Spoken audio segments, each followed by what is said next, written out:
Hallelujah. നമുക്ക് വീണ്ടും ദൈവത്തിൻ്റെ വചനം പഠിക്കാനായിട്ട് വന്നിരിക്കുകയാണല്ലോ. കർത്താവ് നമുക്ക് വചനം പഠിക്കുവാൻ നൽകുന്ന അവസരം വളരെ പ്രാധാന്യമേറിയതാണ് എന്നുള്ളതിന് സംശയമില്ല. നമ്മൾ പഠിക്കുന്ന വചനങ്ങൾ ഞാൻ ആദ്യം ഓർപ്പിച്ചതുപോലെ നമ്മുടെ ജീവിതത്തിന് വലിയ രൂപാന്തരത്തിന് അത് കാരണമായി തീരണം. ദൈവത്തിൻ്റെ വചനത്തിലൂടെ ദൈവത്തിൻ്റെ പരിശുദ്ധാത്മാവ് നമ്മളോട് സംസാരിക്കുമ്പോൾ അതനുസരിച്ച് നമ്മുടെ ജീവിതത്തെ ക്രമീകരിക്കാൻ നമ്മൾ ഒരുക്കമുള്ളവരായിരിക്കണം. രാവിലത്തെ സെഷനിൽ നമ്മൾ പറഞ്ഞൊരു കാര്യമുണ്ട്, അന്ത്യകാലത്ത് ഞാൻ സകല ജഡത്തിന്മേലും എൻ്റെ ആത്മാവിനെ പകരും എന്ന് പറയുമ്പോൾ ഒരു പക്ഷേ പെട്ടെന്ന് നമ്മൾ ചിന്തിക്കാം, അന്ത്യകാലമാകുമ്പോൾ ആരുടെ മേലും ദൈവത്തിൻ്റെ ആത്മാവിനെ ദൈവം അങ്ങ് പകരും എന്നുള്ളൊരു ചിന്ത ഉണ്ടാകാൻ സാധ്യതയുണ്ട്. അങ്ങനെ ചിന്തിക്കുന്നവരുമുണ്ട്. എന്നാൽ യോവേൽ പ്രവചനം നമ്മൾ പഠിക്കുമ്പോൾ, യോവേൽ പ്രവചനത്തിൽ നിന്നാണല്ലോ അത് എടുത്തുദ്ധരിക്കുന്നത്. അത് നമ്മൾ പഠിച്ചു നോക്കുമ്പോൾ അന്ത്യകാലത്ത് എല്ലാവരുടെ മേലും ദൈവത്തിൻ്റെ ആത്മാവിനെ പകരുമെന്ന് പറയുന്നതിന് മുമ്പായിട്ട് ശരിക്കും വളരെ ക്ലിയറായിട്ടുള്ളൊരു അനാലിസിസ് അവിടെ നടക്കുന്നുണ്ട്. ആദ്യം it is a proclamation of judgment, the day of judgment. കർത്താവിൻ്റെ നാൾ, വലുതും ഭയങ്കരവുമായ നാൾ വരുന്നു എന്നുള്ള ഡേ ഓഫ് ജഡ്ജ്മെൻറ്റിനെ കുറിച്ചുള്ള വലിയ ഒരു പ്രൊക്ലമേഷൻ അവിടെ ഉണ്ട്. എന്നിട്ട് യോവേലിൻ്റെ പ്രവചനത്തിൽ യോവേൽ പറയുന്ന കുറേ വാക്യങ്ങളിലൂടെ പറയുകയാണ്, അതുകൊണ്ട് നിങ്ങൾ എന്ത് ചെയ്യണം, നിങ്ങൾ കരഞ്ഞ് രട്ടുടുത്ത് വെണ്ണീരിൽ നിന്ന് സിയോനിൽ കാഹളമൂതി ആളുകളെ വിളിച്ചു വരുത്തി നിങ്ങൾ ശരിയായിട്ടുള്ളൊരു മാനസാന്തരത്തിലേക്ക് വരേണ്ടത് ആവശ്യമാണ്. നിങ്ങളുടെ വസ്ത്രങ്ങളെയല്ല ഹൃദയങ്ങളെ തന്നെ കീറി ദൈവത്തിൻ്റെ സന്നിധിയിൽ വന്നാൽ ഒരു പക്ഷേ ദൈവം നിങ്ങളുടെ പ്രാർത്ഥന അല്ലെങ്കിൽ ഇത് കേട്ടിട്ട് കർത്താവ് നിങ്ങൾക്ക് വരുത്തുമെന്ന് പറയുന്ന അനർത്ഥം ഒരുപക്ഷെ വരുത്താതെ കർത്താവ് നിങ്ങളെ സംരക്ഷിച്ചു എന്നിരിക്കാം. അത് എല്ലാവരും ഒരുപോലെ മാനസാന്തരപ്പെടണമെന്ന് അവിടെ പറയുന്നത്. ഈ സകല ജഡത്തിന്മേൽ എന്ന് പറയുമ്പോൾ അവിടെ ജനങ്ങളോട് പറയുന്നു നിങ്ങൾ മാനസാന്തരപ്പെടണം എന്ന് തന്നെയല്ല, അവരുടെ സ്വാഭാവികമായ സൗകര്യങ്ങളെയും സുഖങ്ങളെയും ഒക്കെ മറന്ന് മണവാളൻ മണിയറയും മണവാട്ടി ഉള്ളറയും വിട്ട് പുറത്തു വരട്ടെ, കരയട്ടെ, എല്ലാവരും കരയേണ്ട ഒരു സ്റ്റേജ്. എന്നിട്ട് പറയുന്നു പുരോഹിതന്മാരോട് കരയണമെന്ന് പറയുന്നു, മൂപ്പന്മാരോട് കരയണമെന്ന് പറയുന്നു. അങ്ങനെ ആകമാനമായി സമൂഹത്തിന് മൊത്തമായി ഒരു മാനസാന്തരം ഉണ്ടാകുമ്പോൾ അത് അനുതാപം മാത്രമല്ല മാനസാന്തരവും ഉണ്ടാകുക. ഞാൻ രണ്ടിൻ്റെയും ഡിഫറൻസ് പറഞ്ഞാലോ, അനുതാപം എന്ന് പറഞ്ഞു കഴിഞ്ഞാൽ ഞാൻ ചെയ്തതൊക്കെ തെറ്റിപ്പോയി എന്നുള്ള ഒരു ചെറിയ ഒരു കരച്ചിൽ മാത്രമല്ല ഇവിടെ ഉള്ളത്, പ്രത്യുത എന്തും കൂടെയാണ് അതിൽ നിന്നുള്ള ഒരു റെസ്റ്റോറേഷൻ അല്ലെങ്കിൽ റിപ്പൻറ്റൻസ് ശരിക്കും നടക്കുന്നത് നമ്മളുടെ വഴികളെ നമ്മൾ വിട്ടുതിരിയുമ്പോഴാണ്. ആ വഴികളെ വിട്ടുതിരിഞ്ഞാൽ ദൈവവും മനം തിരിഞ്ഞ് നമുക്ക് വരുത്തുമെന്ന് പറഞ്ഞ അനർത്ഥം വരുത്താതെ നമ്മളെ ദൈവികമായ അനുഗ്രഹങ്ങളിലേക്ക് നയിക്കും എന്നവിടെ കാണുന്നു. അപ്പോൾ there is a proclamation of the day of judgment. എന്നാൽ റിപ്പൻറ്റൻസ് ആവശ്യപ്പെടുന്നു. റിപ്പൻറ്റൻസ് മാത്രമല്ല, റെസ്റ്റോറേഷൻ നമ്മുടെ ഭാഗത്തുനിന്ന് വേണം. അപ്പോൾ ദൈവം നമ്മളുടെ ഫോർച്യൂൺസ് റെസ്റ്റോർ ചെയ്ത് നമ്മളവിടെ കാണുന്നു. അതിൻ്റെ ശേഷം ഞാൻ സകല ജഡത്തിന്മേലും എൻ്റെ ആത്മാവിനെ പകരും. അപ്പോൾ അൺകണ്ടീഷണലായിട്ട് വഴിയെ പോകുന്നവർക്കെല്ലാം കൊടുക്കുന്നതാണ് ദൈവത്തിൻ്റെ ആത്മാവ് എന്നുള്ള ചിന്ത ശരിയായ ഒരു ചിന്തയല്ല. അന്ത്യകാലത്ത് ഇന്ന് എല്ലാവർക്കും ദൈവം അങ്ങ് കൊടുക്കുക, അല്ലാതെ പണ്ടത്തെ പോലൊന്നും അല്ല എന്ന് പറയുന്നത് അർത്ഥമില്ല. അങ്ങനെയല്ല. ഇന്നും ദൈവത്തിൻ്റെ ആത്മാവ് ഒരു വ്യക്തിയിൽ ആവസിക്കണമെങ്കിൽ അതിന് കണ്ടീഷൻസ് ഉണ്ട് എന്ന് നമ്മൾ മനസ്സിലാക്കണം. അങ്ങനെ അനുതപിച്ച് മാനസാന്തരപ്പെട്ട് വീണ്ടും ജനിക്കുന്നവർക്കാണ് ഹോളി സ്പിരിറ്റ് ബാപ്റ്റിസം എന്നുള്ളത് നമ്മൾ മനസ്സിലാക്കണം. എന്നാൽ ഒരു കാര്യം അവിടെ പറയുന്ന ഒരു എക്സോർട്ടേഷനുണ്ട്, അത് നമ്മൾ കണ്ടല്ലോ. ആദ്യത്തെ പാസേജിൽ ലാസ്റ്റ് ഡേയ്സിനെ കുറിച്ച് പറയുന്നു. സെക്കൻഡ് പാസേജിൽ ഡേ ഓഫ് ദ ലോർഡ്, അന്ത്യകാലത്ത് സകല ജനത്തിന്മേൽ എൻ്റെ ആത്മാവിനെ പകരുമെന്ന് പറഞ്ഞിട്ട് പറയുകയാണ്. അത് അപ്പോസ്തല പ്രവൃത്തികളിൽ വരുമ്പോഴത്തേക്ക്, സെക്കൻഡ് എക്സോൾട്ടേഷന് വരുമ്പോഴത്തേക്ക്, അല്ലെങ്കിൽ 27 to 2-ാമത്തെ അധ്യായം 17-18 വാക്യങ്ങളിൽ ലാസ്റ്റ് ഡേയ്സിനെ കുറിച്ച് പറയുന്നെങ്കിൽ 19-20 വാക്യങ്ങളിൽ ഡേ ഓഫ് ദ ലോർഡ് പറയുന്നു. 21-ാമത്തെ വാക്യം വന്നപ്പോൾ കർത്താവിൻ്റെ നാമം വിളിച്ചപേക്ഷിക്കുന്ന ഏവനും രക്ഷിക്കപ്പെടും. അപ്പോൾ ഒരു പ്രതികാര ദിവസം വരുന്നുണ്ട്. ഒരു ദൈവത്തിൻ്റെ പ്രസാദ വർഷമാണ് യേശു കർത്താവ് നസറത്തിൽ പ്രസംഗിച്ചത്, നമ്മളത് രാവിലെ കണ്ടു. അങ്ങനെ പ്രസാദ വർഷം, A long year of favour. അന്നേരം എന്ത് ചെയ്തോണം? കർത്താവിൻ്റെ നാമം വിളിച്ചപേക്ഷിക്കണം. അപ്പോൾ കർത്താവിൻ്റെ നാമം വിളിച്ചപേക്ഷിക്കുന്നു രക്ഷിക്കപ്പെടും. പക്ഷേ എപ്പോൾ മാത്രമേ വിളിച്ചപേക്ഷിക്കാൻ കഴിയുകയുള്ളൂ? പ്രസാദ വർഷത്തിൽ മാത്രമേ വിളിച്ചപേക്ഷിക്കുവാൻ കഴിയുകയുള്ളൂ. ഇല്ലെങ്കിൽ, വിളിച്ചപേക്ഷിക്കുന്നില്ലെങ്കിൽ അടുത്തത് അവൻ്റെ പ്രതികാര ദിവസം വരുന്നു. എന്നാൽ വിളിച്ചപേക്ഷിച്ച് രക്ഷിക്കപ്പെടുന്ന ആളുകൾ, ആ വ്യക്തികൾക്ക് ദൈവത്തിൻ്റെ പരിശുദ്ധാത്മാവിൻ്റെ അല്ലെങ്കിൽ ആ പരിശുദ്ധാത്മാവ് അവരുടെ മേൽ പകരപ്പെടും എന്നുള്ള വലിയൊരു യാഥാർത്ഥ്യം കൂടെ നമ്മളവിടെ മനസ്സിലാക്കുന്നുണ്ട്. അപ്പോൾ അന്ത്യകാലത്ത് ഞാൻ സകല ജനത്തിന്മേലും എൻ്റെ ആത്മാവിനെ പകരും. ഇതിനകത്ത് ഞാൻ പറഞ്ഞല്ലോ, കാണുന്ന എല്ലാവർക്കും കൊടുക്കുമെന്നല്ല, മനസാന്തരപ്പെടുന്നവർക്ക്, വീണ്ടും ജനിക്കുന്നവർക്ക്, അവർക്കാണ് ദൈവത്തിൻ്റെ പരിശുദ്ധാത്മാവിനെ ലഭിക്കുന്നത്. എങ്കിലും പഴയ നിയമത്തിലുണ്ടായിരുന്ന ആ രീതിയിലുള്ളൊരു എക്സ്ക്ലൂസിവിസം ചില ആളുകൾക്ക് മാത്രമായിട്ട് അത് മാറ്റി നിർത്തുന്നില്ല എന്നുള്ളത് ഒരു സത്യമാണ്. അത് ഇവിടെ നമ്മൾ വായിക്കുമ്പോൾ ഇസ്രായേൽ അല്ലെങ്കിൽ യോവേൽ പ്രവാചകൻ മാത്രം അരുളി ചെയ്തെന്നാൽ, അന്ത്യകാലത്ത് ഞാൻ സകല ജഡത്തിന്മേലും എൻ്റെ ആത്മാവിനെ പകരും, നിങ്ങളുടെ പുത്രന്മാരും പുത്രിമാരും പ്രവചിക്കും, നിങ്ങളുടെ യൗവനക്കാർ ദർശനങ്ങൾ ദർശിക്കും, നിങ്ങളുടെ വൃദ്ധന്മാർ സ്വപ്നങ്ങൾ കാണും, എൻ്റെ ദാസന്മാരുടെ മേലും ദാസിമാരുടെ മേലും ഞാൻ ആ നാളുകളിൽ എൻ്റെ ആത്മാവിനെ പകരും, അവരും പ്രവചിക്കും. അപ്പോൾ ഈ പരിശുദ്ധാത്മാവ് പുതിയ നിയമത്തിൽ വന്നപ്പോൾ പഴയ നിയമത്തിലെ ആ എക്സ്ക്ലൂസിവിസം കുറച്ച് മാറിയിട്ടുണ്ട്. വിശുദ്ധിയുടെ അടിസ്ഥാനത്തിലല്ല. വിശുദ്ധിയില്ലാതെ ഒരിക്കലും പരിശുദ്ധാത്മാവ് നമ്മുടെ മേൽ വന്ന് ആവസിക്കുകയില്ല. എന്നാൽ വിശുദ്ധിയുടെ ഒരു പ്രതിഫലമല്ല എന്നും നമ്മൾ മനസ്സിലാക്കണം. അത് ഞാൻ പിന്നീട് വിശദീകരിക്കാം. എങ്കിലും അത്യാവശ്യം പറയേണ്ട ഒരു കാര്യമുണ്ട്. നമ്മളുടെ വിശുദ്ധിക്കുള്ള ഒരു പ്രതിഫലമായിട്ടല്ല ദൈവം തന്നെ പരിശുദ്ധാത്മാവിനെ നമ്മുടെ മേൽ നൽകുന്നത്. മാനസാന്തരപ്പെട്ട് ദൈവസന്നിധിയിൽ യഹോവയുടെ നാമം വിളിച്ചപേക്ഷിച്ച് ക്രിസ്തുവിനോട് ചേരുന്ന വ്യക്തികൾ, അവർ വിശുദ്ധ ജീവിതം ജീവിച്ചെല്ലാം നോക്കി കുറച്ച് കഴിഞ്ഞിട്ട് എന്നാൽ പിന്നെ ഇവന് കുഴപ്പമില്ല, എന്നാൽ പിന്നെ എൻ്റെ ആത്മാവിനൊന്ന് കൊടുത്തേക്കാമെന്നല്ല. പ്രത്യുത വിശുദ്ധ ജീവിതം ജീവിച്ചവർക്കുള്ള പ്രതിഫലമായിട്ടല്ല, വിശുദ്ധ ജീവിതം ജീവിക്കാനായിട്ടാണ് ദൈവം തൻ്റെ പരിശുദ്ധാത്മാവിനെ നൽകുന്നത്. അത് നമ്മൾ മറന്നു പോകരുത്. അതായത് കുറേ നാളൊക്കെ വിശുദ്ധ ജീവിതം സ്വന്തം ശക്തി കൊണ്ട് ജീവിച്ച് ഒടുവി പിന്നെ എന്നാൽ പിന്നെ ഇവന് കൊടുത്തേക്കാമെന്നുള്ള ഒരു ചിന്ത. അങ്ങനല്ല. നമ്മുടെ സ്വന്തം ശക്തി കൊണ്ട് ഒരിക്കലും നമുക്കൊരു വിശുദ്ധ ജീവിതം ജീവിക്കാൻ കഴിയുകയില്ല. അതുകൊണ്ട് വിശുദ്ധ ജീവിതം ജീവിക്കാൻ വേണ്ടിയാണ് ദൈവം എന്ത് ചെയ്യുന്നത്? പരിശുദ്ധാത്മാവിനെ നൽകുന്നത്. എന്നാൽ അതേസമയം വിശുദ്ധ ജീവിതം ജീവിക്കാൻ നൽകുന്ന ഈ പരിശുദ്ധാത്മാവിനെ എല്ലാ അശുദ്ധികളിലും വീണ് കിടക്കുന്ന മാനസാന്തരമില്ലാത്ത ജനങ്ങൾക്ക് കൊടുക്കത്തില്ലെന്നാണ് ഞാൻ പറഞ്ഞത്. തെറ്റിദ്ധാരണ ഉണ്ടാകരുത്. ദൈവം വിശുദ്ധ ജീവിതം ജീവിച്ച് കഴിയുമ്പം തരുന്ന പ്രതിഫലമല്ല പരിശുദ്ധാത്മാവ്, അത് മറക്കരുത്. പക്ഷേ വീണ്ടെടുക്കപ്പെടാത്ത അല്ലെങ്കിൽ പാപത്തിൽ മുഴുകി നടക്കുന്ന മാനസാന്തരം ഇല്ലാത്ത ജനതകൾക്ക് എന്ത് ചെയ്യുന്നില്ല?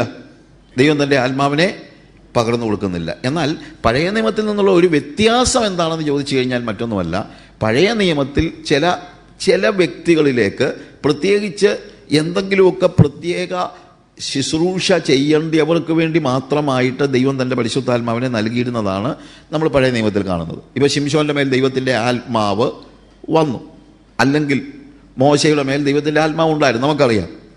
എന്ന് തന്നെയല്ല, മോശയുടെ മേൽ ദൈവത്തിൻ്റെ ആത്മാവ് ഉണ്ടായിരുന്നപ്പോൾ, ഇപ്പം നമ്മൾ സംഖ്യാപുസ്തകം വായിക്കുമ്പോൾ അതിൻ്റെ 11-ാം അധ്യായത്തിൽ ശരിക്കും ഇസ്രായേൽ ജനത പിറുപിറുക്കുന്നതായ സന്ദർഭത്തെക്കുറിച്ചൊക്കെ പറയുമ്പോൾ ഞാനത് വാക്യങ്ങൾ നമുക്ക് അറിയാവുന്നത് കൊണ്ട് ഞാൻ അതിലേക്ക് പോകുന്നില്ല. 16-ാമത്തെ വാക്യത്തിൽ, അപ്പോൾ യഹോവ മോശയോട് കൽപ്പിച്ചത്, ഇസ്രായേൽ മൂപ്പന്മാരിൽ വെച്ച് ജനത്തിന് പ്രമാണികളും മേൽവിചാരകന്മാരും എന്ന് നീ അറിയുന്ന 70 പുരുഷന്മാരെ സമാഗമന കൂടാരത്തിനരികെ നിന്നോടുകൂടെ നിൽക്കേണ്ടതിന് എൻ്റെ അടുക്കൽ കൂട്ടി വരുത്തുക. അവിടെ ഞാൻ ഇറങ്ങി വന്ന് നിന്നോട് അരുളി ചെയ്യും. ഞാൻ നിൻ്റെ മേലുള്ള ആത്മാവിൽ കുറെ എടുത്ത് അവരുടെ മേൽ പകരും. നീ ഏകനായി വഹിക്കാതിരിക്കേണ്ടതിന് അവർ നിന്നോടുകൂടെ ജനത്തിൻ്റെ ഭാരം വഹിക്കും. അപ്പോൾ മോശയുടെ മേൽ ദൈവത്തിൻ്റെ ആത്മാവ് ഉണ്ടായിരുന്നു. എന്നാൽ മോശ ഒറ്റയ്ക്ക് ഈ കാര്യങ്ങളെല്ലാം ചെയ്തപ്പോഴത്തേക്ക് അവൻ വാസ്തവത്തിൽ തളർന്നുപോയി. Is a man. ആത്മാവുള്ള ആളുകളും മനുഷ്യരാണെന്ന് നമ്മൾ മനസ്സിലാക്കണം.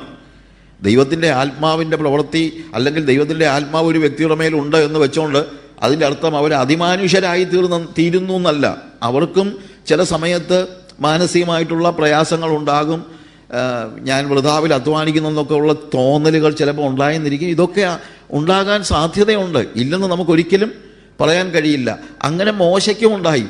ഈ എല്ലാവരും കൂടെ മോശയോട് എന്ത് പ്രശ്നം ഉണ്ടായാലും മോശയുടെ മണ്ടയ്ക്കല്ല എല്ലാവരും കൂടെ വഴക്കുണ്ടാക്കുന്നതല്ല. നീ ഞങ്ങളെ കൊല്ലാനാണോ കൊണ്ടുവന്നത് എന്നൊക്കെ ചോദിച്ചുകൊണ്ട് അങ്ങനെ പറയുമ്പോൾ ആർക്കാണെങ്കിലും പ്രയാസം ഉണ്ടാകാതിരിക്കുമോ? ഇങ്ങനെ കഷ്ടപ്പെട്ട് ഇവരെയും മിസ്രൈമിൽ നിന്ന് വിടുവിച്ച് കൊണ്ടുവന്ന് മരുഭൂമിയിലൂടെ നടത്തുമ്പോൾ ദൈവത്തിൻ്റെ സന്നിധിയിൽ ഇരുന്ന് മോശ കാര്യങ്ങളെല്ലാം നിർവഹിക്കുമ്പോഴത്തേക്ക് എന്തെങ്കിലും ഒരു പ്രശ്നം ഉണ്ടായ ഉടനെ തന്നെ ഇതിനേക്കാളും ഞങ്ങൾക്ക് നല്ലത് മിസ്രൈമായിരുന്നു, ഞങ്ങളെ അങ്ങോട്ട് തിരിച്ചു കൊണ്ടുപോകും എന്നൊക്കെ പറയുന്ന കേൾക്കുമ്പോൾ പ്രയാസം ഉണ്ടാകും.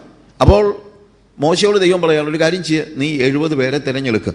ആ 70 പേരുടെ മേൽ ഞാൻ നിൻ്റെ ആത്മാവിൽ കുറേ എടുത്ത് കൊടുക്കാമെന്ന് വെച്ചാൽ നിൻ്റെ ആത്മാവിനെ മൊത്തമായിട്ട് കളയുമെന്നുള്ളതല്ല, നിൻ്റെ ആത്മാവിൽ കുറച്ചെടുത്ത് കൊടുക്കാം. അപ്പോൾ പിന്നെ നമ്മളിവിടെ കാണുന്നത് 25ഉം 29ഉം വാക്യങ്ങൾ വായിക്കുമ്പോൾ, എന്നാറെ 25 മുതലുള്ള വാക്യങ്ങൾ, യഹോവ ഒരു മേഘത്തിലിറങ്ങി അവനോട് അരുളി ചെയ്തത് അവന്മേലുള്ള ആത്മാവിൽ കുറെ എടുത്ത് മൂപ്പന്മാരായ 70 പുരുഷന്മാർക്ക് കൊടുത്തു. ആത്മാവ് അവരുടെ മേൽ ആവസിച്ചപ്പോൾ അവർ പ്രവചിച്ചു. പിന്നെ അങ്ങനെ ചെയ്തില്ല താനും. മോശയുടെ കാര്യത്തിൽ അങ്ങനെയല്ല. മോശയുടെ കാര്യത്തിൽ നിരന്തരമായിട്ട് അവൻ്റെ മേൽ ആത്മാവ് ഉണ്ട്. എന്നാൽ മോശ ഒരു ശുശ്രൂഷ ആളുകളെ ഫലമേൽപ്പിച്ചപ്പോൾ ആ ശുശ്രൂഷ നിർവഹിക്കാനുള്ള ശക്തി ആത്മാവ് അവർക്ക് നൽകി. പിന്നീട് പഴയ നിയമത്തിൽ പല സ്ഥലങ്ങളിലും നമ്മൾ കാണുന്നത് അങ്ങനെയാണ്, ഇല്ലേ? ശിംശോൻ എന്തെങ്കിലുമൊക്കെ കാര്യം ചെയ്യേണ്ടപ്പോൾ നമ്മൾ കാണുന്നു, യഹോവയുടെ the spirit of the Lord came upon him mightily, ശക്തിയോടെ ദൈവത്തിൻ്റെ ആത്മാവ് അവൻ്റെ മേൽ ശക്തിയോടെ വന്നു. അവൻ ഉടനെ തന്നെ ചില അത്ഭുത കാര്യങ്ങളൊക്കെ ചെയ്യുന്നതായിട്ട് നമുക്കറിയാവുന്നതുകൊണ്ട് ഞാൻ വിശദമാക്കുന്നില്ല. അപ്പോൾ ഇവിടെയും കാണുന്നത് അവരുടെ മേൽ ദൈവത്തിൻ്റെ ആത്മാവ് വന്നപ്പോൾ അവർ പ്രവചിച്ചു. എന്നാൽ അത് കഴിഞ്ഞപ്പോഴത്തേക്ക് പിന്നെ ആ ആത്മസംസർഗത്തിൽ അവർ ജീവിക്കുന്നതായിട്ട് നമ്മളങ്ങനെ കാണുന്നില്ല. അതൊരു വലിയൊരു പ്രശ്നമാണ്. അത് ആത്മാവിൻ്റെ കുഴപ്പമല്ല, ഇവരുടെ കുഴപ്പമാണ്. ചിലപ്പോൾ ആളുകൾ പറയും പഴയ നിയമത്തിൽ ആത്മാവില്ലായിരുന്നു. അങ്ങനെയൊന്നുമല്ല, പഴയ നിയമത്തിനും ആത്മാവുണ്ടായിരുന്നു. പക്ഷേ ആ ആത്മാവിൻ്റെ കൂടെ സഞ്ചരിക്കുവാനും സംസർഗത്തിൽ ജീവിക്കുവാനുമുള്ള ആളുകൾ അതിന് പലപ്പോഴും തയ്യാറായില്ല. മോശയോടുണ്ടായിരുന്നല്ലോ ദൈവത്തിൻ്റെ ആത്മാവുണ്ടായിരുന്നു. ഏലിയാവിനോടുകൂടെ എപ്പോഴും ദൈവത്തിൻ്റെ ആത്മാവ് സംസാരിച്ചുകൊണ്ടിരിക്കുന്നതാണ് നമ്മൾ കാണുന്നത്.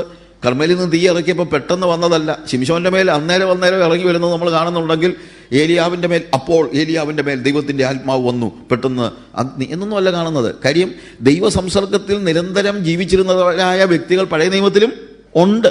അത് നമ്മൾ മറന്നു പോകരുത്. അതുകൊണ്ട് പഴയ നിയമത്തിൽ ആത്മാവില്ലെന്ന് ആരും ചിന്തിക്കരുത്. എന്നാൽ ആ ആത്മസംസർഗത്തിൽ ജീവിക്കുന്നത് അവരുടെ ഒരു പ്രാക്ടീസ് അല്ലായിരുന്നു. പുതിയ നിയമത്തിൽ അങ്ങനല്ല. എന്നേക്കും നിങ്ങളോടുകൂടെ ഇരിക്കേണ്ടതിന് ഞാൻ, സത്യത്തിൻ്റെ ആത്മാവെന്ന മറ്റൊരു കാര്യസ്ഥനെ എന്നേക്കും നിങ്ങളോടുകൂടെ ഇരിക്കേണ്ടതിന് ഞാൻ അയച്ചു തരും. ഇനിയിപ്പോൾ ആ ദൈവ സംസർഗത്തിൽ, ആത്മസംസർഗത്തിൽ ജീവിക്കുന്നതാണ് പുതിയ നിയമത്തിലെ പ്രത്യേകത. ആ ആത്മാവിന് വേണ്ടിയാണ് ഇവർ കാത്തിരിക്കുന്നത്.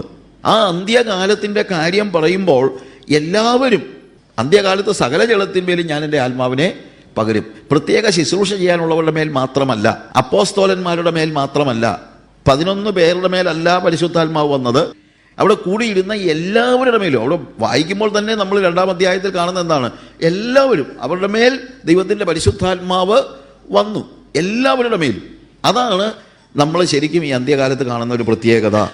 അവിടെ നമുക്ക് ആ സംഭവം അറിയാമല്ലോ, സംഖ്യാപുസ്തകത്തിൽ. അതിനകത്ത് 2 പേര്, 70 പേര് വന്ന് പ്രവചിച്ചു. പക്ഷേ 2 പേര്, അപ്പോൾ ഒരു ബാല്യക്കാരൻ 26-ാമത്തെ വാക്യത്തിൽ, എന്നാൽ ആ പുരുഷന്മാരിൽ 2 പേർ പാളയത്തിൽ തന്നെ താമസിച്ചിരുന്നു. ഒരുത്തൻ എൽദാദ് എന്നും മറ്റവനെ മെദാദ് എന്നും പേർ. ആത്മാവ് അവരുടെ മേലും ആവസിച്ചു. അവരും പേരെഴുതിയവരിൽ ഉള്ളവർ ആയിരുന്നുവെങ്കിലും കൂടാരത്തിലേക്ക് ചെന്നിരുന്നില്ല. അവർ പാളയത്തിൽ വെച്ച് പ്രവചിച്ചു. അപ്പോൾ ഒരു ബാല്യക്കാരൻ മോശയുടെ അടുക്കൽ ഓടിച്ചെന്ന് എൽദാദും മെദാദും പാളയത്തിൽ വെച്ച് പ്രവചിക്കുന്നെന്ന് അറിയിച്ചു. എന്നാൽ നൂൻ്റെ മകനായ ബാല്യം മുതൽ മോശയുടെ ശുശ്രൂഷക്കാരനായിരുന്ന യോശുവ ഉടനെ തന്നെ പറയാണ്, ഇനി അവരെ വെച്ചുകൊണ്ടിരിക്കുകയാണെന്ന് പറയത്തില്ല, അവരെ വിരോധിക്കണം. അവൻ വെറുതെ പ്രവചിക്കാൻ ഇങ്ങോട്ട് വന്നില്ലല്ലോ. ഇതൊക്കെയാണ് അവിടെ പറയുന്നത്. മോശ അവനോട്, എന്നെ വിചാരിച്ച് നീ അസൂയപ്പെടുന്നുവോ? അവൻ്റെ പ്രശ്നം, മോശയുടെ ആത്മാവിനെടുത്ത് കൊടുത്തതല്ലേ, അവന് മോശയോടുള്ള സ്നേഹം കൊണ്ടല്ല, അല്ലാതെ വേറെ ഒന്നുമല്ല. മോശയുടെ പ്രാർത്ഥന കേട്ടോ. മോശ പറയുന്നത് എന്താണ്? യഹോവയുടെ ജനമൊക്കെയും പ്രവാചകന്മാരാകുകയും യഹോവ തൻ്റെ ആത്മാവിനെ അവരുടെ മേൽ പകരുകയും ചെയ്തെങ്കിൽ കൊള്ളായിരുന്നു. 70 പേരുടെ മേലല്ല, എല്ലാവരുടെ മേലും. അപ്പോൾ മോശയ്ക്ക് വലിയൊരു വെളിപ്പാടുണ്ടായിരുന്നു. എന്താ? ഒരിക്കൽ ദൈവത്തിൻ്റെ ആത്മാവ് സകല ജഡത്തിന്മേലും ആവസിക്കുന്ന കാലം വരും എന്നുള്ള ബോധ്യം മോശയ്ക്ക് ഉണ്ടായിരുന്നു. മോശയുടെ ആ പ്രാർത്ഥനയാണ് ശരിക്കും ഇവിടെ നടക്കുന്നത്. സകല ജഡത്തിന്മേലും അതിനുള്ള ഉത്തരമാണ് നമ്മൾ കാണുന്നത്. ആത്മാവിനെ പകരും. അവിടെ പറയുന്ന ഓരോ കാര്യങ്ങളും, നിങ്ങളുടെ പുത്രന്മാരും പുത്രിമാരും പ്രവചിക്കും.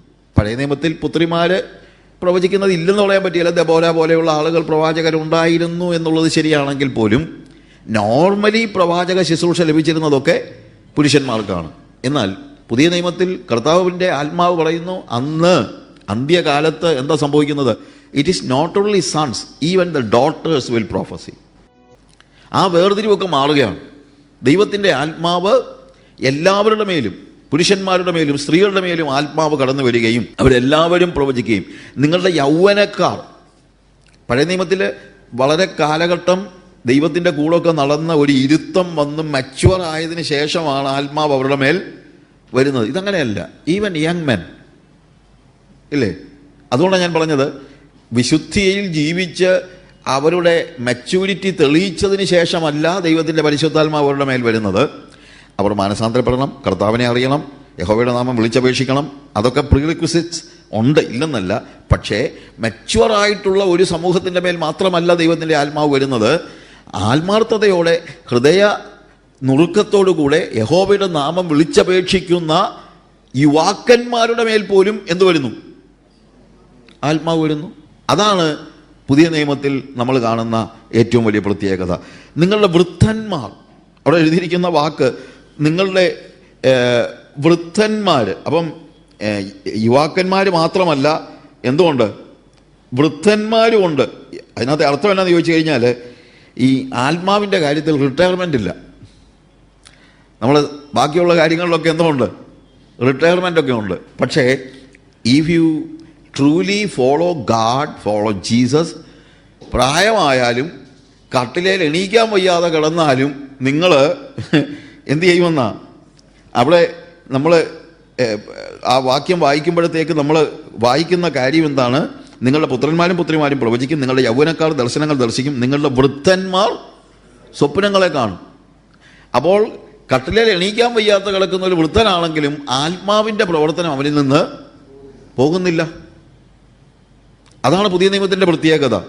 പിന്നെ എൻ്റെ ദാസന്മാരുടെ മേലും ദാസിമാരുടെ മേലും, അല്ലാതെ ഫ്രീമൻ മാത്രമല്ല, അടിമകളുടെ മേൽ പോലും ദൈവം എന്ത് ചെയ്യുന്നു? ആത്മാവിനെ പകർന്നു കൊടുക്കുന്നു. അതാണ് ഇവിടെ നമ്മൾ മനസ്സിലാക്കേണ്ട ഒരു കാര്യം. അന്ത്യകാലത്ത് യഹോവയുടെ നാമം വിളിച്ചപേക്ഷിക്കുന്ന ഏവനും രക്ഷിക്കപ്പെടും. അവരുടെ മേലൊക്കെ ദൈവത്തിൻ്റെ ആത്മാവ് ആവസിക്കുന്നത് നമുക്ക് കാണാനായിട്ട് കഴിയും. ന്യായവിധിയുണ്ട്, എന്നാൽ കർത്താവിൻ്റെ നാമം വിളിച്ചപേക്ഷിക്കുന്ന ഏവനും രക്ഷിക്കപ്പെടും. ഞാൻ പറഞ്ഞല്ലോ, ആശ്രയിക്കുന്നവൻ്റെ കാര്യമാണിത് പറയുന്നത്. ഏവനും. ആകെ ഒരു റിക്വയർമെൻറ്റ് മാത്രമേ ഉള്ളൂ, കർത്താവിൻ്റെ നാമം വിളിച്ചപേക്ഷിക്കുക. ഞാൻ പറഞ്ഞല്ലോ, വിളിച്ചപേക്ഷിക്കുന്നത് ആരാണ്? പ്രതിസന്ധിയിൽ കിടക്കുന്നവനാണല്ലോ വിളിച്ചപേക്ഷിക്കുന്നത്, അല്ലാത്തൊരു വിളിച്ചപേക്ഷിക്കത്തില്ല. എപ്പോഴും സഹായിക്കണമേ, രക്ഷിക്കണമേ എന്നൊക്കെ പറയുന്ന ആരാ? സ്വയാശ്രയിയായ ഒരാളും വിളിച്ചപേക്ഷിക്കത്തില്ല. ഇന്നത്തെ ഏറ്റവും വലിയ പ്രശ്നം, ഞാൻ രാവിലെ പറഞ്ഞ വളർന്നു പോകരുത്, ദൈവ പദ്ധതിക്കും ദൈവിക പ്രവർത്തനത്തിനും എതിരായി നിൽക്കുന്ന രണ്ട് കാര്യങ്ങളിൽ ഒന്ന് സ്വാർത്ഥതയും രണ്ട് സ്വയാശ്രയവുമാണ്. അതിൽ ഞാൻ പറഞ്ഞൊരു കാര്യമുണ്ട്, സ്വാർത്ഥതയേക്കാൾ അപകടകാരിയാണ് സ്വയാശ്രയം. അങ്ങനെ സ്വയാശ്രയികളായ ആളുകൾ കർത്താവിൻ്റെ നാമം വിളിച്ചപേക്ഷിക്കില്ല. അവർ പറയുന്നത് ഐ ക്യാൻ മാനേജ്, എനിക്ക് മാനേജ് ചെയ്യാൻ പറ്റും. ഇന്നത്തെ ഏറ്റവും വലിയ പ്രശ്നം ഇതാ. എല്ലാവരും പറയുന്നത് ലെറ്റ് മീ ട്രൈ, ഞാൻ നോക്കട്ടെ. പണ്ടൊക്കെ അങ്ങനെയല്ല, ഒരു പ്രയാസം ഉണ്ടായിക്കഴിഞ്ഞാൽ നമ്മൾ മറ്റുള്ളവരെ ആണെങ്കിലും ആശ്രയിക്കുമായിരുന്നു. ഇപ്പം ആരും ആരെയും ആശ്രയിക്കത്തില്ല, ദൈവത്തെയും ആശ്രയിക്കത്തില്ല, ആരെയും ആശ്രയിക്കാതെ അത് നമ്മളുടെ ഒരു പ്രശ്നമാണ്. നമ്മൾ ഈ പിള്ളേരെ പഠിപ്പിച്ചിരിക്കുന്ന അതാണ്. പിള്ളേരോട് നമ്മൾ പറഞ്ഞിരിക്കുന്നത് ആരെയും ആശ്രയിക്കാതെ ജീവിക്കണം, സ്വന്തം കാലേ നിൽക്കണം, ഇല്ലേ? ഇതൊക്കെ ബിബ്ലിക്കൽ പ്രിൻസിപ്പിളിൻ്റെ നേരെ ഓപ്പോസിറ്റാണ്. വേദപുസ്തകത്തിൻ്റെ ഏറ്റവും വലിയ തത്വം, ഞാൻ അതിനെക്കുറിച്ച് തന്നെ പല ക്ലാസ്സുകളിൽ പറഞ്ഞിട്ടുണ്ട്. വേദപുസ്തകത്തിന് തന്നെ ഏറ്റവും വലിയ സത്യം എന്നാന്ന് ചോദിച്ചു കഴിഞ്ഞാൽ, നമ്മൾ മറ്റുള്ളവരെ ഡിപ്പെൻഡ് ചെയ്ത് ജീവിക്കേണ്ടവരാണ്. അങ്ങനെ ജീവിക്കണം, അത് പഠിക്കണം, അത് പഠിപ്പിക്കണം.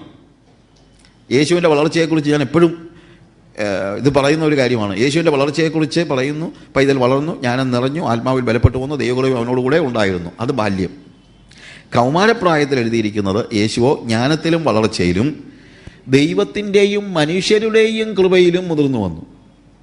ദൈവത്തിൻ്റെ മാത്രമല്ല, മനുഷ്യരുടെയും കൃപയിൽ. നമ്മളൊക്കെ അങ്ങനല്ലേ ജീവിച്ചത്? നമ്മളൊക്കെ ദൈവത്തിൻ്റെയും മനുഷ്യരുടെയും കൃപയിൽ മുതിർന്നു വന്നവരാണ്. അതാണ് യേശുവിൻ്റെ ജീവിതത്തിൻ്റെ പ്രത്യേകത. യേശു മനുഷ്യൻ്റെ കൃപയിൽ ജീവിക്കാൻ അവനെ തന്നെ ഏൽപ്പിച്ചു കൊടുത്തെങ്കിൽ നമ്മൾ പറയുന്നത് ആരെയും ആശ്രയിക്കരുത്, സ്വന്തം കാലേ നിൽക്കാൻ പഠിക്കണം. ഇതൊക്കെ നോൺ ബിബ്ലിക്കൽ പ്രിൻസിപ്പിളാണ്. നീ യേശു ജീവിച്ച പോലെ ജീവിക്കല്ലെന്നാണ് പറയുന്നത്. യേശു ജീവിച്ചത് വല്ലവരെയൊക്കെ ആശ്രയിച്ചാൽ.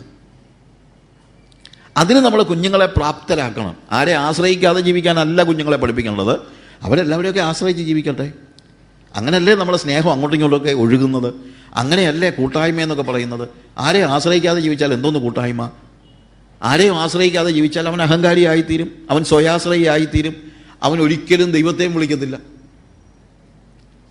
അവൻ എപ്പോഴും അവൻ്റെ കാര്യം നോക്കി ജീവിക്കാൻ, സ്വന്തം കാലേ നിൽക്കാൻ പഠിക്കും. അങ്ങനെയുള്ളവർ യഹോവയുടെ നാമം, കർത്താവിൻ്റെ നാമം വിളിച്ചപേക്ഷിക്കുകയില്ല. അതൊരു ഫാക്റ്റാണ്. ഇന്ന് നമ്മൾ എത്ര പേര് കർത്താവേ എന്നെ സഹായിക്കണമേ, നീ ഇല്ലെങ്കിൽ ഞാൻ തകർന്നു പോകുന്നൊക്കെ ആരും പറയുന്നില്ലല്ലോ.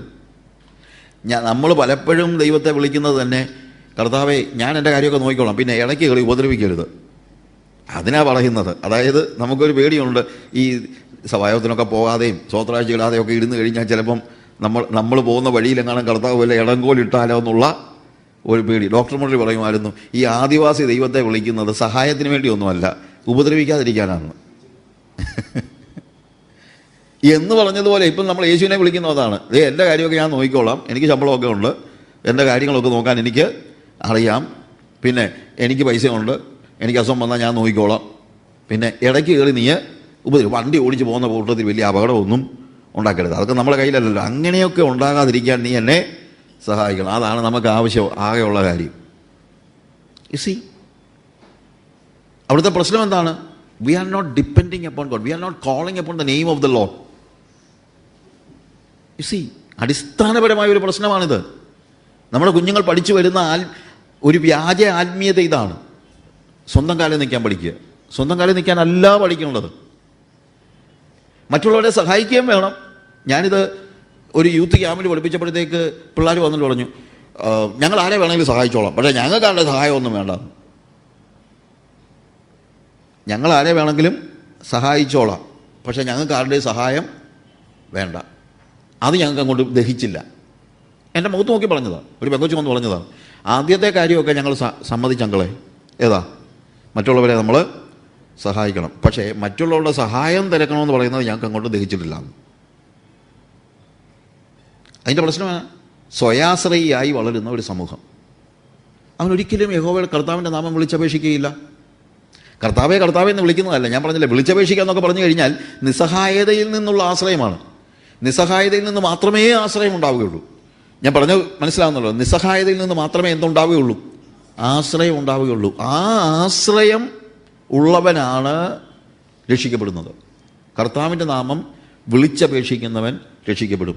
അവനാണ് ദൈവം മുന്നോട്ടുള്ള യാത്രയിലേക്ക് ദൈവത്തിൻ്റെ പരിശുദ്ധാത്മാവിനെ നൽകുന്നത്. അവൻ വിശുദ്ധ ജീവിതം ജീവിച്ചതിന് ശേഷം കിട്ടുന്നതല്ല. പ്രത്യുത കർത്താവിൻ്റെ നാമം വിളിച്ചപേക്ഷിക്കുന്ന, സ്വന്തം ശക്തിയിൽ ആശ്രയിക്കാത്ത, ദൈവകൃപയിൽ അവനെ തന്നെ ഏൽപ്പിച്ചു കൊടുക്കുന്ന, കർത്താവെ നീയല്ലാതെ എനിക്ക് യാതൊരു സഹായവും ഇല്ല എന്ന് പറയുന്നവനാണ് ദൈവത്തിൻ്റെ പരിശുദ്ധാത്മാവിനെ ദൈവം നൽകുന്നത്. അങ്ങനെയുള്ള സകല ജഡത്തിന്മേലും ദൈവം തൻ്റെ ആത്മാവിനെ പകരും. ആവശ്യബോധത്തോടുകൂടെ അപേക്ഷിക്കുന്ന, നിലവിളിക്കുന്ന ആരുടെ മേലും ദൈവം തൻ്റെ പരിശുദ്ധാത്മാവിനെ പകരും. കാര്യസാധ്യത്തിനല്ല, ആ ക്രിസ്തീയമായ ജീവിതത്തിന് വേണ്ടി. കർത്താവിൻ്റെ നാമം വിളിച്ചപേക്ഷിക്കുന്നവൻ രക്ഷിക്കപ്പെടും. ഇതാണ് നമ്മൾ കാണുന്നത്. അപ്പോൾ ഈ പ്രസാദകാലത്ത് നമ്മൾ എന്ത് ചെയ്തോണം? കർത്താവിൻ്റെ നാമം വിളിച്ചപേക്ഷിക്കണം. ഇല്ലെങ്കിൽ ഒരു പ്രതികാര ദിവസം വരുന്നുണ്ട്, അത് മറക്കരുത്. യേശുവിൻ്റെ ഒന്നാം വരവ് പ്രസാദ വർഷം പ്രസംഗിക്കാനായിരുന്നെങ്കിൽ രണ്ടാം വരവ് പ്രതികാര ദിവസവുമായിട്ടാണ്. പ്രസാദത്തിൻ്റെ ഒരു നീണ്ട വർഷം ദൈവം തന്നിരിക്കുകയാണ്. യഹോവയുടെ നാമം വിളിച്ചപേക്ഷിക്കുന്നവൻ രക്ഷിക്കപ്പെടും, അല്ലാത്തവർക്ക് പ്രതികാര ദിവസം വരുന്നു എന്നുള്ളതാണ് നമ്മൾ കാണുന്നത്. ഇവിടെ ഈ ജനത വന്നപ്പോൾ ഞാൻ പറഞ്ഞല്ലോ, പെന്തിക്കോസ്ത് നാളിൽ വലിയ മുഴക്കം കേട്ട് ഓടിക്കൂടിയ ആളുകൾ, അവർ പരിശുദ്ധാത്മാവ് അവർക്ക് നൽകിയ, അതുപോലെ അവർ അന്യഭാഷകളിൽ സംസാരിക്കുന്നത് കേട്ട് അത്ഭുതപ്പെട്ട്, കാര്യം അവരിൽ മിക്കവരും അവരുടെ ഭാഷയാണ്, വന്നവരുടെ ഭാഷയാണ് സംസാരിച്ചത്. അങ്ങനെ വരണ്ടിരിക്കുന്നവരുടെ അടുത്ത് ആദ്യ സഭയിൽ ആദ്യത്തെ ദിവസത്തെ പ്രസംഗമാണ് നമ്മളിത് കാണുന്നത്. First preaching in the church. അതുതന്നെ എന്താണ് പറയുന്നത്? അവിടെ പ്രത്യേകമായിട്ട് പറയുന്ന ഒരു കാര്യം, Peter is trying to explain the experience in the light of scripture. അവർക്കുണ്ടായ ആത്മീയ അനുഭവത്തെ ദൈവവചനത്തിൻ്റെ വെളിച്ചത്തിൽ വിശദമാക്കുകയാണ്. ലോജിക്കലായിട്ട് ഒറ്റ വാക്കേ പറയുന്നുള്ളൂ, ഇവർ കള്ളു കുടിച്ചവരൊന്നും അല്ല. പിന്നെ ഒട്ടനെ തന്നെ വചനത്തിലേക്ക് കയറുകയാണ്. ഈ പ്രസംഗം എന്ന് പറയുന്നത് ലോജിക്ക് പറയാനുള്ളൊരു സാധനം അല്ല. പ്രസംഗം എന്തിനാണ്? ദൈവവചനത്തിൻ്റെ അടിസ്ഥാനത്തിൽ നമ്മുടെ അനുഭവങ്ങളെ വിശദീകരിക്കുന്നതിന് വേണ്ടിയാണ് പ്രസംഗം. അപ്പോൾ ആദ്യ സഭയുടെ പാരമ്പര്യം വചനം പ്രസംഗിക്കുന്നതായിരുന്നു എന്നുള്ളത് നമ്മൾ മനസ്സിലാക്കണം. എന്നാൽ യോവേൽ പ്രവചനത്തിൻ്റെ നിവൃത്തിയാണ് ഇവിടെ സംഭവിച്ചത് എന്ന് പറഞ്ഞ് അത് കൂടുതൽ എക്സ്പ്ലെയിൻ ചെയ്ത് അതിനകത്ത് മാത്രം പഴയ നിയമത്തിലെ യോവേൽ പ്രവചനത്തിലെ പ്രവചനം എക്സ്പ്ലെയിൻ ചെയ്ത് മാത്രം അങ്ങ് പോവുകയല്ല. ഓൾ ഓൺ എ സഡൻ ഒരു ട്വിസ്റ്റ് പത്രോസിൻ്റെ പ്രസംഗത്തിൽ എന്നറിയാമോ?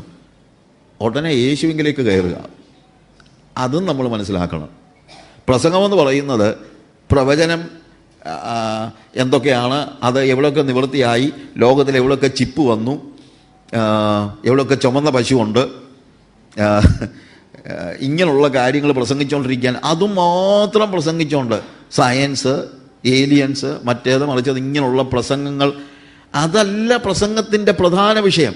യോവേൽ പ്രവാചകൻ മുഖാന്തരം അരുളി ചെയ്തതിനെ കൃത്യമായിട്ട് വിശദീകരിച്ചിട്ട് പറഞ്ഞു, യഹോവയുടെ നാമം കർത്താവിൻ്റെ നാമം വിളിച്ചപേക്ഷിക്കുന്നവൻ രക്ഷിക്കപ്പെടും എന്ന് പറഞ്ഞിട്ട് എന്താണ് കർത്താവിൻ്റെ നാമം വിളിച്ചപേക്ഷിക്കുന്നത് രക്ഷിക്കപ്പെടുന്നതിനുള്ള മാർഗം എന്താണ്? പെട്ടെന്നൊരു ട്വിസ്റ്റ് എന്താണെന്നറിയാമോ? യേശുവിലേക്ക് കയറുകയാണ്. അപ്പോൾ പ്രസംഗം ആളുകൾ ഇപ്പോൾ യഹൂദന്മാരുടെ പശ്ചാത്തലത്തിൽ വന്നവർക്ക് കാര്യം മനസ്സിലാക്കാൻ പ്രവചനത്തിലെ 1-2 കാര്യങ്ങൾ പറയുന്നതിനകത്ത് തെറ്റൊന്നുമില്ല. പ്രവചന നിവൃത്തി പ്രസംഗിക്കുന്നതിനകത്ത് തെറ്റില്ല, അതിന് ഞാൻ എതിരുമല്ല. പക്ഷെ വേറെ കാര്യമുണ്ട്, നിങ്ങളുടെ പ്രസംഗം മുഴുവൻ പ്രവചന നിവൃത്തിയും പറഞ്ഞുകൊണ്ടിരിക്കാനല്ല. യേശു എവിടെ? അപ്പോൾ ആദ്യ സഭയുടെ പാരമ്പര്യം യേശുവിനെ പ്രസംഗിക്കുന്നതാണ്. അവിടെ നമ്മൾ കാണുന്നു ഇസ്രായേൽ എന്നാൽ കർത്താവിൻ്റെ നാമം വിളിച്ചപേക്ഷിക്കുന്നവൻ ഏവനും രക്ഷിക്കപ്പെടുമെന്ന് ദൈവം അരുളി ചെയ്യുന്നു. 22-ാമത്തെ വാക്യത്തിൽ ഇസ്രായേൽ പുരുഷന്മാരെ ഈ വചനം കേട്ടുകൊള്ളുവിൻ, നിങ്ങൾ തന്നെ അറിയുന്നത് പോലെ ദൈവം അവനെ കൊണ്ട് നിങ്ങളുടെ നടുവിൽ ചെയ്യിച്ച ശക്തികളും അത്ഭുതങ്ങളും അടയാളങ്ങളും കൊണ്ട് ദൈവം നിങ്ങൾക്ക് കാണിച്ചു തന്ന പുരുഷനായി നസറായനായ യേശുവിനെ ദൈവം തൻ്റെ സ്ഥിരനിർണയത്താലും മുന്നറിവിനാലും ഏൽപ്പിച്ചിട്ട് നിങ്ങൾ അവനെ അധർമ്മികളുടെ കയ്യിൽ തറപ്പിച്ചു കൊന്നു. ദൈവം മരണപാശങ്ങളെ അഴിച്ചിട്ട് അവനെ ഉയർത്തെഴുന്നേൽപ്പിച്ചു. മരണം അവനെ പിടിച്ചു വെക്കുന്നത് അസാധ്യമായിരുന്നു.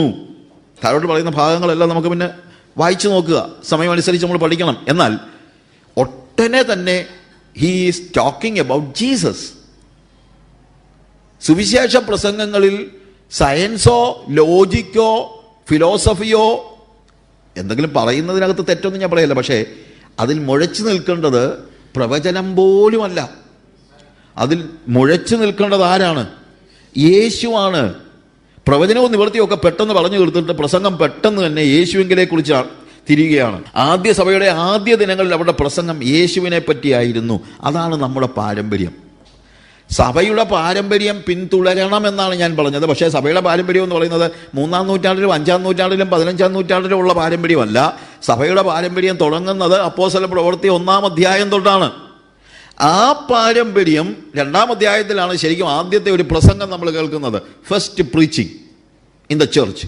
ആ പ്രസംഗം യേശുവിനെ പറ്റിയായിരുന്നെങ്കിൽ ഇന്നും ആ പാരമ്പര്യമാണ് നമ്മൾ പിന്തുടരുന്നത്. Our preaching should be, certainly it should be about Jesus. We need to preach Jesus. അതാണ് നമ്മുടെ പാരമ്പര്യം. ബാക്കിയുള്ളതൊക്കെ അതിനകത്ത് പലപ്പോഴും ഈ പല പ്രസംഗങ്ങളും ആളുകളെ വിരട്ടാൻ വേണ്ടിയൊക്കെയാണ്.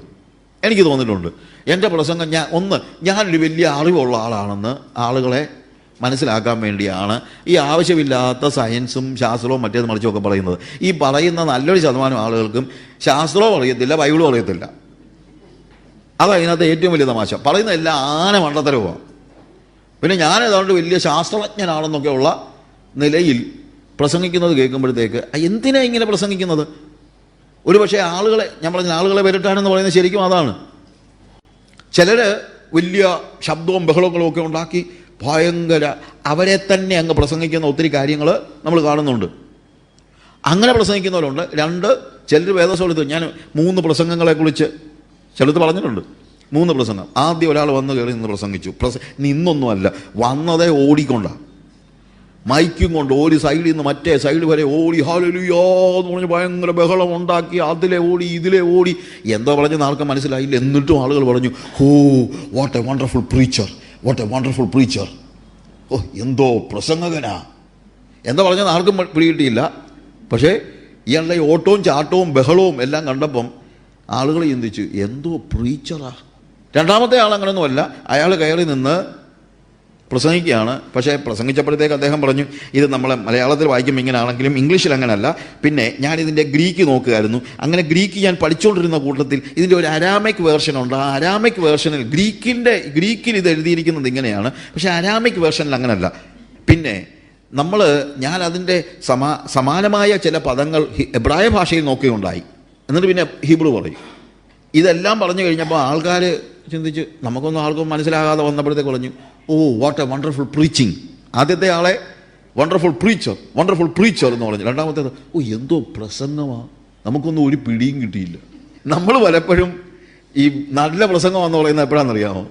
നമുക്ക് മനസ്സിലാക്കാം, നമുക്ക് പിടി കിട്ടാത്തപ്പോഴാണ്. ഇത് മുന്നേ ഇരിക്കുന്ന ആളുകൾക്ക് വേണ്ടിയാണ് പ്രസംഗിക്കുന്നതെന്നെങ്കിലും നമ്മൾ മനസ്സിലാക്കണം. ഒരു തിയോളജി PhD കഴിഞ്ഞ ഒരു പാസ്റ്റർ ഒരു ഗ്രാമത്തിലെ സഭയിൽ എങ്ങനെയോ പാസ്റ്ററായിട്ട് പോകേണ്ടി വന്നു. അവിടെ ചെന്ന് കഴിഞ്ഞ് ഇങ്ങേര് റിസർച്ച് സ്റ്റുഡൻസിന് ക്ലാസ് എടുക്കുന്നത് പോലെയാണ് ഈ ഗ്രാമത്തിൽ പോയി പഠിപ്പിക്കുന്നത്. ഇവർക്കൊന്നും ഒരു പിടിയും കിട്ടുന്നില്ല. അപ്പം മൂപ്പന്മാരെല്ലാം കൂടെ കുറച്ച് ആഴ്ചകൾ കഴിഞ്ഞപ്പോൾ വന്നിട്ട് പറഞ്ഞു, പാസ്റ്റർ പറയുന്നതെല്ലാം വലിയ വലിയ കാര്യങ്ങളാണ്, ഞങ്ങൾക്കറിയാം, പക്ഷേ ഇതെല്ലാം it is always over head, ഇത് തലയ്ക്ക് മുകളിൽ കൂടെ അങ്ങ് പോവുകയാണ്. പിന്നെ പാസ്റ്റർ പറഞ്ഞു, you see I am a PhD, I cannot come down, if it is over head you raise your head. ഇത് തലയ്ക്ക് മുകളിൽ കൂടെ പോവുകയാണെങ്കിൽ നിങ്ങൾ എന്തോ ചെയ്യണം? തല ഉയർത്തി പിടിക്കണം. എന്നാൽ ഇവർ പറഞ്ഞ്, പാസ്റ്റർ ഞങ്ങൾക്കും ആഗ്രഹമുണ്ട് തല ഉയർത്തി പിടിക്കണമെന്നൊക്കെ, പക്ഷേ ഞങ്ങൾ തല ഉയർത്തി എത്ര ഉയരാനാ? ഞങ്ങൾക്കൊന്നും അത്രയൊന്നും തലയൊന്നും ഉയർത്തി പിടിക്കാനുള്ള കപ്പാസിറ്റി ഒന്നുമില്ല, ഞങ്ങൾ ഗ്രാമീണരായ ആളുകളല്ലേ. പിന്നെ പാസ്റ്റർ ഒരു കാര്യം ഓർത്താൽ നല്ലതാ, കർത്താവ് പത്രോസിനെ ശുശ്രൂഷ പരമേൽപ്പിക്കുമ്പോൾ എൻ്റെ കുഞ്ഞാടുകളെ മേയിക്കാനാണ് പറഞ്ഞത്, അല്ലാതെ ജിറാഫുകളെ മേയിക്കാനല്ല. പലപ്പോഴും ഉണ്ടാകുന്ന പ്രശ്നം എന്താണെന്ന് ചോദിച്ചു കഴിഞ്ഞാൽ, ഇന്നിപ്പോൾ കുഞ്ഞാടുകൾക്കല്ല കാര്യങ്ങളൊക്കെ, പ്രസംഗം മനസ്സിലാകണമെങ്കിൽ വലിയ ജിറാഫിനൊക്കെ മനസ്സിലാകത്തുള്ളൂ. എന്തോ ചെയ്യുമെന്ന് പറ ഇല്ലേ? അപ്പം ഇവർ പറയുന്നതൊക്കെ കേട്ട് കഴിഞ്ഞാൽ നമ്മൾ പറയും എന്തോ പ്രസംഗമാണ്, വാട്ട് എ വണ്ടർഫുൾ പ്രീച്ചിങ്. അപ്പം ഒരാൾ വന്നു, വാട്ട് എ വണ്ടർഫുൾ പ്രീച്ചർ. രണ്ടാമത്തെ ആൾ വന്നു, വാട്ട് എ വണ്ടർഫുൾ പ്രീച്ചിങ്. മൂന്നാമത്തെ ആൾ കയറി നിന്ന് കർത്താവിൻ്റെ വചനം സംസാരിച്ച് കഴിഞ്ഞപ്പോൾ ആളുകൾ പറയാൻ തുടങ്ങി, oh what a wonderful Jesus, what a wonderful Jesus, what a wonderful Jesus. നമ്മൾ പ്രസംഗം കഴിയുമ്പോൾ ആളുകൾ പറയണം, എത്ര മഹത്വവാനായ യേശു. ഈ യേശുവിനെയാണ് പ്രസംഗിക്കേണ്ടത്. പത്രോസ് പ്രസംഗിച്ചത് പത്രോസിനെയല്ല, പത്രോസ് പ്രസംഗിച്ചത് യേശുവിനെയാണ്. അതാണ് സഭയുടെ പാരമ്പര്യം. നമ്മളെ തന്നെ പ്രസംഗിക്കുകയല്ല. ഇന്നത്തെ ഒരു വലിയൊരു പ്രശ്നം എന്നറിയാമോ? മിക്ക പ്രസംഗരും അവരെ തന്നെയാണ് പ്രസംഗിക്കുന്നത്. ഈ ക്രൂസൈഡിനൊക്കെ പ്രസംഗിക്കുന്ന പാർട്ടികളെല്ലാം പറയുന്നത് അവരെവിടെയൊക്കെ പോയപ്പോൾ എന്തൊക്കെ നടന്നെന്നാണ്, അല്ലാതെ യേശുവിനെ ഒന്നും അല്ല പ്രസംഗിക്കുന്നത്. ഞാൻ ആഫ്രിക്കയിലെ ഇതേപോലുള്ള ആഫ്രിക്കയിൽ നിന്നാണ് പലതും ഇങ്ങോട്ട് ഇറക്കുമതി ചെയ്യുന്നത്. എനിക്ക് മനസ്സിലാകാത്ത കാര്യമാണ്. ഇതിൻ്റെയൊക്കെ വലിയ പാർട്ടികളെല്ലാം ആഫ്രിക്ക കിടപ്പുണ്ട്. ഏതാ ഇവന്മാർ പ്രസംഗിച്ച് കഴിഞ്ഞിട്ട് ഒരക്ഷര യേശുവിനെ കുറിച്ച് പറയത്തില്ല. വലിയ ക്രൂസൈഡ് പ്രീച്ചറൊക്കെ ഈ പറയുന്നത് പോലെ ഒരു സൈഡിൽ നിന്ന് മറ്റേ സൈഡ് വരെ ഓടിക്കൊണ്ട് തുടങ്ങുമ്പോൾ തന്നെ ഇയാളുടെ വീരകൃത്യങ്ങളാണ് പറയുന്നത്. 3 months back I was in Kenya and many people came forward and I was praying for all the people, all were healed. And 2 months back I was in Uganda and many sick people came forward, I was laying my hands upon them and all were healed. Last month I was in South Africa and one blind man came and I was laying my hands upon him and he was healed. 2 weeks back I was in Mozambique and I was praying for the sick and many were healed. Last week I was in Zambia and many people came forward and all were healed. Now all those who are sick come forward, all those who are sick come forward. യേശു എന്നൊരു വാക്ക് പോലും ഇയാൾ പറഞ്ഞില്ല. 3 മാസം മുമ്പ് അയാൾ ഉഗാണ്ടയിൽ എന്നാ ചെയ്തു, 2 മാസം മുമ്പ് കെനിയയിൽ എന്നാ ചെയ്തു, അല്ല അവരുടെ കാര്യങ്ങൾ പറഞ്ഞിട്ട് പോയി. യേശു എന്ന് പറഞ്ഞേ ഇല്ല. അയാൾ കൈ വെച്ചപ്പോൾ സൗഖ്യമായ ആളുകളും ഈ TV യിലൊക്കെ പ്രസംഗിക്കുന്നവർ നിങ്ങൾ കേട്ടിട്ടുണ്ടല്ലോ. അവർക്ക് ആരാ യേശുവിനെ പ്രസംഗിക്കുന്നത്? എല്ലാവരും ബ്രദർ പ്രാർത്ഥിച്ചപ്പോൾ സാക്ഷി പറയും. എനിക്കതാ മനസ്സിലാകാത്തത് അല്ലേ? ഇവർ സുവിശേഷമൊന്നും പ്രസംഗിക്കത്തില്ല, 2-3 വാക്ക് പറഞ്ഞു കഴിഞ്ഞിട്ട് പിന്നെല്ല എന്താ ചെയ്യുന്നത്? അവരുടെ കൈവെപ്പിനാൽ സൗഖ്യം പ്രാപിച്ചവരുടെ സാക്ഷ്യമല്ല ഈ വന്ന് പറയിക്കുന്നതല്ല. അവർ പറയുന്നതല്ല എന്താ? യേശു എന്നെ സൗഖ്യം, ബ്രദർ പ്രാർത്ഥിച്ചപ്പോൾ ഇല്ലേ? ഇതാണോ സുവിശേഷ പ്രസംഗം? പത്രോസ് അവൻ ചെയ്ത കാര്യങ്ങളുമെല്ലാം ആണോ അവിടെ പറയുന്നത്? No, he was preaching Jesus. അപ്പോൾ സഭയുടെ പാരമ്പര്യം യേശുവിനെ പ്രസംഗിക്കുകയാണ്, പ്രസംഗകനെ പ്രസംഗിക്കുകയല്ല. ഞാൻ കെനിയയിലുണ്ടായിരുന്നപ്പോഴത്തേക്ക് ഒരു വലിയൊരു ബാനർ, ഒരു പോസ്റ്റർ ഞാൻ കണ്ടു. ദ മൈറ്റി പ്രോഫറ്റ്, അതാണ് ഏറ്റവും ഒരുത്തൻ ഇങ്ങനെ സൂട്ടൊക്കെ ഇട്ട് നടക്കുന്ന നിൽക്കുന്നൊരു പടം. ദ മൈറ്റി പ്രോഫറ്റ്, അത് വലിയ അക്ഷരത്തിൽ. അതിൻ്റെ താഴെ of the Lord in town. അപ്പോൾ കാണുന്നവന് ഈ ലോർഡ് കാണത്തൊന്നുമില്ല. The mighty prophet in town, that's all. ഇതാണോ ക്രിസ്തീയ പ്രസംഗം? ഇതിൻ്റെ പിന്നാലെ നിങ്ങൾ പോകുന്നതിൻ്റെ കാര്യം എന്താ? ഈ TV യിലൊക്കെ നിങ്ങളെന്തിനാ ഈ മുകളിലത്തെ ഇങ്ങനെ നീളത്തിൽ ഇങ്ങനെ ഓടിപ്പോകുന്ന അക്കൗണ്ട് നമ്പർ കാണാതെ പഠിച്ചിട്ട് ഇതൊക്കെ പൈസ ഇട്ട് കൊടുക്കുമ്പോൾ ആലോചിക്കണം, ഇയാൾ ആരെയാണ് പ്രസംഗിച്ചത്? യേശുവിനെയാണോ അതോ അവരെ തന്നെയാണോ എന്ന് നിങ്ങളൊന്ന് ആലോചിച്ച് നോക്കിക്കേ. കർത്താവിന് മഹത്വം കൊടുക്കുകയാണെന്ന് നിങ്ങൾ പറയും. അത് കർത്താവിന് മഹത്വം കൊടുക്കുന്നില്ല, കർത്താവിൻ്റെ കാര്യം പറയുന്നില്ലല്ലോ.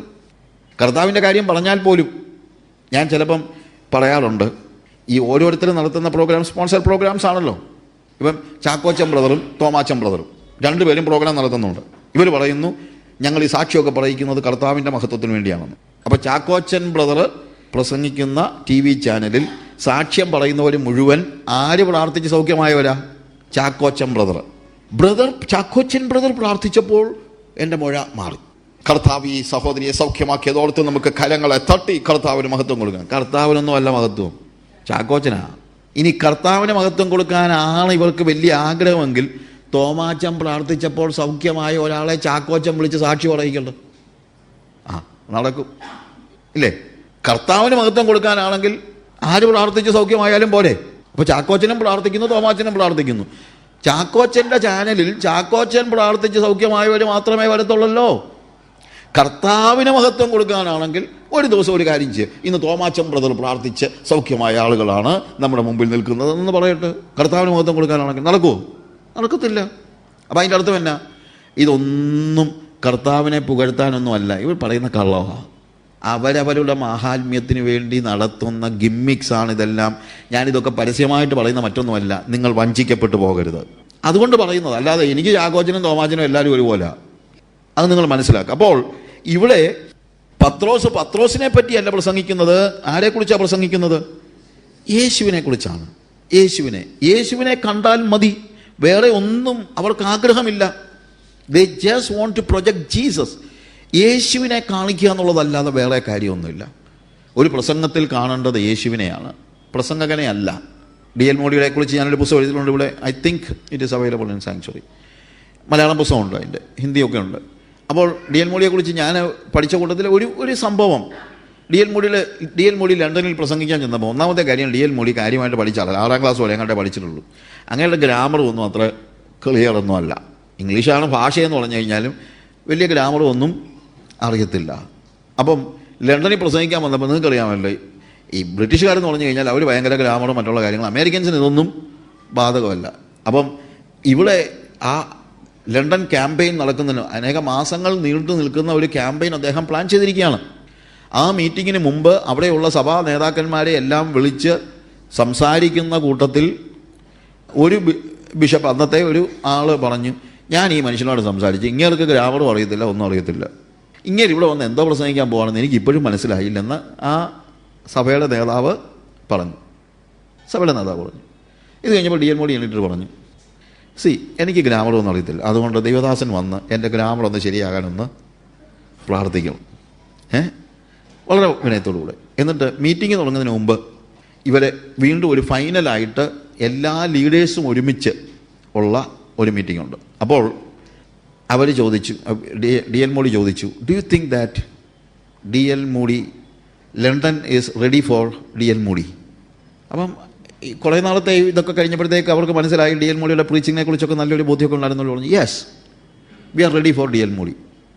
ഇദ്ദേഹം പറഞ്ഞു, but D.L. Moody is not ready for London. D.L. Moody London D.L. മോഡിക്ക് വേണ്ടി തയ്യാറാണെങ്കിൽ ഞാൻ പറയാം, D.L. മോഡി ലണ്ടന് വേണ്ടി തയ്യാറായിട്ടില്ല. എന്നിട്ട് അദ്ദേഹം പറഞ്ഞു, but Jesus is ready for London. എന്നിട്ട് അദ്ദേഹം പറഞ്ഞ ഒരു കാര്യം, D.L. Modi really he was A shoe repair ചെയ്യുന്ന ജോലിയായിരുന്നു. യേശുവിന് ലണ്ടനിലേക്ക് പോകാൻ യേശു തയ്യാറായിരിക്കുകയാണ്. ലണ്ടനിലേക്ക് പോകാനായിട്ട് യേശു തയ്യാറായിരിക്കുകയാണ്. D.L. മോഡിയുടെ ജോലി എന്നാണ്? യേശുവിൻ്റെ ഒരു പാദുകം, ഒരു ഷൂ ആയി. യേശുവിന് ലണ്ടനിലേക്ക് വരണം, യേശുവിനൊരു ഷൂ വേണം. അതാണ് D.L. മോഡി. എന്നെ ഒത്തിരി സ്വാധീനിച്ച ഒരു വാചകമാണത്. നമ്മളാരാ? യേശുവിന് പോകാനുള്ള ഒരു ഷൂ. പ്രസംഗകരായ ആളുകളെല്ലാം മനസ്സിലാക്കണം, ആകെ നമ്മളൊരു ഷൂ മാത്രമാണ്. നമ്മളിൽ കയറി ആരാ പോകേണ്ടത്? യേശു. നമ്മളൊരാൾ വരുമ്പോഴത്തേക്ക് ആദ്യം ഷൂ അല്ലല്ലോ നോക്കുന്നതാണോ? അല്ല, നമ്മൾ ഷൂ അല്ല നോക്കുന്നത്. അതുകൊണ്ടാണ് ഞാൻ പറഞ്ഞത്, പത്രോസ് പ്രസംഗിക്കാൻ എഴുന്നേറ്റ് നിൽക്കുമ്പോൾ പത്രോസ് ഒരിക്കലും എന്ത് ചെയ്യുന്നില്ല? അവനെ തന്നെ പ്രസംഗിക്കുന്നില്ല. അവൻ പ്രസംഗിക്കുന്നത് യേശുവിനെയാണ്. നമ്മൾ പ്രസംഗിക്കുമ്പോൾ എപ്പോഴും യേശുവിനെയാണ് പ്രസംഗിക്കേണ്ടത്. പത്രോസ് ആ യേശുവിനെ പ്രസംഗിക്കുന്നത് നമ്മൾ ഇനി ഒന്ന് പഠിക്കാൻ നോക്കുമ്പോഴത്തേക്ക് സമയത്തിൻ്റെ പരിമിതിയുണ്ട്, ഞാൻ പെട്ടെന്ന് പോകുകയാണ്. 22-ാമത്തെ വാക്യം മുതൽ തുടങ്ങുമ്പോൾ അവൻ പറയുന്നത്, ഇസ്രായേൽ പുരുഷന്മാരെ, ഈ വചനം കേട്ടുകൊള്ളുവിൻ.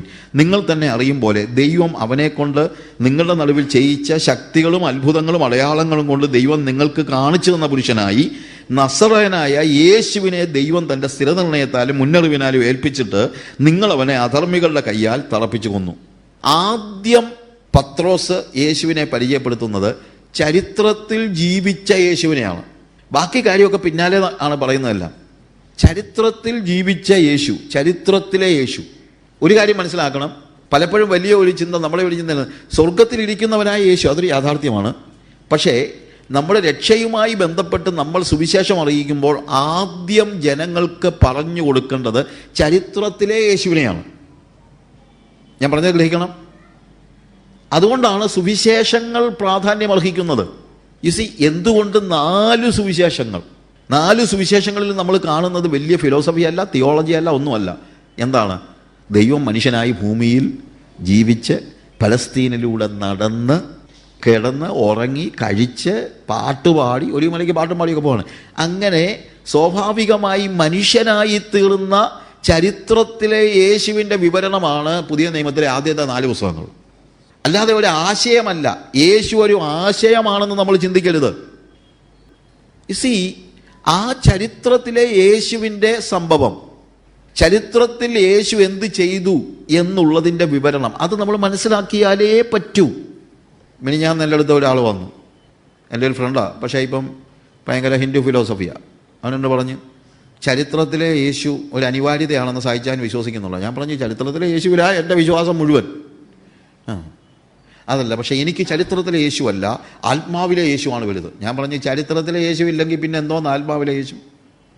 ചരിത്രത്തിലെ യേശുവിനെ അംഗീകരിക്കാൻ പാടാ. അത് യുക്തിയുടെ പ്രശ്നമല്ല.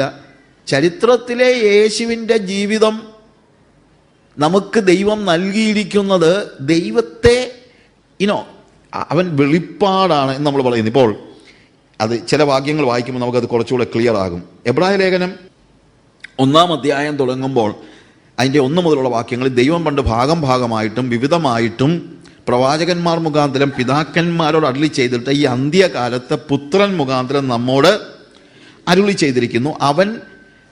അവനെ താൻ സകലത്തിനും അവകാശിയാക്കി വെച്ചു. അവൻ മുഖാന്തരം ലോകത്തെയും ഉണ്ടാക്കി. അവൻ്റെ തേജസ്സിൻ്റെ പ്രഭയും തത്വത്തിൻ്റെ മുദ്രയും സകലത്തെയും തൻ്റെ ശക്തിയുള്ള വചനത്താൽ വഹിക്കുന്നവനും ആകൊണ്ട് പാപങ്ങൾക്ക് പരിഹാരമുണ്ടാക്കിയ ശേഷം ഉയരത്തിൽ മഹിമയുടെ വലത്തുഭാഗത്തിരിക്കുകയും അവൻ ദൈവദൂതന്മാരെക്കാൾ വിശിഷ്ടമായ നാമത്തിന് അവകാശിയായിരിക്കേണ്ടതിനൊത്തവണ്ണം അവരെക്കാൾ ശ്രേഷ്ഠനായി തീരുകയും ചെയ്തു. ഈ വേദഭാഗത്ത് പറയുന്ന 1-ാമത്തെ കാര്യം, ദൈവിക വെളിപ്പാട് എങ്ങനെയാണ് ചരിത്രത്തിൽ സംഭവിച്ചത്.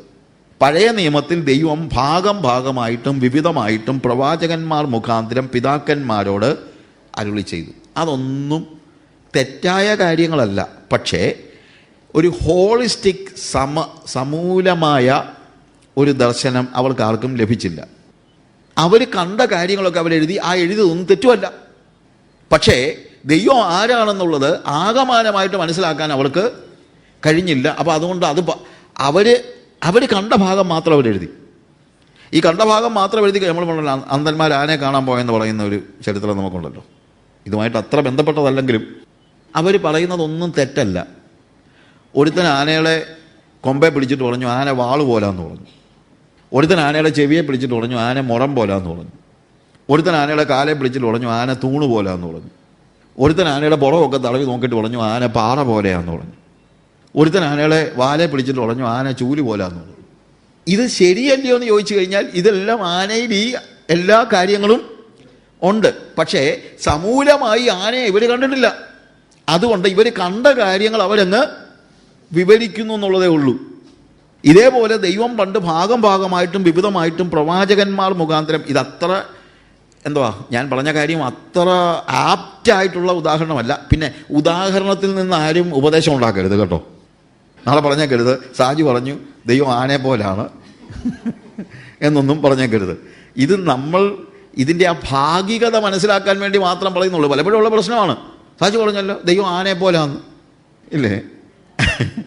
അപ്പം പുതിയ തിയോളജി ഉണ്ടാക്കരുത് ഇതിനകത്തുനിന്ന്. ഇത് നമ്മളെ ആ ലിമിറ്റേഷൻ ഒന്ന് മനസ്സിലാക്കാൻ വേണ്ടി ഞാൻ പറഞ്ഞത്. ഒരു സമഗ്രമായ ഒരു സമൂലമായ ഒരു ദർശനം ലഭിക്കുന്നതിൽ പ്രവാചകന്മാർക്ക് പലപ്പോഴും പരാജയമുണ്ടായി. പൂർണ്ണമായിട്ട് മനസ്സിലാക്കാൻ കഴിഞ്ഞില്ല. കാര്യം ദൈവം വളരെ സോ മാഗ്നിഫിഷ്യൻ്റ്, അവനെ മനസ്സിലാക്കാനായിട്ടുള്ള ആ കപ്പാസിറ്റി പലപ്പോഴും ഇവർക്ക് ഇല്ലായിരുന്നു. എന്നിട്ട് പറയുകയാണ്, ഈ അന്ത്യകാലത്ത് പുത്രൻ മുഖാന്തരം നമ്മോട് അരുളി ചെയ്തിരിക്കുന്നു, അവനെ താൻ സകലത്തിനും അവകാശിയാക്കി വെച്ചു, അവൻ മുഖാന്തരം ലോകത്തെയും ഉണ്ടാക്കി. അടുത്ത വാക്ക്, അവൻ അവൻ്റെ തേജസ്സിൻ്റെ പ്രഭയും തത്വത്തിൻ്റെ മുദ്രയും സകലത്തെയും തൻ്റെ ശക്തിയുള്ള വചനത്താൽ വഹിക്കുന്നവനും ആകൊണ്ട്. അവിടെ പറഞ്ഞിരിക്കുന്ന ഒന്ന് രണ്ട് വാക്കുകൾ, തേജസ്സിൻ്റെ, he is the exact resemblance of God's glory and the very stamp of his nature. Exact resemblance of God's glory, അതിൻ്റെ അർത്ഥം എന്നാ? ദൈവത്തിൻ്റെ സകല പ്രഭയും അവനിൽ ഉണ്ട്. He's the exact resemblance of God's glory. പ്രവാചകന്മാർ ദൈവത്തെ ആ രീതിയിൽ മനസ്സിലാക്കിയിട്ടില്ല. മോശ പോലും ദൈവത്തിൻ്റെ തേജസ് കാണുന്നതിൽ പരാജയപ്പെട്ടു. ആ ഒരു സാഹചര്യത്തിൽ മോശയ്ക്ക് പോലും സമൂലമായ നിലയിൽ ദൈവത്തെ മനസ്സിലാക്കി കൊടുക്കുന്നതിന് ഓൾമോസ്റ്റ് നന്നായിട്ട് ദൈവവുമായിട്ട് നിരന്തര സമ്പർക്കത്തിലും സംസാരത്തിലും കഴിഞ്ഞിരുന്ന ആളാണ് മോശ. എന്നാൽ പോലും പുത്രൻ അറിഞ്ഞതുപോലെ മോശ അറിഞ്ഞിട്ടില്ല. Is the exact resemblance of God's glory and the very stamp of his nature. അവിടെ സ്റ്റാമ്പ് എന്ന് പറയുന്നത് ഈ നമ്മുടെ റബ്ബർ സ്റ്റാമ്പ് എന്ന് തന്നെ വെച്ചു, അത് തന്നെയാണ് അടുത്ത അർത്ഥം. ഈ മുദ്ര, തത്വത്തിൻ്റെ മുദ്രയും, അവൻ തേജസ്സിൻ്റെ പ്രഭയും തത്വത്തിൻ്റെ മുദ്രയും. ഈ നിങ്ങൾക്കറിയാമല്ലോ, ഈ സീല്, റബ്ബർ സീലിൻ്റെ ഒരു പ്രശ്നം എന്താണെന്ന് ചോദിച്ചു കഴിഞ്ഞാൽ, അതിനകത്ത് ഇത് കൊത്തിയിരിക്കുന്നത് മിറർ ഇമേജാണ്. നമ്മൾ വായിക്കാൻ നോക്കിയാൽ ഭയങ്കര പാടാ. സി എന്നുള്ളത് നമ്മൾ ചിലപ്പം, അല്ലെങ്കിൽ ഡി എന്നുള്ളത് പി എന്നൊക്കെ നമ്മൾ ചിലപ്പോൾ അറിയാതെ വായിച്ചു പോകും. കാര്യം അതിങ്ങനെ നോക്കിക്കഴിഞ്ഞാൽ നമ്മൾ ചിലപ്പം വായിക്കുമ്പോൾ പലപ്പോഴും തെറ്റിച്ച് കളയും.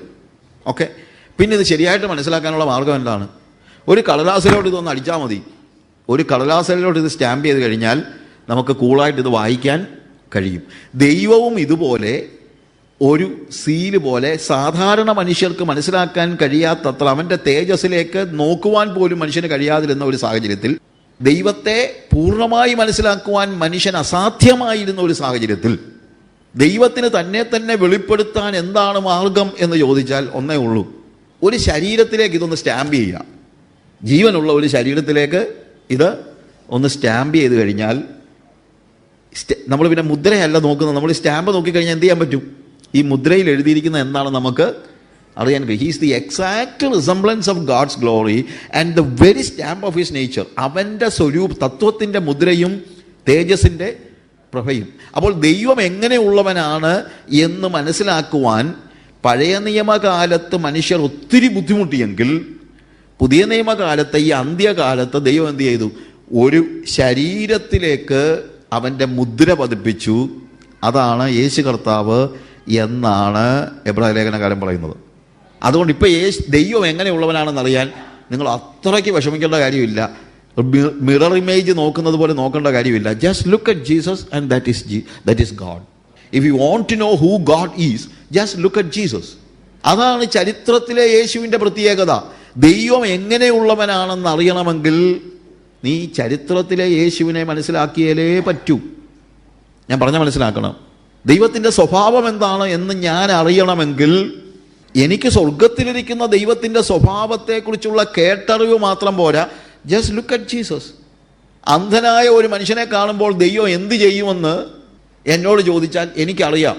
സ്വർഗത്തിലിരിക്കുന്ന ദൈവം എന്ത് ചെയ്യുമെന്ന് അറിയത്തക്ക രീതിയിലുള്ള പരിജ്ഞാനമൊന്നും എനിക്ക് ഇല്ല. പക്ഷേ എനിക്കിപ്പോഴറിയാം. എന്നാണെന്നറിയാമോ? യേശു അന്ധനായ മനുഷ്യനെ കണ്ടപ്പോൾ എന്ത് ചെയ്തു? അതുതന്നെയാണ് ദൈവം ചെയ്യുന്നത്. കാര്യം അവൻ ദൈവത്തിൻ്റെ തേജസ്സിൻ്റെ പ്രഭയാണ്, തത്വത്തിൻ്റെ മുദ്രയാണ്. ദൈവത്തെ വെളിപ്പെടുത്തി ഒരു ശരീരത്തിൽ വെളിപ്പെടുത്തിയിരിക്കുകയാണ്. അതുകൊണ്ട് ചരിത്രത്തിലെ യേശു എന്ന് പറയുന്നത് ഭയങ്കര പ്രാധാന്യമുള്ള കാര്യമാണ്. ഞാൻ പറയുന്നത് നിങ്ങൾ ഗ്രഹിക്കുന്നുവല്ലോ. ഒരു കല്യാണ വീട്ടിൽ ദൈവം വന്നിട്ട് അവിടെ വീഞ്ഞ് പോരാതെ വന്നു കഴിഞ്ഞാൽ ദൈവം എന്ത് ചെയ്യുമെന്ന് ചോദിച്ചാൽ നമുക്കിപ്പോൾ അറിയാം. നേരത്തെ നമുക്കറിയത്തില്ലായിരുന്നു. മരിച്ച് നാറ്റം വെച്ച ഒരു വ്യക്തിയുടെ ശവക്കല്ലറയ്ക്ക് മുമ്പിൽ ദൈവം വന്ന് നിന്നാൽ ദൈവം എന്ത് ചെയ്യുമെന്നുള്ളത് ഇപ്പം നമുക്കറിയാം. അതെങ്ങനെ നമ്മൾ അറിയുന്നത്? യേശുവിലൂടെയാണ്. അതുകൊണ്ടാണ് ഞാൻ പറഞ്ഞത്, ചരിത്രത്തിലെ യേശുവിൻ്റെ ആ യേശു സംഭവം, the story of Jesus or the life of Jesus is so important. അത് പ്രസംഗിച്ചാലേ പറ്റൂ. ചരിത്രത്തിലെ യേശു ദൈവത്തിൻ്റെ പ്രതിമയാണ്. നമ്മൾ ഓരോ ഭാഗങ്ങൾ വായിക്കുമ്പോഴും യോഹന്നാൻ്റെ സുവിശേഷത്തിലേക്ക് നമ്മൾ വരുമ്പോൾ അതിൻ്റെ 1-ാം അധ്യായത്തിൻ്റെ 1 മുതൽ ഉള്ള വാക്യങ്ങൾ, ആദിയിൽ വചനമുണ്ടായിരുന്നു, വചനം ദൈവത്തോടുകൂടെ ആയിരുന്നു, വചനം ദൈവമായിരുന്നു, സകലവും ആദിയിൽ അവൻ ദൈവത്തോടു കൂടെ ആയിരുന്നു. അതിൻ്റെ തന്നെ 14-ാമത്തെ വാക്യം വരുമ്പോഴത്തേക്ക് അവിടെ പറയുന്നത്, വചനം ജഡമായി തീർന്നു, കൃപയും സത്യവും നിറഞ്ഞവനായി നമ്മുടെ ഇടയിൽ പാർത്തു, ഞങ്ങൾ അവൻ്റെ തേജസ് പിതാവിൽ നിന്ന് ഏകജാതനായവൻ്റെ തേജസ്സായി കണ്ടു. അപ്പോൾ യേശുവിലെ തേജസ് ആരുടെ തേജസ്സാണ്? പിതാവിൻ്റെ തേജസ്സാണ്. അപ്പോൾ യോഹന്നാൻ പറയാണ്, വി നോ, ഞങ്ങളത് കണ്ടു, ഞങ്ങളത് മനസ്സിലാക്കി.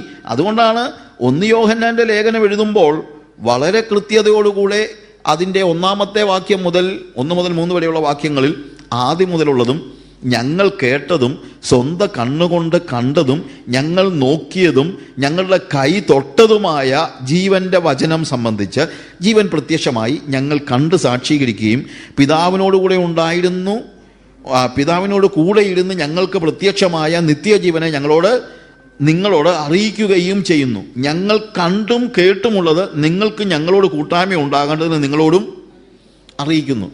യോഹന്നാൻ പറയുന്നതാണ്, ഞങ്ങളവനെ സ്പർശിച്ചു, ഞങ്ങളവനെ നോക്കി കണ്ടു, അവനെ സ്പർശിച്ചു, ഞങ്ങളുടെ കൈ തൊട്ടത്. പ്രത്യേകിച്ചും ഒരു വലിയ ദുരുപദേശം ആ കാലയളവിൽ ഉണ്ടായിരുന്നു. അതെന്താണെന്ന് ചോദിച്ചു കഴിഞ്ഞാൽ, ദൈവത്തിന് ഒരിക്കലും മനുഷ്യനാകാൻ കഴിയില്ല എന്ന് പറയുന്ന ഒരു പ്ലേറ്റോണിക് അണ്ടർസ്റ്റാൻഡിംഗ് ആണ് നോസ്റ്റിസിസത്തിന്, അല്ലെങ്കിൽ അതിൻ്റെ ഒരു ക്രിസ്ത്യൻ വേർഷനാണ് നോസ്റ്റിസിസം, നിഗൂഢജ്ഞാനവാദം. അതിൻ്റെ നിഗൂഢജ്ഞാനവാദികളായ ആളുകൾ ക്രിസ്തീയ മതത്തിലും നുഴഞ്ഞു കയറിയിട്ട് അവർ പറഞ്ഞു, അത് അവരുടെ പ്രധാനപ്പെട്ട വാദം എന്നാന്ന് ചോദിച്ചു കഴിഞ്ഞാൽ, the matter is basically evil and soul is divine. അപ്പോൾ വസ്തുക്കൾ എന്ന് പറയുന്നത് അടിസ്ഥാനപരമായി ദോഷമുള്ളതാണ്, ആത്മാവാണ്, അല്ലെങ്കിൽ ആത്മാവാണ് സത്യമായത്, വസ്തു എന്ന് പറയുന്നത് ഈവിളാണ്. അതാണ് നോസ്റ്റിസിൻ്റെ ഒരു ചിന്ത. അതുകൊണ്ട് അവരുടെ കൺക്ലൂഷനാണ് ഇത്. പലപ്പോഴും ഉണ്ടാകുന്ന പ്രശ്നം, ഇവിടുന്ന് ഒരു ഫിലോസഫി എടുത്തിട്ട് ഒരു കൺക്ലൂഷൻ അവരുണ്ടാക്കും, നോസ്റ്റിക്കൽ ഉണ്ടാക്കിയ കൺക്ലൂഷൻ. അതുകൊണ്ട് ദൈവം യേശുവിൽ ദേഹരൂപത്തിൽ വസിച്ചില്ല. അപ്പോൾ നമ്മൾ കണ്ടത് അത് കണ്ടെന്ന് തോന്നിയെന്നുള്ളതേ ഉള്ളൂ. It was a optical illusion എന്ന് പറയുന്ന ഇംഗ്ലീഷിൽ ഒരു വാക്കുണ്ട്, ഓപ്റ്റിക്കൽ ഇല്യൂഷൻ. സോ ഒരു ഓപ്റ്റിക്കൽ ഇല്യൂഷൻ ആയിരുന്നു യേശുവിൻ്റെ ജീവിതം. അപ്പോൾ യേശു നടന്നതുപോലെ നിങ്ങൾക്ക് തോന്നി, but he didn't have a body. Gnostic ചിന്തയാണ്. ആ നോസ്റ്റിക് ചിന്താഗതി വെച്ച് പുലർത്തിയിരുന്നവർക്കുള്ള മറുപടിയാണ് യോഹന്നാൻ പറയുന്നത്, he was not an optical illusion, we touch him. ഞങ്ങളവനെ കണ്ടു, ഞങ്ങളവനെ കേട്ടു, അവൻ്റെ ശബ്ദം കേട്ടു, ഞങ്ങളവനെ തൊട്ടു. അവൻ ഓപ്റ്റിക്കൽ ഇല്യൂഷൻ അല്ല. ഹല്ലേലൂയ. അപ്പോൾ ദൈവം എങ്ങനെയുള്ളവനാണെന്ന് അറിയാൻ ദൈവം എന്ത് ചെയ്തു? ഒരു ശരീരത്തിൽ വന്ന് വസിക്കുന്നതാണ് അവൻ പിതാവിൽ നിന്നുള്ള ഏകജാതനായവൻ്റെ തേജസ്. യോഹന്നാന്റെ സുവിശേഷം 17-ാം അധ്യായത്തിൻ്റെ 6-ാം വാക്യത്തിൽ കർത്താവ് പ്രാർത്ഥിക്കുമ്പോൾ കർത്താവ് തന്നെ പറയുകയാണ്, നീ എനിക്ക് തന്ന ആളുകൾക്ക് ഞാൻ നിന്റെ നാമം വെളിപ്പെടുത്തി. നാമം എന്ന് പറയുന്നത് സ്വഭാവം എന്ന അർത്ഥത്തിലാണ്. ഇത് പലതും ഈ ജൂയിഷ് ആൾക്കാർക്ക് പെട്ടെന്ന് അവരുപയോഗിക്കുന്ന, ഇപ്പം യാക്കോബിനോട് ദൈവം ചോദിക്കുന്ന ഒരു ചോദ്യമുണ്ട്, വാട്ട് ഈസ് യുവർ നെയിം? നിൻ്റെ പേര് എന്ത്? ദൈവത്തിന് അറിയത്തില്ല അത് യാക്കോബാണെന്ന്. അറിയാം, പക്ഷേ അവനെ കൊണ്ട് പറയിക്കണം ഞാൻ യാക്കോബാണ്. എന്താ കാര്യം? യാക്കോബ് എന്നുള്ള വാക്കിൻ്റെ അർത്ഥം അവൻ്റെ സ്വഭാവമാണ്, അവൻ ഉപായിയാണ്. അപ്പം നാമം എന്ന് പറയുന്നത് അത് ഒരാളുടെ സ്വഭാവത്തെ കാണിക്കാൻ വേണ്ടി ഉപയോഗിക്കുന്ന കാര്യമാണ്. ഇവിടെ കർത്താവ് പറയാണ്, നീ എങ്ങനെയുള്ളവനാണെന്ന് ഈ ജനങ്ങൾക്ക് അറിയത്തില്ലായിരുന്നു, പക്ഷേ ഈ 33.5 വർഷം ഞാനിവിടെ ജീവിച്ചിട്ട് ഞാൻ എന്ത് ചെയ്തു? ദൈവം എങ്ങനെയുള്ളവനാണെന്ന് നീ എനിക്ക് തന്നവർക്ക് ഞാൻ വെളിപ്പെടുത്തി കൊടുത്തു. അപ്പോൾ ദൈവം എങ്ങനെയുള്ളവനാണെന്ന് അറിയാൻ ചരിത്രത്തിലെ യേശു അനിവാര്യമാണ്. അതുകൊണ്ടാണ് ഞാൻ പറഞ്ഞത്, ഇതൊക്കെ ഇന്ന് പലപ്പോഴും ഉണ്ടാകുന്ന പ്രശ്നം ഇതാണ്.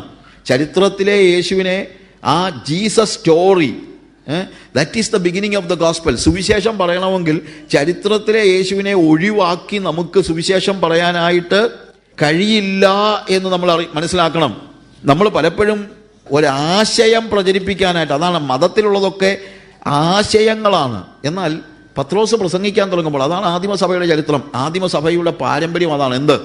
He was talking about the historical Jesus.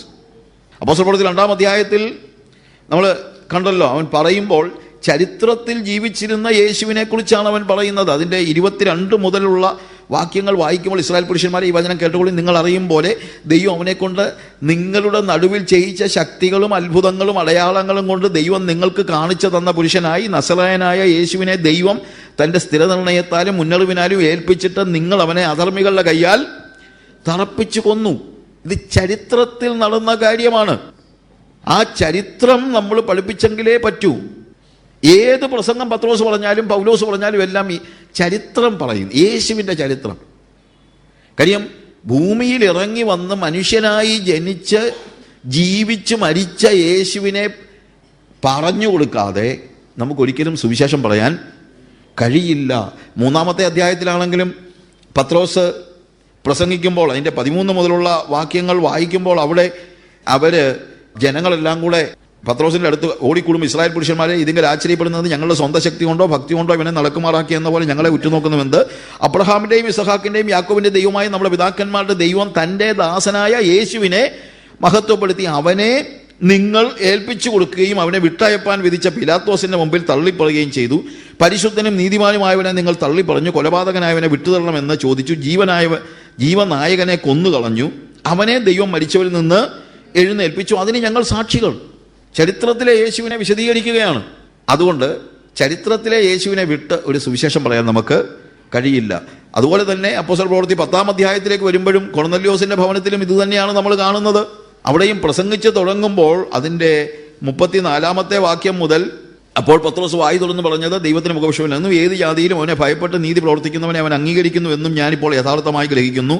അവൻ എല്ലാവരുടെയും കർത്താവായ യേശുക്രിസ്തു മൂലം സമാധാനം സുവിശേഷിച്ചുകൊണ്ട് ഇസ്രായേൽ മക്കൾക്ക് അയച്ച വചനം, യോഹന്നാൻ പ്രസംഗിച്ച സ്നാനത്തിന് ശേഷം ഗലീലയിൽ തുടങ്ങി യഹൂദിയയിലൊക്കെയും ഉണ്ടായ വർത്തമാനം, നസറായനായ യേശുവിനെ ദൈവം പരിശുദ്ധാത്മാവിനാലും ശക്തിയാലും അഭിഷേകം ചെയ്തതും ദൈവം അവനോടുകൂടെ ഇരുന്നതുകൊണ്ട് അവൻ നന്മ ചെയ്തും പിശാച് ബാധിച്ചവരൊക്കെയും സൗഖ്യമാക്കിയും കൊണ്ട് സഞ്ചരിച്ചതുമായ വിവരം നിങ്ങൾ തന്നെ അറിയുന്നുവല്ലോ. യഹൂദ്യ ദേശത്തും യെരൂശലേമിലും അവൻ ചെയ്ത സകലത്തിനും ഞങ്ങൾ സാക്ഷികളാകുന്നു. അപ്പോൾ യേശുവിൻ്റെ ഭൂമിയിലെ ജീവിതത്തെ വിശദമാക്കുന്ന, അങ്ങനെ വിശദമാക്കിക്കൊണ്ടാണ് സുവിശേഷ പ്രസംഗങ്ങളെല്ലാം നടക്കുന്നത്.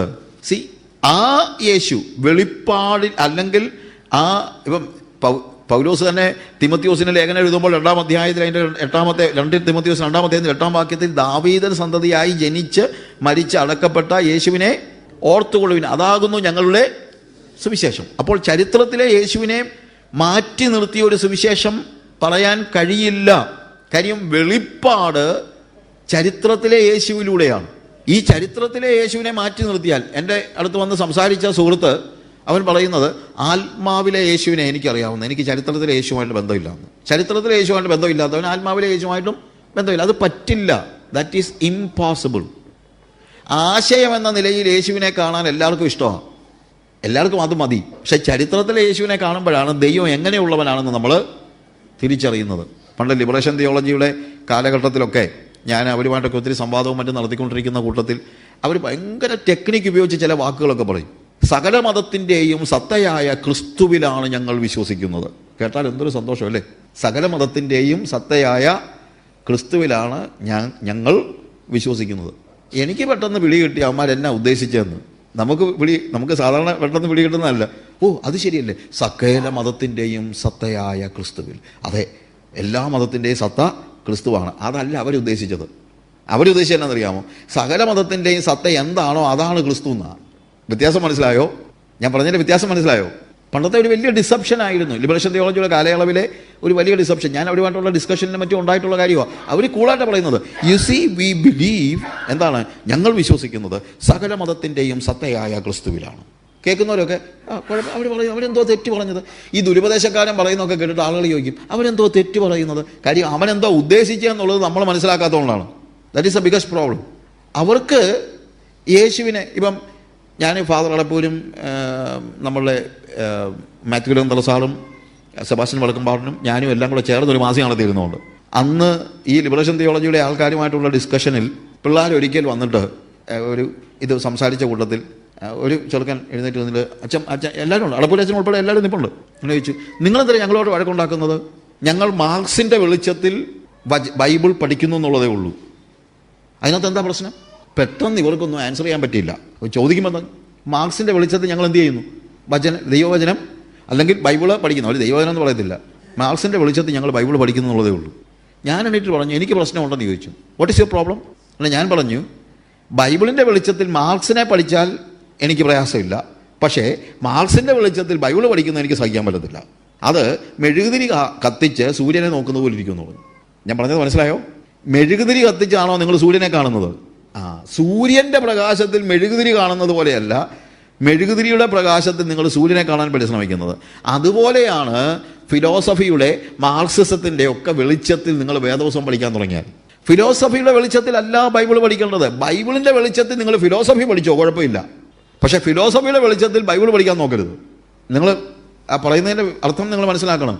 അതുകൊണ്ട് ചരിത്രത്തിലെ യേശുവിനെ ഒരു സാധാരണ നിലയിൽ നിങ്ങൾ തള്ളിക്കളഞ്ഞിട്ട് അർത്ഥമില്ല. കാര്യം ആ യേശുവാണ് ദൈവത്തിൻ്റെ വെളിപ്പാട്. ആ യേശുവില്ലാതെ ഒരു സുവിശേഷമില്ല, ഒരാശയമല്ല യേശു.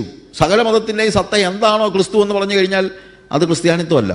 The Jesus who lived in this world as a man, that is gospel. ഞാൻ പണ്ട് മാസിക നടത്തിക്കൊണ്ടിരുന്ന സമയത്ത് ഒരിക്കലും എൻ്റെ മാസികയിലെ ഒരു ഇൻ്റർവ്യൂവിന് വേണ്ടി ചിലർക്കറിയാം, ജെയിംസ് ഇർവിൻ ചന്ദ്രനിൽ നടന്നിട്ടുള്ള ആളാണ്. അദ്ദേഹവുമായിട്ടൊരു ഇൻ്റർവ്യൂ ഉണ്ടായിരുന്നു. അപ്പം ഒരു ചോദ്യം, നാച്ചുറലി എല്ലാ ആളുകളും ചോദിക്കുന്ന ഒരു ചോദ്യമാണ്. ഞങ്ങളുടെ മാഗസിനിൽ ആ ഇൻ്റർവ്യൂ ഞങ്ങൾ പബ്ലിഷ് ചെയ്തിരുന്നു. ഞങ്ങൾ ചോദിച്ച ചോദ്യം ഇതാണ്: ചന്ദ്രനിലൂടെ നടന്നപ്പോൾ എന്ത് തോന്നി? ചന്ദ്രനിലൂടെ നടന്നപ്പോൾ എന്ത് തോന്നി? നല്ലൊരു ചോദ്യമാണ്. കാരണം ഇദ്ദേഹം ചിരിച്ചോണ്ട് പറഞ്ഞൊരു കാര്യമുണ്ട്. That is wonderful. When I was walking on moon I felt I am privileged. ചന്ദ്രനിലൂടെ നടന്നപ്പോൾ എനിക്ക് ഭയങ്കര സന്തോഷം തോന്നി. But when I see God walking on earth, man walking on moon is nothing. ചന്ദ്രനിൽ മനുഷ്യൻ നടക്കുന്നത് വലിയ കാര്യമാണ്, പക്ഷേ ദൈവം ഭൂമിയിൽ നടന്നതുമായിട്ട് ആലോചിച്ച് നോക്കിയാൽ മനുഷ്യൻ ചന്ദ്രനിൽ നടക്കുന്നതിനകത്ത് വലിയ അർത്ഥമൊന്നും വലിയ കാര്യമൊന്നും ഇല്ല. അപ്പം അതുകൊണ്ടാണ് ഞാൻ പറഞ്ഞത് ഗോഡ് വാക്കിംഗ് ഓൺ എർത്ത്, അതാണ് ചരിത്രത്തിലെ യേശു. അതിനെ വില കുറച്ച് കാണിക്കുന്ന യാതൊന്നും സുവിശേഷമല്ല. നമ്മുടെ വെളിപ്പാടിൻ്റെ അടിസ്ഥാനം അതാണ്. ചരിത്രത്തിൽ ജീവിച്ച യേശു പത്രോസിനോട് അല്ലെങ്കിൽ ശിഷ്യന്മാരോട് ചോദിച്ചു, നിങ്ങൾ എന്നെ ആരെന്ന് പറയുന്നു?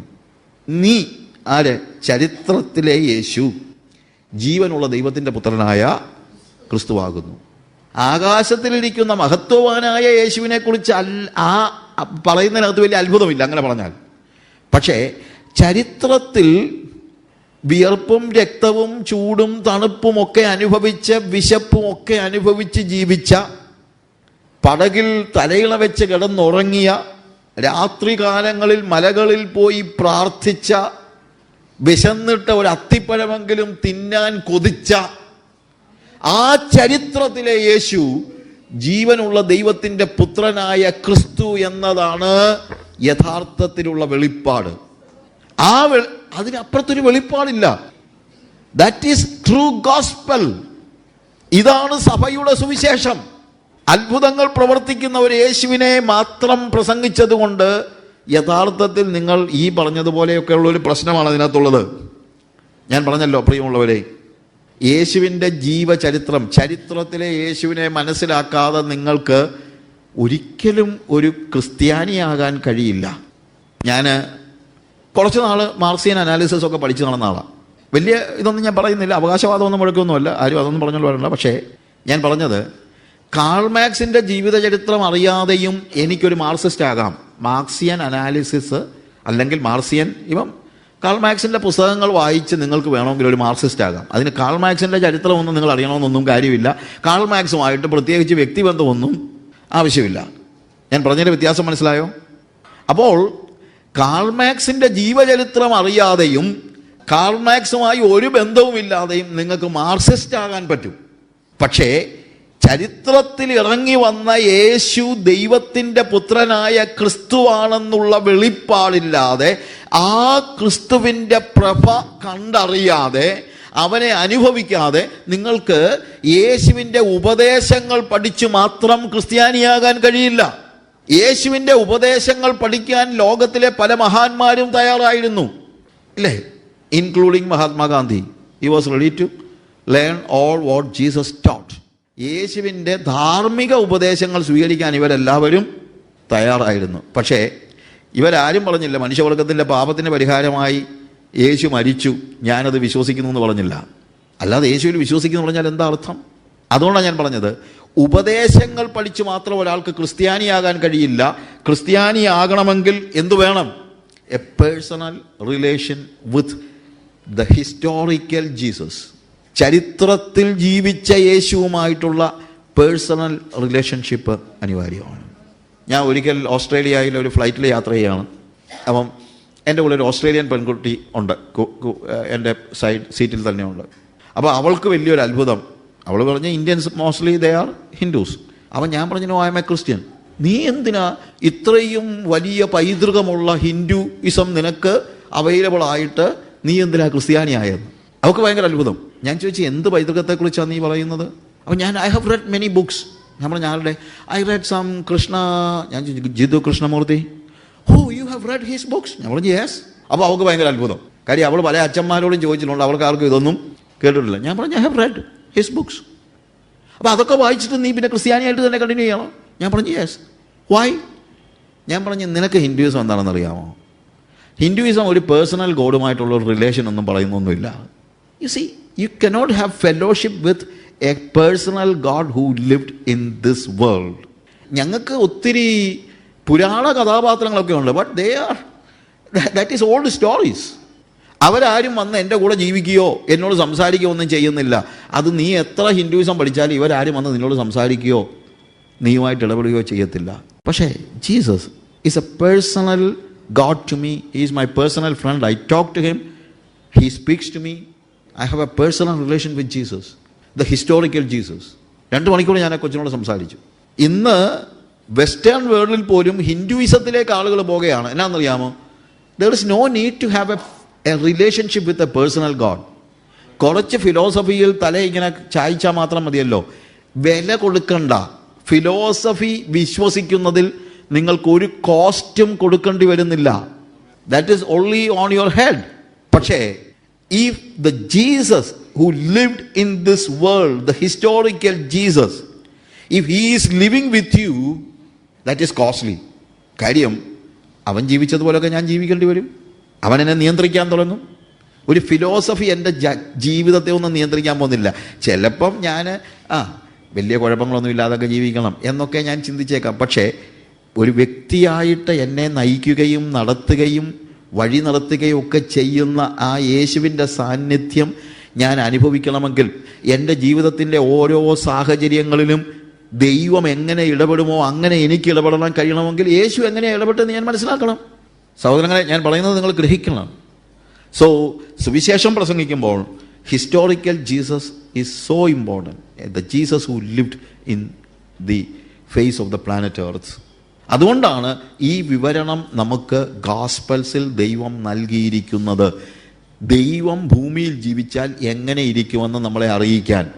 എന്തിനാ? അങ്ങനെ നമ്മളും ജീവിക്കാൻ. അവൻ നമുക്ക് പിന്തുടരേണ്ടതിന് ഒരു മാതൃക വെച്ചേച്ച് പോയിരിക്കുന്നു. അപ്പോൾ അതുകൊണ്ട് ഹിസ്റ്റോറിക്കൽ ജീസസിനെ പ്രസംഗിക്കാതെ ഒരു സുവിശേഷ പ്രസംഗമില്ല. ഇനി ആ ഹിസ്റ്റോറിക്കൽ ജീസസ് ചെയ്ത അത്ഭുതങ്ങളും മറ്റുള്ള കാര്യങ്ങളും മാത്രം പറഞ്ഞാൽ പോരാ. അതൊക്കെ പറയാൻ നമുക്ക് ഭയങ്കര സന്തോഷമാണ്. അതാണ് മറ്റൊരു പ്രശ്നം. ഹിസ്റ്റോറിക്കൽ ജീസസിനെ കുറിച്ച് പറയുമ്പോൾ നമ്മൾ പറയും ഖാനാവിലെ കല്യാണത്തിന് വെള്ളം വീഞ്ഞാക്കിയവനായ യേശു, 5 അപ്പം കൊണ്ട് 5000 പേരെ പോഷിപ്പിച്ചവനായ യേശു എന്നൊക്കെ പറഞ്ഞു നിർത്തും. പക്ഷെ പത്രോസ് പ്രസംഗിക്കുമ്പോൾ അതൊക്കെ പറഞ്ഞ് നിർത്തുകയല്ല. അവൻ തുടങ്ങിയത് ഈ കാര്യങ്ങൾ പറഞ്ഞുകൊണ്ടാണെങ്കിൽ 22-ാമത്തെ വാക്യത്തിൽ ഇസ്രായേൽ പുരുഷന്മാരെ ഈ വചനം കേട്ടുകൊള്ളുവിൻ എന്ന് പറഞ്ഞങ്ങോട്ട് തുടങ്ങിയിട്ട് അവൻ പറയാണ്, ദൈവം അവനെ കൊണ്ട് നിങ്ങളുടെ നടുവിൽ ചെയ്യിച്ച ശക്തികളും അത്ഭുതങ്ങളും അടയാളങ്ങളും കൊണ്ട് ദൈവം നിങ്ങൾക്ക് കാണിച്ചു തന്ന പുരുഷനായി നസറായനായ യേശുവിനെ. കാര്യം ഇവരാകെ അത് എന്ത് മാത്രമേ കണ്ടുള്ളൂ? അത്ഭുതങ്ങളും അടയാളങ്ങളും ഒക്കെ. ആരാ? ശിഷ്യന്മാരല്ല, പത്രോസല്ല. ഈ വന്ന് നിൽക്കുന്നവരാകെ കേട്ടത് യേശു രോഗികളെ സൗഖ്യമാക്കി, ലാസറിനെ ഉയർപ്പിച്ചു, ഇതൊക്കെ അവർ കേട്ടിട്ടുള്ളൂ. പക്ഷേ പെട്ടെന്ന് തന്നെ അവൻ്റെ അത്ഭുതങ്ങളെയും അടയാളങ്ങളെയും കുറിച്ച് പറഞ്ഞില്ല. ഞാനിതാ പറഞ്ഞത്, നേരത്തെ പ്രവചനത്തിൻ്റെ നിവൃത്തിയെക്കുറിച്ച് പറഞ്ഞെങ്കിൽ പത്രോസ് പെട്ടെന്ന് തന്നെ അത് നിർത്തിയിട്ട് എങ്ങോട്ട് കയറി? യേശുവിലേക്ക് കയറി. യേശുവിൻ്റെ അടയാളങ്ങളെയും അത്ഭുതങ്ങളെക്കുറിച്ച് പറഞ്ഞ് തുടങ്ങിയെങ്കിൽ ഉടനെ തന്നെ എങ്ങോട്ട് കയറി? നസറായനായ യേശുവിനെ ദൈവം തൻ്റെ സ്ഥിരനിർണയത്താലും മുന്നറിവിനാലും ഏൽപ്പിച്ചിട്ട് നിങ്ങൾ അവനെ അധർമ്മികളുടെ കയ്യാൽ തറപ്പിച്ചു കൊന്നു. അപ്പൊ ചരിത്രത്തിലെ യേശുവിനെ വെളിപ്പെടുത്തിയിട്ട് ഉടനെ തന്നെ പറയുകയാണ്, you know he was crucified, ക്രൂശിക്കപ്പെട്ടവനായ യേശു. യേശുവിൻ്റെ ചരിത്രത്തിലെ എല്ലാം പ്രധാനമാണ്, എന്നാൽ ഏറ്റവും പ്രധാനം ക്രൂശാണ്. ക്രൂശാണ് ബാക്കി എല്ലാത്തിനും പ്രസക്തി ഉണ്ടാക്കുന്നതും. ഞാൻ ഈ കഴിഞ്ഞ ക്രിസ്മസ് ഡേയ്സിൽ ഒറീസയിലും മറ്റും ഉണ്ടായിരുന്നു, മറ്റു പല സ്ഥലങ്ങളിലും അവരോട് ഞാൻ സംസാരിച്ചപ്പോൾ ഞാൻ പറഞ്ഞൊരു കാര്യമുണ്ട്. നിങ്ങൾ ഈ ക്രിസ്മസ് ആഘോഷിക്കുന്നു, പക്ഷേ ഒരു കാര്യം മനസ്സിലാക്കണം, നിങ്ങൾ പറയുന്നത് അനുസരിച്ച് എന്തോ ആയിക്കോട്ടെ, പക്ഷേ വേദപുസ്തകത്തിലെ ചരിത്ര സത്യം യേശു ബെത്ലഹേമിൽ ജനിച്ചു. അതാണല്ലോ നിങ്ങൾ ക്രിസ്മസ് എന്ന് പറയുന്നത്. ഡേറ്റ് ഒന്നും നമുക്ക് വിഷയമല്ല, പോട്ടെ. പക്ഷേ ഒരു കാര്യം മനസ്സിലാക്കണം, യേശു ബെത്ലഹേമിൽ ജനിച്ചു, ഗോൽഗോത്തായിൽ മരിച്ചു. ഗോൽഗോത്തായിൽ മരിച്ചില്ലായിരുന്നുവെങ്കിൽ ബേത്ലഹേമിൽ അവൻ ജനിച്ചത് കൊണ്ട് എനിക്കൊരു ഗുണം ഉണ്ടാകത്തില്ലായിരുന്നു. അപ്പോൾ ഗോൽഗോത്തായിലെ അവൻ്റെ മരണമാണ് ബേത്ലഹേമിലെ അവൻ്റെ ജനനത്തെ അർത്ഥസമ്പുഷ്ടമാക്കുന്നത്. അപ്പോൾ പ്രസംഗത്തിൽ ജനിച്ച യേശുവിനെ പറഞ്ഞാൽ പോരാ, അത്ഭുതം പ്രവർത്തിച്ച യേശുവിനെ പറഞ്ഞാൽ പോരാ, യേശുവിനെ കുറിച്ച് പ്രസംഗിച്ചാൽ ഒഴിവാക്കാൻ കഴിയാത്ത അനിവാര്യമായ കാര്യം അവൻ്റെ ക്രൂശ് മരണമാണ്. യേശുവിൻ്റെ ക്രൂശിനെ കുറിച്ച് പ്രസംഗിക്കാതെ ഒരു പ്രസംഗവും ശിഷ്യന്മാരാരും പറഞ്ഞിട്ടില്ല. അവരാരും അത്ഭുതങ്ങളും രോഗസൗഖ്യവും ഒന്നും അല്ല പറഞ്ഞുകൊണ്ടിരുന്നത്. ഇവിടെ നമ്മൾ മനസ്സിലാക്കേണ്ട ഒരു കാര്യം, യേശു വന്നത് തന്നെ മരിക്കാനാണ്. ലോകത്തിലെല്ലാവരും വരുന്നത് ജീവിക്കാനാണ്, പക്ഷേ യേശു വന്നത് മരിക്കാനാണ്. യേശു പറഞ്ഞു, ഞാൻ വന്നത് ശുശ്രൂഷ ഏൽക്കുവാനല്ല, ശുശ്രൂഷിപ്പാനും അനേകർക്ക് വേണ്ടി എൻ്റെ ജീവനെ മറുവിലയായി കൊടുക്കുവാനുമാണ്. അപ്പോൾ യേശു ഭൂമിയിലേക്ക് വന്നതിൻ്റെ തന്നെ ആത്യന്തിക ലക്ഷ്യം എന്താണ്? ക്രൂശിക്കപ്പെടാൻ. അല്ലാതെ കുറേ അത്ഭുതങ്ങൾ പ്രവർത്തിക്കാനോ രോഗികളെ സൗഖ്യമാക്കാനോ മാത്രമല്ല. ഇടയ്ക്ക് ചിലപ്പോൾ രോഗികളെ സൗഖ്യമാക്കി കാണും, പക്ഷെ അതൊന്നും വലിയ ഇമ്പോർട്ടൻ്റ് ആയിട്ടുള്ള കാര്യമൊന്നുമല്ല. അതൊക്കെ അവൻ്റെ മനസ്സലിവ് കൊണ്ട് അവൻ ചെയ്തെന്നുള്ളതേ ഉള്ളൂ. അങ്ങനെ രോഗികളെ സൗഖ്യമാക്കാൻ വേണ്ടി മാത്രം യേശുവിന് ഇപ്പം സ്വർഗത്തിൽ നിന്ന് ഇറങ്ങി വന്ന് കാൽവറി ക്രൂശിൽ മരിക്കേണ്ട വലിയ അത്യാവശ്യമൊന്നുമില്ലായിരുന്നു. സ്വർഗത്തിൽ ഇരുന്നുകൊണ്ട് കൽപ്പിച്ചാലും രോഗം സൗഖ്യമാകും. പഴയ നിയമത്തിൽ നയമാൻ്റെ രോഗം സൗഖ്യമായത് കർത്താവ് കാൽവറി ക്രൂശിൽ വന്ന് മരിച്ചിട്ട് വല്ലതുമാണോ? ഒന്നും അല്ലല്ലോ. കടം വീട്ടാൻ യേശു ഭൂമിയിലേക്ക് വന്നതെന്നൊന്നും പറയരുത് പ്ലീസ്.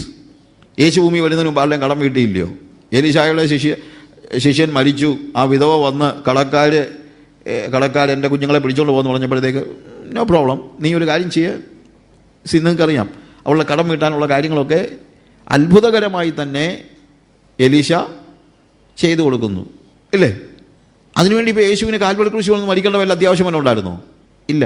യേശു ഭൂമിയിൽ വന്നതിൻ്റെ അടിസ്ഥാനപരമായ ലക്ഷ്യമെന്ന് പറയുന്നത് നിങ്ങളുടെ രോഗം സൗഖ്യമാക്കാനോ കടം വീട്ടാനോ നിങ്ങൾക്ക് കാറ് തരാനോ വീട് തരാനോ പണം തരാനോ പദവി തരാനോ ഒന്നുമല്ല. പിന്നെ ഭൂമിയിൽ വന്ന് മനസ്സലിവ് കൊണ്ട് ചിലപ്പം ഞാൻ രോഗിയായിട്ട് യേശുവിൻ്റെ അടുത്ത് ചെന്ന് കഴിഞ്ഞാൽ എൻ്റെ അടുത്തും രോഗികൾ വരും, ഞാൻ പ്രാർത്ഥിക്കും, ആളുകളൊക്കെ സൗഖ്യമാകുന്നുണ്ട്. പിന്നെ അതിൻ്റെ ഫോട്ടോ ഒന്നും എടുത്തൊന്നും ഞാൻ എങ്ങും കൊടുക്കുന്നില്ലെന്നുള്ളതേ ഉള്ളൂ. കാര്യം ദൈവം അവരുടെ ജീവിതത്തിൽ ചെയ്യുന്ന ഒരു മനസ്സലിവ് കൊണ്ട് ചെയ്യുന്നതായ ഒരു കാര്യം. പക്ഷെ അതിനാണ് യേശു ഭൂമിയിലേക്ക് വന്നതെന്ന് പറയരുത്. ഞാൻ ചിലപ്പോൾ ഉദാഹരണമായിട്ട് പറയാറുണ്ട്, മലാവി എന്ന് പറയുന്ന ഒരു രാജ്യമാണ്, ഞാൻ പോയിട്ടുള്ള രാജ്യമാണ്, ആഫ്രിക്കയിലെ ഒരു രാജ്യമാണ്. അപ്പോൾ ഇന്ത്യ ഗവൺമെൻറ് മലാവിയിലേക്ക് എന്നെ ഇന്ത്യയുടെ അംബാസഡറായിട്ട് പറഞ്ഞു വിടുകയാണ്. പറഞ്ഞു വിട്ടപ്പോൾ എന്നോട് പറഞ്ഞു, നീ ചെന്നാൽ ഉടനെ തന്നെ അവിടെ ഗവൺമെൻറ്റുമായിട്ട് ഒരു കരാറിൽ ഒപ്പിടണം, ഒരു ട്രേഡ്, അങ്ങോട്ടും ഇങ്ങോട്ടുള്ള ട്രേഡിൻ്റെ ഒരു കരാറിൽ ഒപ്പിടണം എന്ന് തന്നെയല്ല, സൈനികമായി അവർക്ക് സഹായം ആവശ്യമുണ്ടെന്ന് പറഞ്ഞിട്ടുണ്ട്, അത് കൊടുക്കാൻ ഇന്ത്യ തയ്യാറാണ്, അവരുടെ സുരക്ഷാ കാര്യങ്ങൾ ഏറ്റെടുത്ത് നടത്താൻ ഉള്ള ഒരു ചർച്ച നടന്നുകൊണ്ടിരിക്കുകയാണ്, നീ ചെന്ന് ആ കരാറിൽ ഒപ്പുവെക്കണം. അങ്ങനെ മലാവിയും ഇന്ത്യയുമായിട്ടുള്ള ആ സുരക്ഷാ കരാർ ഒപ്പുവെക്കാനായിട്ട് ഞാൻ നിന്നെ അങ്ങോട്ട് അയക്കുകയാണ് എന്ന് ഇന്ത്യൻ ഗവൺമെൻറ് എന്നെ പറഞ്ഞു വിടുകയാണെന്ന് വെച്ചു, ഇന്ത്യയുടെ അംബാസഡറായിട്ട്. അപ്പോൾ നാച്ചുറലി അവിടെ ചെന്നപ്പോഴത്തേക്ക് പത്രക്കാരും എല്ലാം വരുന്നുണ്ട്. ഞാൻ ഹോട്ടലിൽ താമസിച്ചു, ഞാനങ്ങോട്ട് പോവുകയാണ്. പോയ വഴിക്ക് കാലും ഇല്ലാത്ത ഒരു ഭിക്ഷക്കാരൻ അതിലേക്കൂടെ നടന്നു വന്നിട്ട്, സാറേ വെല്ലോം തരണം എന്ന് പറഞ്ഞു. ഞാൻ സ്റ്റോറി, ഞാൻ അവരുടെ ഒരു 1000 ക്വാച്ച, 1000 ക്വാച്ച എന്ന് പറഞ്ഞാൽ ഒരു 500 രൂപ 600 രൂപ വരുമെന്ന് വെച്ചു. ഞാൻ ഒരു 1000 ക്വാച്ച എടുത്ത് അവന് കൊടുത്തു.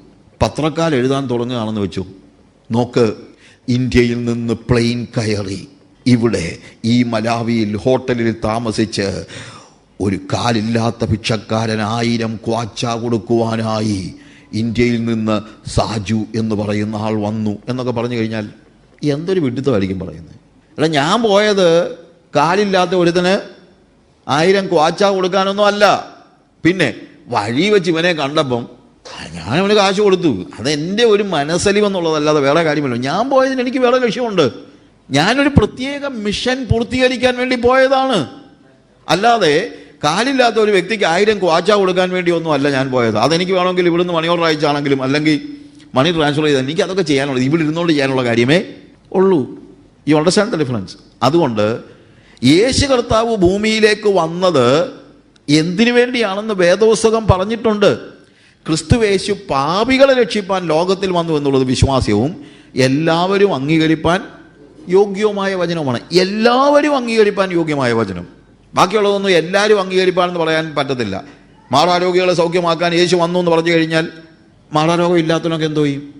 ഞാൻ പറഞ്ഞിട്ടുള്ള സ്റ്റോറിയാണ്. ഡാറസ്ലാമിൽ ഞാനൊരു ചർച്ചിൽ കുറച്ച് നാൾ പ്രസംഗിക്കുന്നുണ്ടായിരുന്നു, ക്ലാസ് എടുക്കുന്നുണ്ടായിരുന്നു. അപ്പം എനിക്ക് ട്രാൻസ്ലേറ്റ് ചെയ്ത ഒരു പയ്യനുണ്ട്, പീറ്റർ ബുസേന എന്ന് പറഞ്ഞു. പീറ്ററിൻ്റെ കൂടെ അവൻ BBAക്ക് പഠിക്കുക. അപ്പം അവൻ്റെ കൂടെ പഠിച്ച ഒരു ബ്രിട്ടീഷുകാരി പെങ്കൊച്ചുണ്ട്. അവളോട് ഇവൻ പറഞ്ഞു, അല്ലെങ്കിൽ നീ ഈ ആഴ്ച ചർച്ചിൽ വാ. സ്വാഹിലി ആണ് അവിടുത്തെ ചർച്ചിലെ ആരാധന. പക്ഷേ ഇന്ത്യയിൽ നിന്നൊരു മിഷണറി വന്നിട്ടുണ്ട്, അയാൾ ഇംഗ്ലീഷിലാണ് പ്രസംഗിക്കുന്നത്, നിനക്ക് മനസ്സിലാവുമല്ലോ, നീ വരാൻ പറഞ്ഞു. ഈ പെണ്ണ് ഈ പീറ്ററിനോട് ചോദിക്കുക, church, why should I come to the church? I am not sick. ഞാൻ എന്തിനാ പള്ളി വരുന്നത്? എനിക്ക് രോഗമൊന്നുമില്ലല്ലോ. കാര്യം പ്രശ്നമില്ല. ഇവളെന്നും കേൾക്കുന്നത് രോഗികളായവർ മുന്നോട്ട് വന്നാട്ടെ എന്നുള്ളതാണ്. അപ്പോൾ അവൾ ചിന്തിച്ച് ആരൊക്കെയാണ് പള്ളിയിൽ പോകുന്നത്? രോഗികളായവർ. എനിക്ക് പാസമൊന്നുമില്ലല്ലോ, ഇപ്പം പോയിട്ട് വലിയ അത്യാവശ്യമൊന്നും ഇല്ലല്ലോ. അപ്പോൾ ക്രിസ്തുവേശു പാപികളെ രക്ഷിപ്പാൻ ലോകത്തിൽ വന്നു എന്ന് പറയുന്നത് എല്ലാവരും അംഗീകരിപ്പാൻ യോഗ്യമായ വചനമാണ്. പക്ഷേ രോഗികളെ സൗഖ്യമാക്കാൻ വന്നെന്ന് പറഞ്ഞു കഴിഞ്ഞാൽ അത് എല്ലാവരും അംഗീകരിപ്പാൻ യോഗ്യമായ വചനം അല്ല. കടം വാങ്ങിക്കാത്ത എത്രയോ പേരുണ്ട്, കടക്കാരല്ലാത്ത എത്രയോ പേരുണ്ട്. കടക്കാരെ വിടുവിക്കാനാണ് യേശു വന്നെന്ന് പറഞ്ഞു കഴിഞ്ഞാൽ അത് എല്ലാവരും അംഗീകരിപ്പാൻ യോഗ്യമായ വചനം അല്ല. നിനക്കൊരു കാറ് തരാൻ, കാറ് ഉള്ള എത്രയോ പേരുണ്ട്. കാറ് തരാൻ യേശു ഭൂമിയിലേക്ക് വന്നു എന്ന് പറയേണ്ട കാര്യമല്ലോ ഉണ്ടോ? നിനക്ക് പണം തരാൻ, അങ്ങനെയാണെങ്കിൽ അനിൽ അംബാനിക്കൊന്നും യേശുവിനെ ആവശ്യമില്ലല്ലോ. പക്ഷേ പാപികളെ രക്ഷിപ്പാൻ ലോകത്തിൽ വന്നു എന്ന് പറയുന്നത് എല്ലാവരും അംഗീകരിപ്പാൻ യോഗ്യമായ വചനമാണ്. കാരണം എല്ലാവരും പാപികളാണ്. യേശുവിനെ വേണ്ടാത്ത ഒരാൾ പോലും ലോകത്തിലില്ല. അത് നിങ്ങൾ മനസ്സിലാക്കണം. ആ ക്രൂശിക്കപ്പെട്ടവനായ യേശുവിനെ പ്രസംഗിക്കണം. എന്തിനാണ് യേശു ക്രൂശിക്കപ്പെട്ടത് എന്ന് ചോദിച്ചു കഴിഞ്ഞാൽ നിങ്ങളുടെ പാപങ്ങളിൽ നിന്ന് നിങ്ങളെ വിടുവിക്കുവാൻ. അതാണ് ഇന്നത്തെ കാര്യം. What happened on the cross വളരെ കൃത്യമായി നമുക്കറിയാം. കാൽവറി ക്രൂസിൽ എന്താ ചെയ്തത്? എന്താ യേശു ചെയ്തത്? He took your sin and he gave his righteousness. ഒരു എക്സ്ചേഞ്ച് പ്രോഗ്രാം ഞാൻ എപ്പോഴും ഉപയോഗിക്കുന്നൊരു വാക്കാണ്. What happened on the cross ഒരു എക്സ്ചേഞ്ച് പ്രോഗ്രാമാണ്. എനിക്കുള്ളതെല്ലാം യേശുവിന് കൊടുത്തു, യേശുവിനുള്ളതെല്ലാം അവൻ എനിക്ക് തന്നു. എനിക്കുള്ളത് എന്താ? പാപം, അല്ലാതെ എന്തോന്ന്? ഞാനിത് ആദ്യം മനസ്സിലാക്കിയപ്പോൾ ആദ്യം ചിന്തിച്ചപ്പോഴത്തേക്ക് കർത്താവ് പറഞ്ഞു, നിനക്കുള്ളതൊക്കെ എനിക്കിതാ, ഞാൻ എനിക്കുള്ളതൊക്കെ നിനക്ക് തരാം. എനിക്ക് ഭയങ്കര സന്തോഷം തോന്നി. അപ്പോൾ ഞാൻ ചിന്തിച്ചു, എന്നാൽ യേശുവിന് എന്തോ കൊടുക്കാൻ പറ്റുന്നത്? കുറച്ച് കാശങ്ങ് കൊടുത്താലോ? അപ്പോഴാണ് മനസ്സിലാക്കുന്നത് കാശ് ആര് തന്നതാ? യേശു. അപ്പം പിന്നെ യേശു തന്നത് ഇപ്പം അങ്ങോട്ട് തിരിച്ചു കൊടുത്തിട്ട് കാര്യമില്ല, അത് എനിക്കുള്ളതല്ലല്ലോ. അപ്പം ഞാൻ ചിന്തിച്ചു, വല്യപ്പന്മാർ കുറച്ച് വസ്തുവൊക്കെ തന്നിട്ടുണ്ട്, എന്നാൽ പിന്നെ കുറച്ച് വസ്തു ദൈവത്തിനങ്ങ് കൊടുത്തേക്കാം. അന്നേരം മനസ്സിലായത് ഭൂമിയും അതിൻ്റെ പൂർണ്ണതയും യഹോവയ്ക്കുള്ളതാണ്. അപ്പം പിന്നെ അപ്പൂപ്പന്മാർ തന്ന വസ്തു കൊടുത്തിട്ടും കാര്യമൊന്നുമില്ല. കാര്യം അത് എൻ്റെ അല്ല. പിന്നെന്തുവാ? എൻ്റെ ആരോഗ്യം ഞാൻ കർത്താവിന് വേണ്ടി കൊടുക്കാം. പക്ഷേ ആരോഗ്യം ആര് തന്നതാ? ദൈവം. അപ്പം പിന്നെ അതും ദൈവത്തിന് കൊടുക്കാൻ, എൻ്റേതെന്ന് പറഞ്ഞു കൊടുക്കാൻ പറ്റില്ല. എന്നാൽ പിന്നെ ഞാൻ എൻ്റെ സമയം മുഴുവൻ കർത്താവിന് കൊടുക്കാം. സമയം ആര് തന്നതാ? ദൈവം. അപ്പം പിന്നെ സമയം കൊടുത്താലും പറ്റത്തില്ല. പിന്നെ എന്തുവാ എൻ്റേതെന്ന് പറയാൻ? ദൈവത്തിന് അവകാശപ്പെടാത്ത എന്തെങ്കിലും ഉണ്ടെങ്കിലല്ല എൻ്റേതെന്ന് പറയാൻ പറ്റുള്ളൂ. ഞാൻ എന്തോ പറഞ്ഞപ്പോഴും അതെല്ലാം ദൈവം തന്നതാ, കർത്താവ് തന്നതാ. അപ്പോൾ പിന്നെ കർത്താവിന് അവകാശവാദം മുഴക്കാനില്ലാത്ത എന്തെങ്കിലും എന്നിലുണ്ടോ എന്ന് ആലോചിച്ചിരുന്നപ്പോഴാണ് ഞാൻ മനസ്സിലാക്കിയത്, ദൈവത്തിന് യാതൊരു പങ്കാളിത്തവും ഇല്ലാത്ത ഒരു സാധനം എൻ്റെ പാപം. കർത്താവ് പറയത്തില്ല അത് ഞാൻ നിനക്ക് തന്നതാന്ന് കർത്താവിന് പറയാനില്ല, അത് എൻ്റെ മാത്രമാണ്. പൊട്ടിക്കരഞ്ഞുകൊണ്ട് ഞാൻ കർത്താവിന് പറഞ്ഞു, കർത്താവേ, what do I have? I have nothing. Everything that I have it is given by you. The only thing that is my own, it is my sins. എൻ്റേതെന്ന് മാത്രം പറയാൻ എനിക്ക് ആകെ ഉള്ളത് എന്തേ ഉള്ളൂ? എൻ്റെ പാപം. പിന്നെ പാപത്തിൻ്റെ ശമ്പളമായ മരണം. കർത്താവ് പറഞ്ഞു, ഗിവ് ഇറ്റ് ടു മീ, നീ അതെനിക്ക് താ. I gave my since two Jesus and he took my since. അതുകൊണ്ടാണ് യേശുവിനെ ക്രൂശിക്കാൻ പറ്റിയത് പോലും. ഇല്ലെങ്കിൽ യേശുവിനെ ക്രൂശിക്കാൻ കഴിയുമായിരുന്നില്ല. യേശു പാപം ചെയ്തിരുന്നില്ല. പാപം ചെയ്യാത്ത ഒരാൾക്കും മരിക്കാൻ കഴിയില്ല. സ്വാഭാവികമായി യേശുവിന് മരിക്കാൻ കഴിയത്തില്ലായിരുന്നു. കാര്യം he never committed any sin. So death had no power over him. ആ യേശു എൻ്റെ പാപം അവൻ സ്വീകരിച്ച് ഏറ്റെടുത്ത് കഴിഞ്ഞപ്പോഴാണ് യേശുവിന് കാൽവറി ക്രൂശിൽ മരിക്കാനെങ്കിലും പറ്റുന്നത്. അവൻ മരിച്ചു കഴിഞ്ഞപ്പോൾ അവൻ പറഞ്ഞു, what I am going to give you is my righteousness. എൻ്റെ നീതി ഞാൻ നിനക്ക് തരുന്നു. എൻ്റെ പാപം ഞാൻ കൊടുത്തു, അവൻ്റെ നീതി അവൻ എനിക്ക് തന്നു. എൻ്റെ മരണം ഞാൻ അവന് കൊടുത്തു, അവൻ്റെ ജീവൻ അവൻ എനിക്ക് തന്നു. എൻ്റെ പാപവും എൻ്റെ മരണവും ഞാൻ അവന് കൊടുത്തു, അവൻ്റെ നീതിയും അവൻ്റെ ജീവനും അവൻ എനിക്ക് തന്നു. പ്രിയമുള്ളവരെ, this is what happened on the cross. ഈ ക്രോസ് പ്രസംഗിക്കാതെ എന്തോന്ന് സുവിശേഷം? യേശു രോഗികളെ സൗഖ്യമാക്കി എന്ന് പറഞ്ഞാൽ അതാണോ സുവിശേഷം? യേശു നിനക്ക് കാറ് തരുമെന്ന് പറഞ്ഞാൽ അതാണോ സുവിശേഷം? These are all very small things. അവൻ്റെ മനസ്സലിവ് കൊണ്ട് അവൻ ചെയ്യുന്നെന്നുള്ളത്. അത് പിന്നെ നമുക്ക് മാത്രമല്ല, അതിപ്പോൾ ഹിന്ദു കരഞ്ഞാലും മുസ്ലിം കരഞ്ഞാലും ബുദ്ധിസ്റ്റ് കരഞ്ഞാലും ആര് കരഞ്ഞാലും ദൈവത്തിൻ്റെ സൃഷ്ടിയാണ് ഇവരെല്ലാം. കർത്താവ് അവർക്ക് വേണ്ടി അവൻ ദുഷ്ടന്മാരുടെ മേലും നീതിമാന്മാരുടെ മേലും നീതികെട്ടവരുടെ മേലും നീതിമാന്മാരുടെ മേലും ഒരുപോലെ മഴ പെയ്യിക്കുന്ന ദൈവമാണ്. അവൻ എല്ലാവരോടും സ്നേഹമുണ്ട്, എല്ലാ ജനങ്ങളോടും സ്നേഹമുണ്ട്. അതുകൊണ്ട് സൃഷ്ടി എന്ന നിലയിൽ അവൻ ആർക്ക് വേണ്ടി ഇതൊക്കെ ചെയ്തു കൊടുക്കും. അതല്ല കർത്താവ്, അതിനുവേണ്ടി അല്ല കർത്താവ്. സുവിശേഷം എന്ന് പറയുന്നത് എന്താണ്? It is the death of Jesus in place of me. എനിക്ക് പകരം മരിച്ച യേശു, കാൽവറി ക്രൂശിൽ മരിച്ചതായ യേശു, അവൻ്റെ മരണം എൻ്റെ പാപങ്ങളെ മോചിച്ചു. ഇനി അത് തന്നെയല്ല, നസറായനായ യേശുവിനെ ദൈവം തൻ്റെ സ്ഥിരനിർണയത്താലും മുന്നറിവിനാലും ഏൽപ്പിച്ചിട്ട് നിങ്ങൾ അവനെ അധർമ്മികളുടെ കയ്യാൽ തറപ്പിച്ചു കൊന്നു. ദൈവമോ മരണപാശങ്ങളെ അഴിച്ചിട്ട് അവനെ ഉയിർത്തെഴുന്നേൽപ്പിച്ചു. മരണം അവനെ പിടിച്ചു വെക്കുന്നത് അസാധ്യമായിരുന്നു. അപ്പോൾ ചരിത്രത്തിലെ യേശുവിനെ പരിചയപ്പെടുത്തി, ക്രൂശിക്കപ്പെട്ട യേശുവിനെ പരിചയപ്പെടുത്തി. അടുത്തത് ഉയിർത്തെഴുന്നേറ്റ യേശുവിനെ പരിചയപ്പെടുത്തി. ക്രൂശിക്കപ്പെട്ട യേശുവിനെ പരിചയപ്പെടുത്തണം. ഒരു കാര്യം നമ്മൾ മനസ്സിലാക്കണം, ക്രൂശിൽ മരിച്ച യേശു ഒരു പരാജയമൊന്നും ആയിരുന്നില്ല. നമ്മുടെ പാപങ്ങളെ മോചിച്ചത് അവൻ്റെ ഉയിർത്തെഴുന്നേൽപ്പല്ല, നമ്മുടെ പാപങ്ങളെ മോചിച്ചത് അവൻ്റെ മരണമാണ്. ഞാൻ പറഞ്ഞ മനസ്സിലാക്കണം. യേശു മരിച്ചപ്പോൾ തന്നെ എൻ്റെ പാപങ്ങളുടെ മോചനം യാഥാർത്ഥ്യമായി തീർന്നു. എന്നാൽ ഉയിർത്തെഴുന്നേറ്റത് കൊണ്ടാണ് അവൻ്റെ കൂടെ എനിക്കിപ്പോൾ ജീവിക്കാൻ പറ്റുന്നത്. ഉദാഹരണങ്ങൾ പറയുന്നത് പെർഫെക്റ്റ് അല്ലെന്ന് നിങ്ങളെപ്പോഴും ആലോചിച്ചോണം. എൻ്റെ ഉദാഹരണങ്ങൾ വെച്ച് ആരും തിയോളജി ഉണ്ടാക്കരുത്. എങ്കിലും ഞാൻ പറയാം. ഞാൻ വഴിയിലൂടെ നടന്നു പോകുമ്പോൾ പെട്ടെന്ന് ആൾക്കാരെല്ലാം കൂടി ഒരു കൊച്ച് ഒഴുകിപ്പോകുകയാണ്, വെള്ളത്തിൽ വീണ ഒഴുകിപ്പോകുകയാണ്. അപ്പോൾ എനിക്ക് മനസ്സലിവ് തോന്നിയിട്ട്, ഇനി പോട്ടെ, കുറച്ചുകൂടെ കടത്തി പറഞ്ഞാൽ, അന്നേരം ഞാൻ മനസ്സിലാക്കുന്നത് എൻ്റെ കുഞ്ഞ് ഒഴുകിപ്പോകുകയാണ്. അപ്പോൾ എൻ്റെ കുഞ്ഞ് ഒഴുകിപ്പോകുന്നത് കണ്ടപ്പോഴത്തേക്ക് ഞാൻ എന്ത് ചെയ്തു? പെട്ടെന്ന് എടുത്ത് ചാടി ഞാൻ ഈ കുഞ്ഞിനെ ഒരു രീതിയിൽ പിടിച്ച് രക്ഷപ്പെടുത്തി അതിനെ കരയോട് അടുപ്പിച്ച് കഴിഞ്ഞപ്പോൾ കൊച്ചു കരയിലോട്ട് കയറി പോകുന്നതിനിടയ്ക്ക് പിന്നെയും എൻ്റെ കാല് വഴുതി ഞാൻ ഈ വെള്ളത്തിൽ തന്നെ പോയി മരിച്ചെന്ന് വയ്ക്കുക. ഞാൻ കുഞ്ഞിനെ രക്ഷിച്ചാലും നാളെ ഈ കുഞ്ഞിൻ്റെ കൂടെ ജീവിക്കാൻ ഞാനില്ല. ഞാൻ പറഞ്ഞത് മനസ്സിലാകുന്നുണ്ടോ? ഒരു ഉദാഹരണമെന്നേ എടുക്കാവൂ കേട്ടോ. ഇതുപോലെ യേശു കർത്താവ് കാൽവറി ക്രൂശിൽ മരിച്ചപ്പോൾ തന്നെ എൻ്റെ പാപങ്ങൾ മോചിക്കപ്പെട്ടു. പക്ഷേ മരിച്ചിട്ട് ഇവന് ഉയിർത്തെഴുന്നേറ്റിരുന്നില്ല എങ്കിൽ പാപങ്ങൾ മോചിക്കപ്പെട്ട ഞാൻ പിന്നെ ആരുടെ കൂടെ ജീവിക്കും? അപ്പം അതുകൊണ്ട് പാപങ്ങൾ മോചിക്കപ്പെട്ട എനിക്ക് ഇന്ന് ഉയിർത്തെഴുന്നേറ്റ യേശുവിൻ്റെ കൂടെ ജീവിക്കാനും കഴിയുന്നു.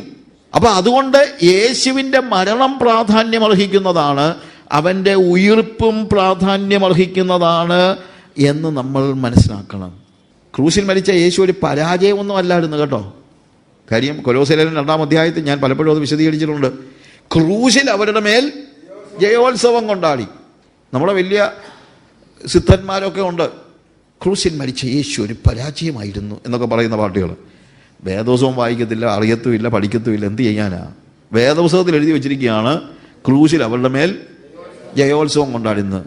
നമ്മുടെ സിദ്ധന്മാർ പറയുന്നത് ക്രൂശിൽ യേശു ഒരു പരാജയമായിരുന്നു. ക്രൂശിൽ യേശു ഒരിക്കലും പരാജയമായിരുന്നില്ല, അവൻ ജയോത്സവം കൊണ്ടാടി. എന്നാൽ ഇന്ന് ഉയിർത്തെഴുന്നേറ്റ യേശുവിനോട് ചേർന്ന് ഞാൻ ജീവിക്കുകയാണ്. അപ്പോൾ പത്രോസിൻ്റെ സുവിശേഷ പ്രസംഗം എന്ന് പറഞ്ഞാൽ ആദ്യ സഭയുടെ സുവിശേഷ പ്രസംഗം. ആദ്യ സഭയുടെ പാരമ്പര്യം, പ്രസംഗ പാരമ്പര്യം എന്താണ്? They were speaking about Jesus. അവർ യേശുവിനെ പ്രസംഗിച്ചു, ചരിത്രത്തിലെ യേശുവിനെ പ്രസംഗിച്ചു, ആ യേശുവിൻ്റെ ക്രൂശ് മരണത്തെ പ്രസംഗിച്ചു, അവൻ്റെ ഉയിർപ്പിനെ പ്രസംഗിച്ചു. എന്നാൽ കുറച്ചുകൂടെ നമ്മൾ ആ കാര്യങ്ങൾ വായിക്കുമ്പോൾ ദൈവമോ മരണപാശങ്ങളെ അഴിച്ചിട്ട് അവനെ ഉയർത്തെഴുന്നേൽപ്പിച്ചു, മരണം അവനെ പിടിച്ചു വെക്കുന്നത് അസാധ്യമായിരുന്നു. ഞാനതിനെക്കുറിച്ച് പിന്നെ കടക്കുന്നില്ല. പിന്നെ ദാവീദിൻ്റെ കാര്യങ്ങളും ഒക്കെ പറഞ്ഞിട്ട് 31-ാം വാക്യത്തിൽ അവനെ പാതാളത്തിൽ വിട്ടുകളഞ്ഞില്ല, അവൻ്റെ ജഡം ദ്രവത്വം കണ്ടതുമില്ലെന്ന് ക്രിസ്തുവിൻ്റെ പുനരുത്ഥാനം മുമ്പ് കൂട്ടി കണ്ട് പ്രസ്താവിച്ചു. ഈ യേശുവിനെ ദൈവം ഉയർത്തെഴുന്നേൽപ്പിച്ചു, അതിന് ഞങ്ങൾ എല്ലാവരും സാക്ഷികളാകും. അപ്പോൾ ഉയർത്തെഴുന്നേറ്റ യേശുവിൻ്റെ സാക്ഷിയായിട്ടാണ് പത്രോസ് അവിടെ നിൽക്കുന്നത്. അപ്പോൾ അവൻ്റെ മരണവും പത്രോസ് കണ്ടു, ക്രൂശീകരണവും കണ്ടു, ഉയർത്തെഴുന്നേൽപ്പും കണ്ടു. അവൻ ദൈവത്തിൻ്റെ വലത്ത് ഭാഗത്തേക്ക് ആരോഹണം ചെയ്ത്, അപ്പോൾ അതും കണ്ടു. ഞാൻ പറഞ്ഞ മനസ്സിലാക്കണം. യേശുവിൻ്റെ ജീവിതം കണ്ടു, യേശുവിൻ്റെ മരണം കണ്ടു, യേശുവിൻ്റെ ഉയർത്തെഴുന്നേൽപ്പ് കണ്ടു, യേശു ക്രിസ്തുവിൻ്റെ ആരോഹണം കണ്ടു. അപ്പോൾ സുവിശേഷത്തിൽ എന്തെല്ലാം കാര്യങ്ങളുണ്ട്? മുഴുവൻ ക്രിസ്തു സംഭവവും സുവിശേഷത്തിലുണ്ട്. അതുകൊണ്ടാണ് ഞാൻ പറഞ്ഞത്, ചരിത്രത്തിലെ യേശുവിനെ പരിചയപ്പെടുത്തി കൊടുക്കാതെ നമുക്ക് എന്ത് ചെയ്യാൻ പറ്റില്ല? അതാണ് സഭയുടെ പാരമ്പര്യം. ചരിത്രത്തിലെ യേശുവിൻ്റെ സമ്പൂർണ്ണമായിട്ട് ചരിത്രത്തിലെ യേശുവിനെ പരിചയപ്പെടുത്തി കൊടുക്കുന്നതാണ്. അവൻ ദൈവത്തിൻ്റെ വലത് ഭാഗത്തേക്ക് ആരോഹണം ചെയ്ത് പരിശുദ്ധാത്മാവ് എന്ന വാഗ്ദത്തം പിതാവിനോട് വാങ്ങി നിങ്ങൾ ഈ കാണുകയും കേൾക്കുകയും ചെയ്യുന്നത് പകർന്നു തന്നു. ദാവീദ് സ്വർഗ്ഗാരോഹണം ചെയ്തില്ല, എന്നാൽ അവൻ അത് ഭാഗങ്ങൾ ഞാൻ പറഞ്ഞല്ലോ, കൂടുതൽ സമയം നമ്മൾ അങ്ങോട്ട് പോകുന്നില്ല. എന്നാൽ 36-ാമത്തെ വാക്യത്തിൽ ഒരു വലിയ പ്രസ്താവന പറഞ്ഞു കളഞ്ഞു. എന്നറിയാമോ? ആകയാൽ നിങ്ങൾ ക്രൂശിച്ച ഈ യേശുവിനെ തന്നെ ദൈവം കർത്താവും ക്രിസ്തുവുമാക്കി വെച്ചു എന്ന് ഇസ്രായേൽ ഗൃഹമൊക്കെയും നിശ്ചയമായും അറിഞ്ഞുകൊള്ളട്ടെ. ഇതാണ് സുവിശേഷത്തിൻ്റെ സമാപ്തി. എന്നറിയാമോ?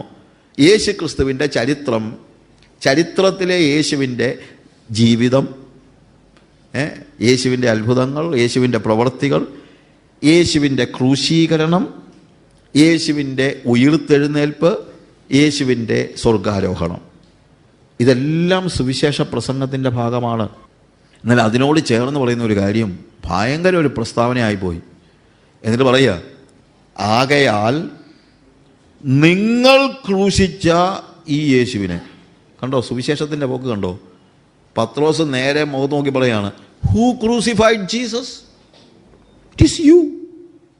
നീയാണ് ക്രൂശിച്ചത്, നിങ്ങളാണ് ക്രൂശിച്ചത്. വേണമെങ്കിൽ പറയാം യഹൂദ നേതാക്കന്മാർ ക്രൂശിച്ചു, അല്ലെങ്കിൽ പിലാത്തോസ് ക്രൂശിച്ചു. അതൊക്കെ ചരിത്രത്തിലെ യാഥാർത്ഥ്യമാണ്. പക്ഷേ ഇതൊരു ഭയങ്കര ആത്മീക യാഥാർത്ഥ്യമാണ്. എന്താണ് ആത്മീക യാഥാർത്ഥ്യം? Y Jesus was crucified? It is because of your since.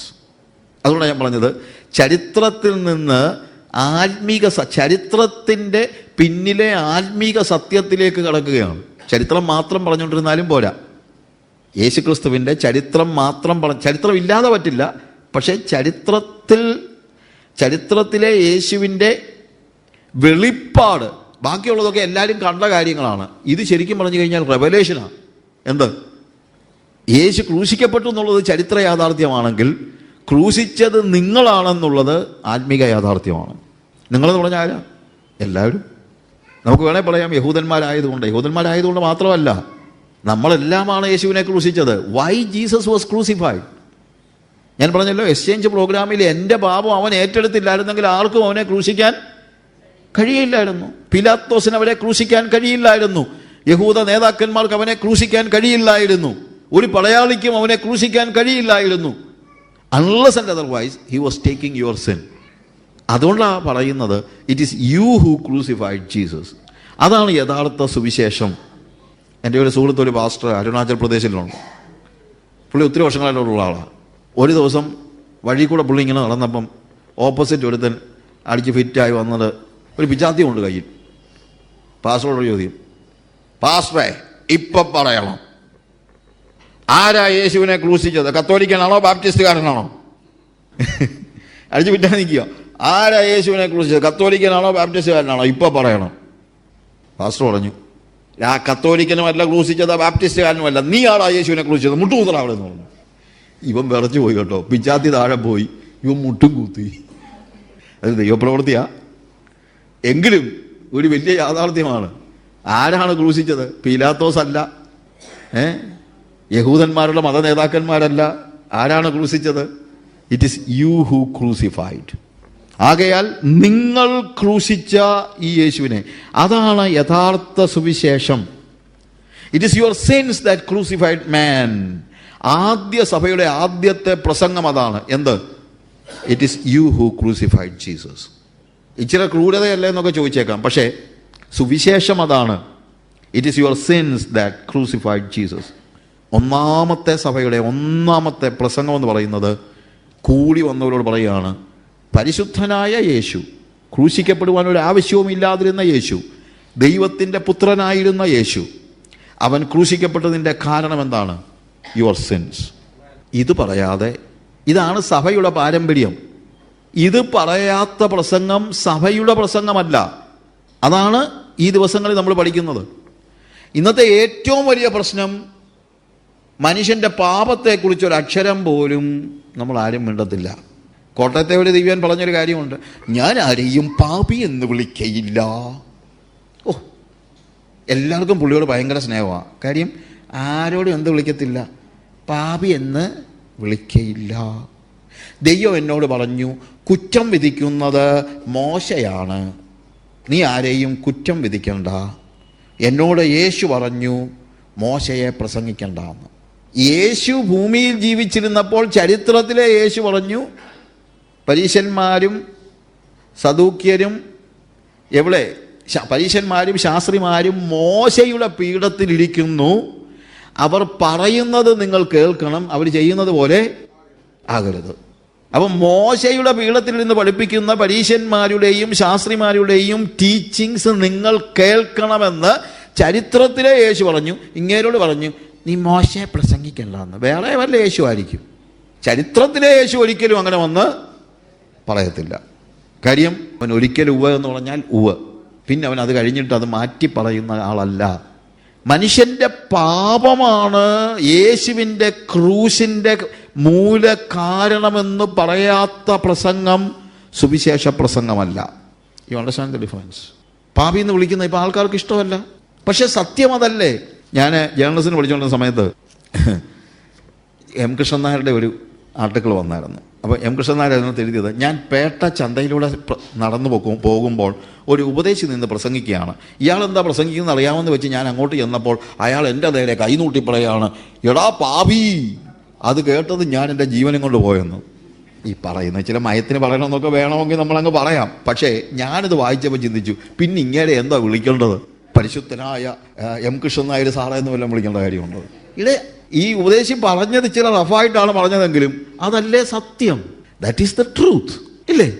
മനുഷ്യൻ ആരാണ്? പാപിയാണ്. ഞാൻ പറഞ്ഞത് സത്യം സംസാരിക്കണം, സത്യം സ്നേഹത്തിൽ സംസാരിക്കണം, ഇല്ലെന്ന് ഞാൻ പറയുന്നില്ല. പക്ഷേ സ്നേഹത്തിൽ സത്യമേ പറയാവൂ, സ്നേഹത്തിൽ കള്ളം പറയരുത്. സ്നേഹിച്ചുള്ള കള്ളമെല്ലാം കൂടെ പറയരുത്. സ്നേഹത്തോടെ സംസാരിച്ചോ, പക്ഷേ സത്യമേ പറയാവൂ. ഞാൻ ആരെയും പാപി എന്ന് വിളിക്കില്ല. കാര്യം പാപമെന്ന് പറഞ്ഞ് പാപത്തെ ലഘൂകരിക്കുന്ന ഒരു തലമുറയായിട്ട് നമ്മുടെ തലമുറ പോയിരിക്കുകയാണ്.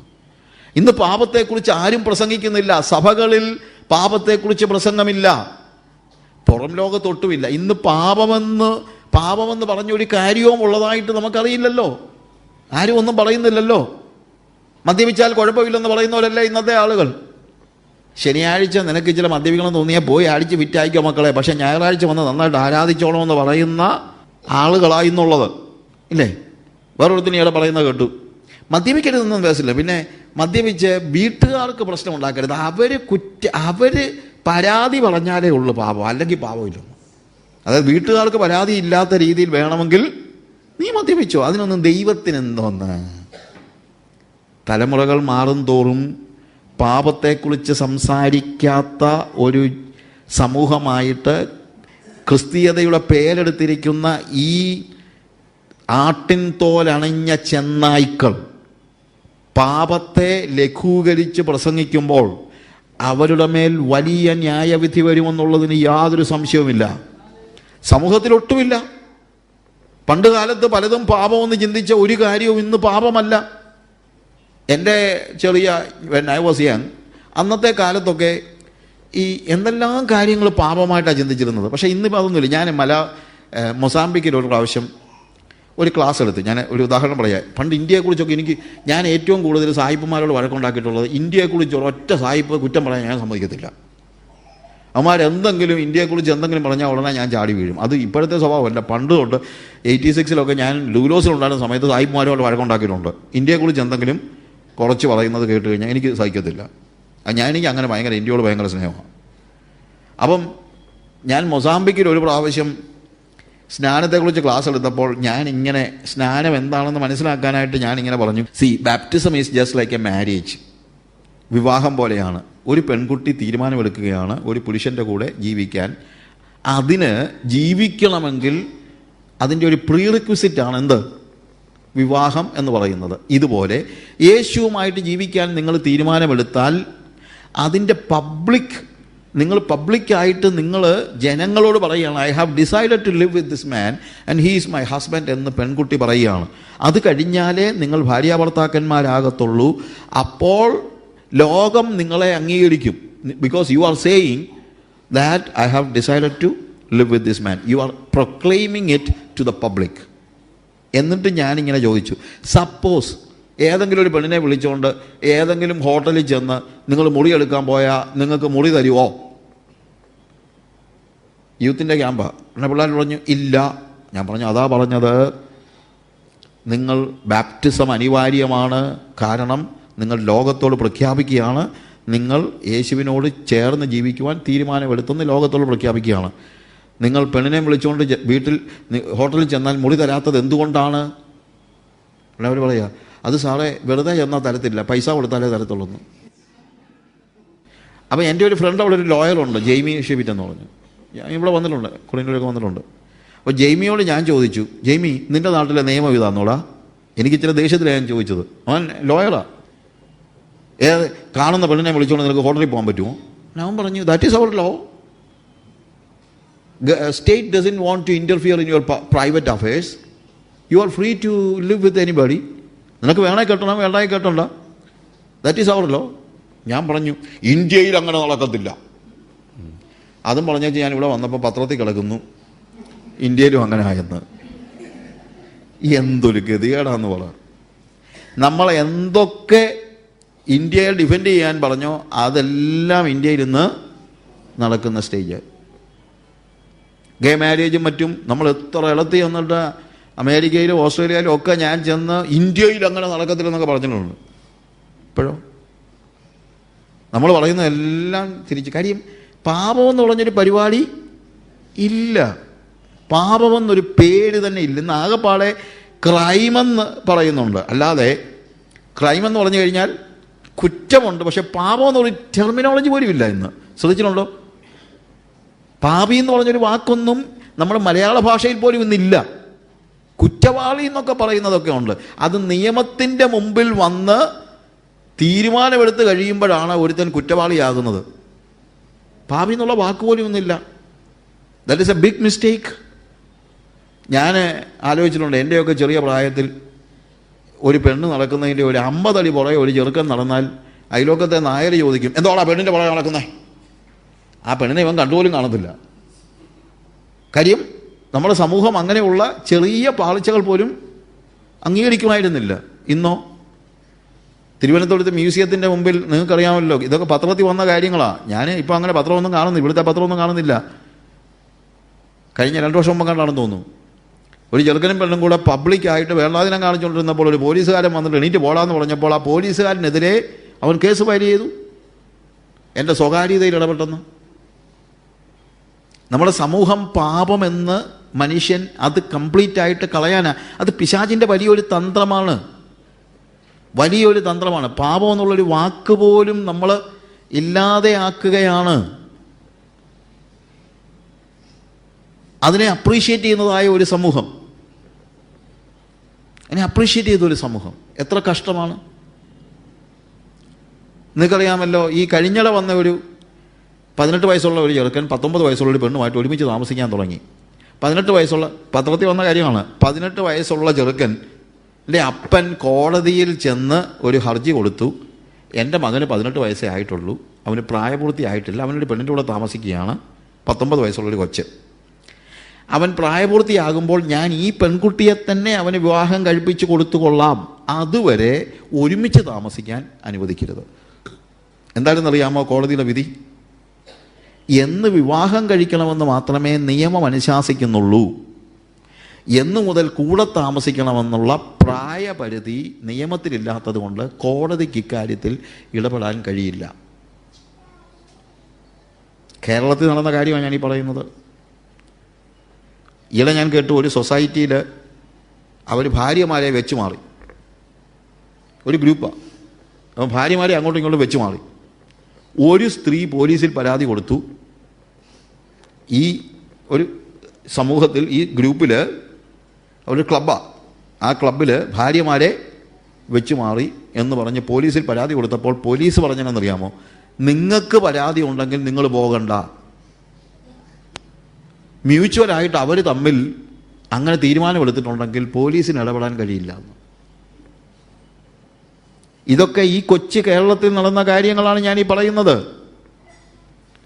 അങ്ങനെ ഒരു സമൂഹത്തിൽ ഞാൻ ആരെയും പാപി എന്ന് വിളിക്കില്ല എന്ന് പറഞ്ഞാൽ പിന്നെ എന്തോന്ന് സുവിശേഷം? ഞാൻ ടെലിവിഷനിൽ ഈ ഗേ മാരേജ്, LGBT പ്രോബ്ലം ഉണ്ടായ സമയത്ത് ടെലിവിഷനിൽ ഞാനൊരു ടോക്ക് ഷോയ്ക്കകത്തുണ്ടായിരുന്നു. അപ്പം ഞാനതിനകത്ത് സംസാരിച്ച ഒരു കാര്യമുണ്ട്. ഇന്നത്തെ ഒരു വലിയ പ്രശ്നം ടെർമിനോളജി പോലും നമ്മൾ മാറ്റിക്കളയാണ്. നേരത്തെ ഉണ്ടായിരുന്ന രണ്ട് വാക്കുകളാണ് മൊറാലിറ്റി, ഇമ്മൊറാലിറ്റി.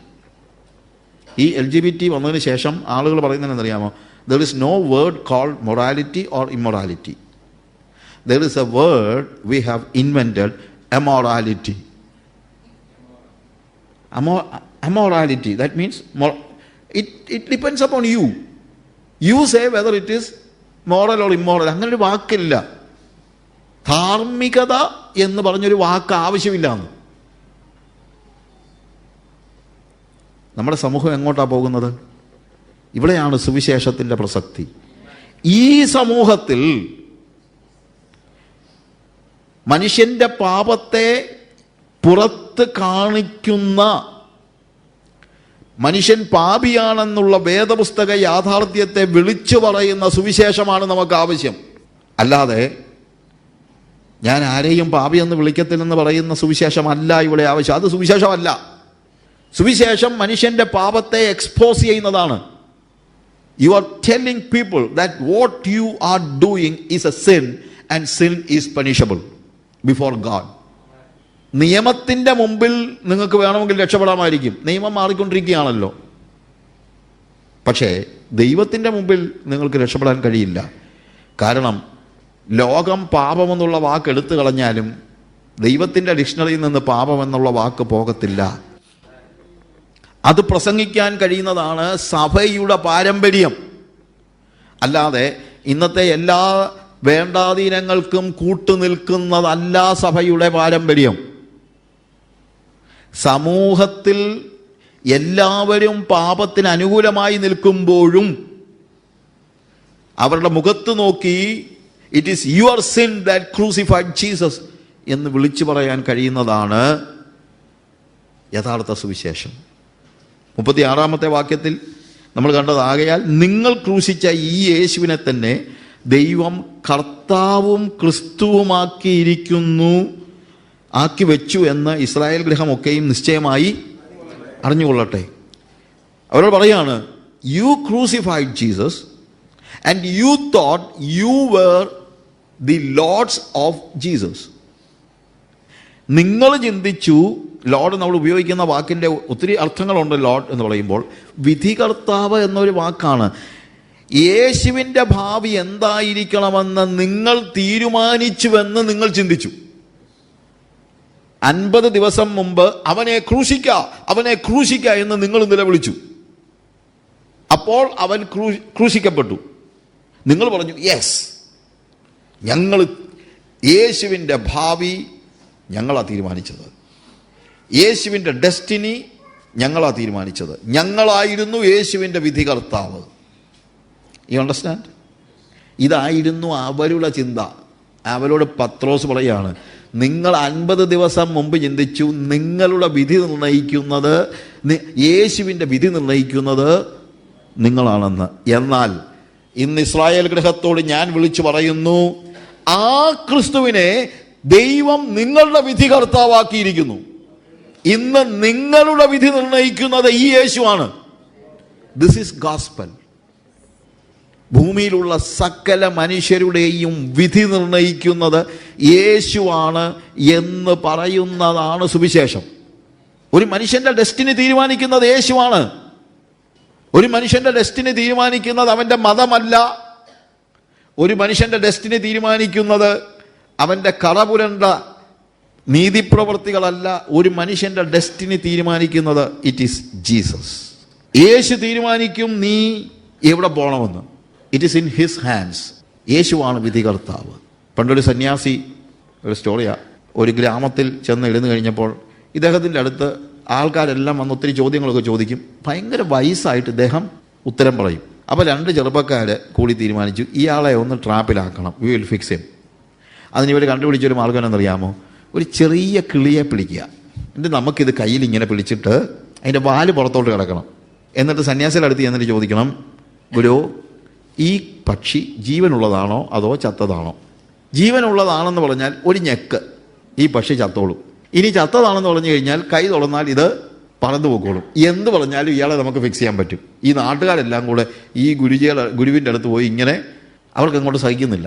ഗുരുവിൻ്റെ അടുത്ത് ഇവർ വന്നിട്ട് ചോദിച്ചു, ഈ പക്ഷിയെ കാണിച്ചിട്ട് ചോദിച്ചു, ഗുരു, ഞങ്ങളൊരു ചോദ്യം ചോദിക്കാൻ വന്നാണ്. ചോദിച്ചോളൂ, ഈ പക്ഷിക്ക് ജീവനുണ്ടോ അതോ ഇത് ചത്തതാണോ? ഗുരുവിൻ്റെ മറുപടി എന്നറിയാമോ? That is in your hands. അത് നിൻ്റെ കയ്യിലാണ്. നിൻ്റെ കയ്യിലാണെന്ന് പറഞ്ഞാൽ പക്ഷി നിൻ്റെ കയ്യിലാണെന്ന് മാത്രമല്ല, അതിൻ്റെ ഭാവി ആരുടെ കയ്യിലാണ്? നിൻ്റെ കയ്യിലാണ്. നീ ഒരു ഞെക്കിയാൽ തീർന്നു, നീ പറത്ത് വിട്ടാൽ പറന്നു. ഈ പക്ഷിയുടെ വിധികർത്താവ് ഈ വ്യക്തിയാണ്. അവൻ തീരുമാനിക്കണം. ഞാൻ പറഞ്ഞല്ലോ, ഉദാഹരണം പെർഫെക്റ്റ് അല്ല, പക്ഷേ ഒരു കാര്യം ഇതാണ്, പത്രോസ് പറയുന്ന കാര്യം ഇതാണ്. ഒരിക്കൽ നിങ്ങൾ ചിന്തിച്ചു നിങ്ങളുടെ വിധി, നിങ്ങൾ യേശുവിൻ്റെ വിധി നിർണ്ണയിച്ചത് നിങ്ങളാണെന്ന്. പക്ഷേ വാസ്തവം എന്താണ്? ഇന്ന് നിങ്ങളുടെ വിധി നിർണ്ണയിക്കുന്നത് യേശുവാണ്. അവൻ കാലുകൊണ്ട് തട്ടിത്തെറിപ്പിച്ചാൽ നിങ്ങൾ നരകത്തിലേക്ക്, അവൻ കൈ വിളിച്ചുയർത്തിയാൽ നിങ്ങൾ സ്വർഗത്തിലേക്ക്. അവൻ്റെ കയ്യിലാണ് നിൻ്റെ ഭാവി. ഈ യേശുവിനെ ദൈവം എന്ത് ചെയ്തിരിക്കുന്നു? ദൈവം കർത്താവും ക്രിസ്തുവുമാക്കി വെച്ചു എന്ന് ഇസ്രായേൽ ഗൃഹമൊക്കെ നിശ്ചയമായും അറിയട്ടെ. നിങ്ങളുടെ വിധി കർത്താവായിട്ട് അവനെ ക്രിസ്തുവാക്കി വെച്ചിരിക്കുന്നു. കാര്യം ക്രിസ്തു എന്ന് പറയുന്നത് മശിഹ എന്നുള്ള അർത്ഥത്തിലാണ്. അതായത് മനുഷ്യവർഗത്തെ വീണ്ടെടുക്കുവാനായിട്ട് ഇറങ്ങി വരുന്ന ദൈവമാണ് യേശു എന്ന യാഥാർത്ഥ്യം അവിടെ കൃത്യമായിട്ട് പ്രസംഗിക്കുകയാണ്. പ്രിയമുള്ളവരെ, ഇതാണ് ശരിയായിട്ടുള്ള ഗോസ്പൽ എന്ന് പറയുന്നത്. നമ്മൾ ജനങ്ങളെ പഠിപ്പിക്കേണ്ട യാഥാർത്ഥ്യം ഇതാണ്. The future of a person is in the hands of Jesus. പാപിയായ ഒരു മനുഷ്യൻ്റെ ഭാവി അവൻ കൈവിളിച്ചുയർത്തിയാൽ നമ്മൾ അവനോടുകൂടെ വാഴും. അവൻ കാലുകൊണ്ട് തട്ടിത്തെറിപ്പിച്ചാൽ അവൻ എന്തു ചെയ്യും? നരകത്തിലേക്ക് പോകും. പക്ഷേ ദൈവം വന്നത് ആരെയും കുറ്റം വിധിച്ച് നശിപ്പിക്കാൻ വേണ്ടിയല്ല. ഇപ്പോൾ നിങ്ങൾ അവൻ്റെ നാമം വിളിച്ചപേക്ഷിക്കുന്നുവെങ്കിൽ നിങ്ങൾക്ക് തീർച്ചയായിട്ടും രക്ഷിക്കപ്പെടുവാൻ കഴിയും. It is possible. നിങ്ങളുടെ കർത്താവാക്കി വച്ചിരിക്കുകയാണ്, നിങ്ങളുടെ ക്രിസ്തുവാക്കി വച്ചിരിക്കുകയാണ്, നിങ്ങളുടെ രക്ഷകനാക്കി വച്ചിരിക്കുകയാണ്, നിങ്ങളുടെ വിധികർത്താവാക്കി വച്ചിരിക്കുകയാണ്. ഇത് പറയാതെ എന്തോന്ന് സുവിശേഷം? നമ്മൾ വെറുതെ ഈ ആദിമ സഭയുടെ സന്ദേശത്തിനകത്ത് നമ്മൾ മായം ചേർക്കാൻ പാടില്ല. 37-ാമത്തെ വാക്യത്തിൽ ഇത് കേട്ടിട്ട് അവർ ഹൃദയത്തിൽ കുത്തുകൊണ്ടു. ഏത് കേട്ടിട്ട്? ഈ ട്രൂ ഗോസ്പൽ കേട്ടാൽ ഹൃദയത്തിൽ കുത്തുകൊള്ളൂ. ട്രൂ ഗോസ്പൽ കേട്ടാലേ സുവിശേഷത്തിൽ, അല്ലെങ്കിൽ യഥാർത്ഥ സുവിശേഷം കേട്ടാലേ ഹൃദയത്തിൽ കുത്തുകൊള്ളുള്ളൂ. ഇല്ലെങ്കിൽ ഒരു മനസമാധാനം കിട്ടും. അതൊരു സ്യൂഡോ പീസാണ്. സുവിശേഷം ഒരിക്കലും വ്യാജമായ സമാധാനം കൊടുക്കുന്നില്ല. സുവിശേഷം യഥാർത്ഥത്തിൽ പ്രസംഗിച്ചാൽ കുത്തുകൊള്ളണം. ഈ സുവിശേഷം പറയുന്നവനാണ്. ഇതാണ് ആദിമ സഭയുടെ ആദ്യത്തെ സന്ദേശം. അതിൽ മായം ചേർക്കാനായിട്ട് പാടില്ല. പാരമ്പര്യം പറയുന്നവർ, പത്രോസിന്റെ പിൻഗാമികളാണ് ഞങ്ങൾ, അവൻ്റെ സിംഹാസനത്തിലാണ് ഇരിക്കുന്നതെന്ന് പറയുന്നവർ ഈ പ്രസംഗം പ്രസംഗിക്കുക. ആദ്യം തൻ്റെ ഇടം ഉണ്ടെങ്കിൽ നിങ്ങൾ പ്രസംഗിക്കുക ഈ പ്രസംഗം. ക്രിസ്തുവിനെ വിധികർത്താവാക്കി വെച്ചിരിക്കുന്നു എന്ന് പറ.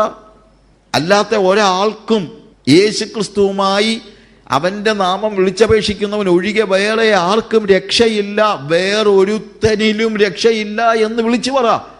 ഇതാണ് സഭയുടെ പാരമ്പര്യം. ഇത് പ്രസംഗിക്കാതെ നിങ്ങൾ എങ്ങനെയാണ് പാരമ്പര്യം പ്രസംഗിക്കുന്നത്? പാരമ്പര്യവാദികൾ എന്ന് പറയുന്നത് ഇത് പ്രസംഗിക്കുന്നവനാണ് യഥാർത്ഥത്തിൽ പാരമ്പര്യം പിന്തുടരുന്നവർ. The true gospel. ഇത് കേട്ടിട്ട് അവർ ഹൃദയത്തിൽ കുത്തുകൊണ്ടു. യഥാർത്ഥ സുവിശേഷം കുത്തുന്ന സുവിശേഷമാണ്, മുറിപ്പെടുത്തുന്ന സുവിശേഷമാണ്. യഥാർത്ഥ സുവിശേഷം ഫീൽ ഗുഡ് ഗോസ്പൽ അല്ല. അമേരിക്കയിലെ ഏറ്റവും പെട്ടെന്ന് വളരുന്ന സഭയാണ് ജോയൽ ഓസ്റ്റിൻ്റെ ചർച്ച്. ജോയൽ ഓസ്റ്റിൻ പറഞ്ഞ വാചകം എന്താണെന്ന് നിങ്ങൾക്ക് അറിയാമല്ലോ, പലർക്കും അറിയാം. I don't ask who is coming to my church and I don't ask them questions. I just want them to feel good when they come to my church. ഞാൻ അവരോട് നിങ്ങൾ ആരാണ്, എന്ത് ചെയ്യുന്നു എന്നൊന്നും ചോദിക്കത്തില്ല.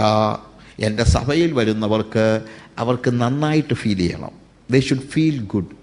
അവൻ്റെ സഭയിൽ ആളും കൂടും, ഇഷ്ടംപോലെ ആളുണ്ട്. കാര്യം എന്താ? കുത്തത്തില്ല. പക്ഷെ പത്രോസ് പ്രസംഗിച്ചപ്പോൾ കേട്ടു നിന്നവൻ്റെ ഹൃദയത്തിൽ കുത്തുകൊണ്ടു. ജോയൽ ഓസ്റ്റിൻ പ്രസംഗിച്ച് ഇന്ന് വരെ ആർക്കും കുത്തുകൊണ്ടിട്ടില്ലല്ലോ. കാര്യം കുത്തത്തില്ല. കാര്യം അവൻ തന്നെ പറയുന്നുണ്ട്, എന്താ? I just want people to feel good when they come to church. എൻ്റെ സഭയിൽ വരുമ്പോൾ അവന് നന്നായിട്ട് ഫീൽ ചെയ്യണം. ഞാൻ പറയട്ടെ, ഫീലിംഗ് കൊടുക്കാനുള്ളതല്ല സുവിശേഷം, രക്ഷ കൊടുക്കാനുള്ളതാണ് സുവിശേഷം. മനുഷ്യനെ നരകത്തിൽ നിന്ന് മാറ്റി നിർത്തുവാനുള്ളതാണ് സുവിശേഷം. അതിന് ചിലപ്പം അവൻ ഇപ്പോഴത്തെ അവസ്ഥ എന്താണെന്നുള്ളത് നമ്മൾ പറഞ്ഞ് മനസ്സിലാക്കിയാലേ പറ്റുള്ളൂ. പാപിയോട് നീ അപകടത്തിലാണ് എന്നുള്ളത് പറയുന്നതാണ് സുവിശേഷം. പത്രോസ് പറയുകയാണ്, ഈ യേശുവാണ് നിന്റെ ഭാവി നിർണ്ണയിക്കുന്നത്. ഇപ്പോൾ നിങ്ങൾ ക്രൂശിച്ച യേശുവിനെ, നിന്റെ പാപമാണ് ഇവനെ ക്രൂശിച്ച് യേശുവിനെ ക്രൂശിച്ചത്. അതുകൊണ്ട് ഈ വാക്ക് കേട്ടപ്പോൾ അവർ ഹൃദയത്തിൽ കുത്തുകൊണ്ടു. അവർ പറഞ്ഞു, അതെ ഞങ്ങൾ പാപികളാ, ഞങ്ങൾ എന്ത് ചെയ്യണം? ഹൃദയത്തിൽ കുത്തുകൊണ്ടു. ഇന്നത്തെ ഏത് സുവിശേഷം കേട്ടാലാണ് മനുഷ്യൻ്റെ, ഇന്നത്തെ ടി വിയിൽ പ്രസംഗിക്കുന്ന ആളുകളൊക്കെ ഒത്തിരി ഉണ്ടല്ലോ, അതിനകത്ത് 90% ആളുകളും ആരെയും കുത്തത്തില്ല. കാര്യം കുത്തിയാൽ മോളിലൂടെ സ്ട്രോൾ ചെയ്യുന്ന അക്കൗണ്ടിൽ കാശ് വീഴത്തില്ല. കുത്തിയില്ലെങ്കിൽ കാശ് വീഴും. ദയവ് ചെയ്ത് വഞ്ചിക്കപ്പെട്ടു പോകരുത്. നല്ല ഫീലിംഗ് കൊടുക്കുകയാണോ നിങ്ങളുടെ ഉദ്ദേശ്യം? പാപിയോട് പാപിയാണെന്ന് പറയാതെ അവന് പോകുന്ന അപകടത്തിലേക്ക് അവനെ പറഞ്ഞു വിടുന്നതാണോ സുവിശേഷം? അത് മനുഷ്യനൊരു സമാധാനം വേണ്ടേ ബ്രദറെ? ഞാൻ മിനിഞ്ഞാന്ന് സംസാരിച്ചവരും പറഞ്ഞു സമാധാനം പല രീതിയിലുണ്ട്. അവൻ പറഞ്ഞു എനിക്കിപ്പം ഭയങ്കര സമാധാനമാണെന്ന് പറഞ്ഞു. യേശുവിനെയൊക്കെ വിട്ട് കഴിഞ്ഞപ്പം ഭയങ്കര സമാധാനം. ഞാൻ പറഞ്ഞു സമാധാനം പല രീതിയിലുണ്ട്. ഏറ്റവും കൂടുതൽ സമാധാനമുള്ള എവിടെയാണെന്നറിയാമോ? അല്ല, സെമിത്തേരിയില്ല. ഒരു പ്രശ്നവും ഇല്ല, ആരും ഒരു വഴക്കിനും വരത്തില്ല. പക്ഷെ അതൊരു ചത്ത സമാധാനമാണ്. പിന്നെ സമാധാനം ഉണ്ടാകുന്നത് പീസ് ഓഫ് ഇഗ്നറൻസ് എന്ന് പറയും. അതിന് ഞാൻ ഉദാഹരണമായിട്ട് പറയാറുണ്ട്. ഞാൻ ഒരു കട്ടലെ കിടന്നുറങ്ങുകയാണ്, അതിൻ്റെ താഴെ ഒന്നാമതൊരു ഒരു മൂർഖൻ പാമ്പ് കിടപ്പുണ്ട്. പക്ഷേ ഞാനിത് അറിയുന്നില്ലെങ്കിൽ അതറിയാത്രത്തോളം കാലം എനിക്ക് ഭയങ്കര സമാധാനമാണ്. അവൻ എൻ്റെ കൂട്ടുകാരൻ വന്ന് നോക്കിയപ്പോൾ ഞാൻ കട്ടിലെ സുഖമായിട്ട് കിടന്നുറങ്ങുന്നു, താഴെ ഒരു മൂർഖൻ പാമ്പ് കട്ടിലിൻ്റെ കീഴിൽ പത്തി പുലർത്തി നിൽക്കുന്നു. അപ്പം ഞാൻ പറയുന്നത് എന്താണെന്നറിയാമോ? നമ്മൾ മിണ്ടണ്ട, അവൻ സുഖമായിട്ട് ഉറങ്ങുകയല്ലയോ, ലെറ്റ് ഹിം ഫീൽ ഗുഡ്. നമ്മളായിട്ട് ഉപദ്രവിക്കണ്ട. അതുകൊണ്ട് ഞാൻ ആരും അറിയാതെ പെരിയ കഥ കളച്ചേച്ച് പോയേക്കാമെന്ന് പറഞ്ഞ് ശബ്ദമുണ്ടാക്കാതെ കഥ കളച്ചേച്ച് പോയാൽ നമ്മളവനെ വിളിക്കുന്നത് എന്താ പറയും? ദ്രോഹി. ബോധമുള്ളവൻ പറയും ദ്രോഹിയാന്ന് പറയും, അല്ലാത്തവൻ പറയും ലെറ്റ് ഹിം ഫീൽ ഗുഡ്. അതാ ജോയൽ ഓസ്റ്റിൻ്റെ സഭ. മൂർഖം പാമ്പ് താഴെ കിടക്കുമ്പം പറഞ്ഞു കൊടുക്കുകയാണ്, ഉറങ്ങിക്കോ മക്കളെ, സുഖമായിട്ട് ഉറങ്ങിക്കോ. I don't ask who you are, what you do, feel good. That is peace of ignorance. മതം തരുന്ന സമാധാനം എന്ന് പറയുന്നത് പീസ് ഓഫ് ഇഗ്നറൻസ് ആണ്. എന്നാൽ അലച്ചുകൂവി എണിറ എന്ന് പറഞ്ഞ് രണ്ടുപേരും കൂടി പാമ്പിനെ തല്ലിക്കൊന്നേച്ച് പിന്നെ സുഖമായിട്ട് കിടന്നുറങ്ങിയാൽ that is peace of knowledge.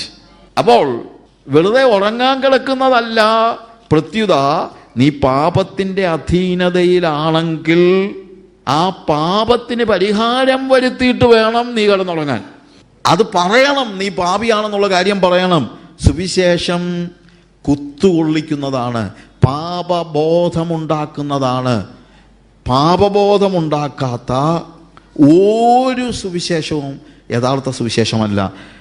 Soothing words മാത്രം പോരാ, പാപബോധം ഉണ്ടാകണം. ഇന്നത്തെ ഒരു വലിയ പ്രശ്നം ഇതാ, ഒരൊറ്റ TV പ്രസംഗം കേട്ടാലും, ഇന്നത്തെ 99% ക്രൂസൈഡിൽ നിങ്ങൾ പങ്കെടുത്താലും പാപബോധം ഉണ്ടാകത്തില്ല. വലിയ വലിയ പ്രോഫറ്റ്സ് ഒക്കെ ഉണ്ടല്ലോ, ആഫ്രിക്കയിലൊക്കെ ഇഷ്ടം പോലെ ഉണ്ട്. TB ജോഷുവ ഉൾപ്പെടെയുള്ള മുഴുവൻ പാർട്ടികളും ഉണ്ട്. അവിടെയൊക്കെ മീറ്റിങ്ങിന് പോയാൽ ആർക്കും ഒരു പാപബോധം ഉണ്ടാകത്തില്ല. കാര്യം അവരാരും പാപത്തെക്കുറിച്ചൊന്നും ഒരു അക്ഷരം പോലും മിണ്ടുന്നില്ല. അത് നമ്മുടെ ഇവിടെയും ഇല്ല. ഇവിടെ ഒത്തിരി എണ്ണം ഉണ്ടല്ലോ. ഞാൻ ആരെയും പാപിയെന്ന് വിളിക്കത്തില്ലെങ്കിൽ ആർക്കാ പിന്നെ പാപബോധം ഉണ്ടാകുന്നത്? പക്ഷെ അത് യേശുക്രിസ്തുവിൻ്റെ സുവിശേഷമല്ല. ഇന്ന് ഞാൻ എൻ്റെ വാക്കുകളെ അവസാനിപ്പിക്കുമ്പോൾ, സഭയുടെ പാരമ്പര്യം നമ്മൾ പിന്തുടരുന്നുവെങ്കിൽ ഈ പ്രസംഗ പാരമ്പര്യം നമ്മൾ പിന്തുടരണം. എന്തായിരുന്നു ഒന്നാമത്തെ സഭയുടെ പ്രസംഗം? അവരുടെ അനുഭവത്തെ ദൈവവചനത്തിൻ്റെ അടിസ്ഥാനത്തിൽ എക്സ്പ്ലെയിൻ ചെയ്തു, വിശദീകരിച്ചു. They explained their experience in the light of scripture. അത് പക്ഷേ പ്രവാചകന്മാരുടെ കാര്യമൊക്കെ പറഞ്ഞുകൊണ്ട് മാത്രം അങ്ങ് നിന്നില്ല. പെട്ടെന്ന് തന്നെ ചരിത്രത്തിലെ യേശുവിങ്കിലേക്ക് വന്നു. പ്രവചനം മാത്രം പറഞ്ഞുകൊണ്ടിരുന്നിട്ട് കാര്യമൊന്നുമില്ല. യേശുവിങ്കിലേക്ക് വരുന്നില്ലെങ്കിൽ അതും ചരിത്രത്തിലെ യേശു. ചരിത്രത്തിലെ യേശു എന്ന് പറയുമ്പോൾ അതും സമ്പൂർണ്ണമായിരിക്കണം. അല്ലാതെ കാനാവിലെ കല്യാണത്തിന് വെള്ളം വീഞ്ഞാക്കിയതും മരിച്ചവരെ ഉയർപ്പിച്ചതും രോഗികളെ സൗഖ്യമാക്കിയതും മാത്രം പ്രസംഗിച്ചാൽ കാര്യമില്ല. അതുകൊണ്ട് മാത്രം ചരിത്രത്തിലെ യേശുവിൻ്റെ പൂർണ്ണതയിൽ വരുന്നില്ല. അവിടെ പ്രധാനപ്പെട്ട കാര്യം, അവൻ ക്രൂശിക്കപ്പെട്ടു, അവൻ ഉയിർത്തെഴുന്നേറ്റു, അവൻ ഇന്നും ജീവിക്കുന്നു, ഞങ്ങളതിന് സാക്ഷികൾ. അതും ചരിത്രത്തിലെ യേശുവിൻ്റെ ഭാഗമാണ്. അത്ഭുതവും ക്രൂശീകരണവും ഉയിർത്തെഴുന്നേൽപ്പും ചരിത്രത്തിലെ യേശുവിൻ്റെ ഭാഗമാണ്. എന്നാൽ എന്തുകൊണ്ടവൻ ക്രൂശിക്കപ്പെട്ടു എന്നുള്ളത് ചരിത്രത്തിൻ്റെ വിശകലനമാണ്, ആത്മിക വിശകലനമാണ്. It is because of your sin. അത് പറയണമെങ്കിൽ നീ പാപിയാണെന്ന് പറഞ്ഞാലേ പറ്റൂ. നിന്റെ പാപമാണ് യേശുവിനെ ക്രൂശിച്ചതെന്ന് പ്രസംഗിക്കുമ്പോൾ മാത്രമേ അത് യഥാർത്ഥ സുവിശേഷമാകത്തുള്ളൂ. അതായിരുന്നു പത്രോസിൻ്റെ പ്രസംഗം. ആ പ്രസംഗം കേട്ടപ്പോൾ അവർക്ക് കുത്തുകൊണ്ടു. സുവിശേഷം യഥാർത്ഥത്തിൽ പ്രസംഗിച്ചാൽ ഒരു സ്യൂഡോ പീസ് അല്ല ഉണ്ടാകുന്നത്. സുവിശേഷം യഥാർത്ഥത്തിൽ പ്രസംഗിച്ചാൽ പാപബോധമുണ്ടാകും, ഹൃദയത്തിന് കുത്തുകൊള്ളും. പക്ഷേ അത് മാത്രമേ മനുഷ്യനെ വീണ്ടെടുക്കത്തുള്ളൂ, വിടുവിക്കത്തുള്ളൂ. നമ്മൾ ആളുകളെ സുഖിപ്പിക്കാൻ വേണ്ടിയുള്ള പ്രസംഗങ്ങളല്ല. പ്രത്യുത എന്താണ് ആവശ്യം? യഥാർത്ഥത്തിൽ ജനത്തോട് പറയണം, നിങ്ങൾ അപകടത്തിലാണ്.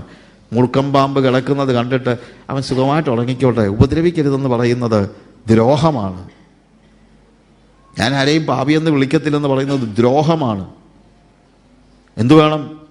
പറയണം, കുഞ്ഞേ, അപകടമാണിത്. You are a sinner, but it is because of your sins Jesus died. എന്തിനാ? യേശു ഇന്ന് നിന്നെ വിധികർത്താവാക്കിയിരിക്കുകയാണ്. നിനക്കിതിൽ നിന്ന് രക്ഷപ്പെടാം.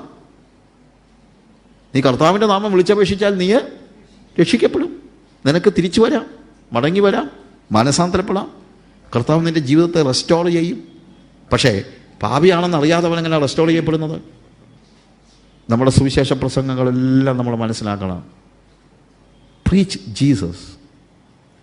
എൻ്റെ ആള് കളിക്കാൻ വേണ്ടിയുള്ള പ്രസംഗമൊക്കെ നിർത്തണം ഇനിയിപ്പം. എൻ്റെ ജ്ഞാനം പ്രകാശിപ്പിക്കുവാനുള്ള പ്രസംഗങ്ങളല്ല ആവശ്യം. പ്രത്യുത യേശുവിനെ പ്രസംഗിക്കണം. എൻ്റെ പ്രസംഗം കേൾക്കുമ്പോൾ ആളുകൾ പറയേണ്ടത് വാട്ട് എ വണ്ടർഫുൾ പ്രീച്ചർ എന്നോ വാട്ട് എ വണ്ടർഫുൾ പ്രീച്ചിങ് എന്നോ അല്ല, വാട്ട് എ വണ്ടർഫുൾ ജീസസ്. നമ്മുടെ സഭകളിലൊക്കെ യേശുവിനെ പ്രസംഗിക്കണം, തെരുവുകളിൽ യേശുവിനെ പ്രസംഗിക്കണം. ആളുകളെ വരുത്താൻ വേണ്ടിയല്ല. What Jesus did for the mankind, how he was crucified and for what he was crucified and what the cross is doing in your life. Tell the gospel. അപ്പോൾ ജനങ്ങളുടെ ഹൃദയത്തിൽ കുത്തുകൊള്ളും. അങ്ങനെ കുത്തുകൊള്ളുന്നതാണ് സുവിശേഷ പ്രസംഗം.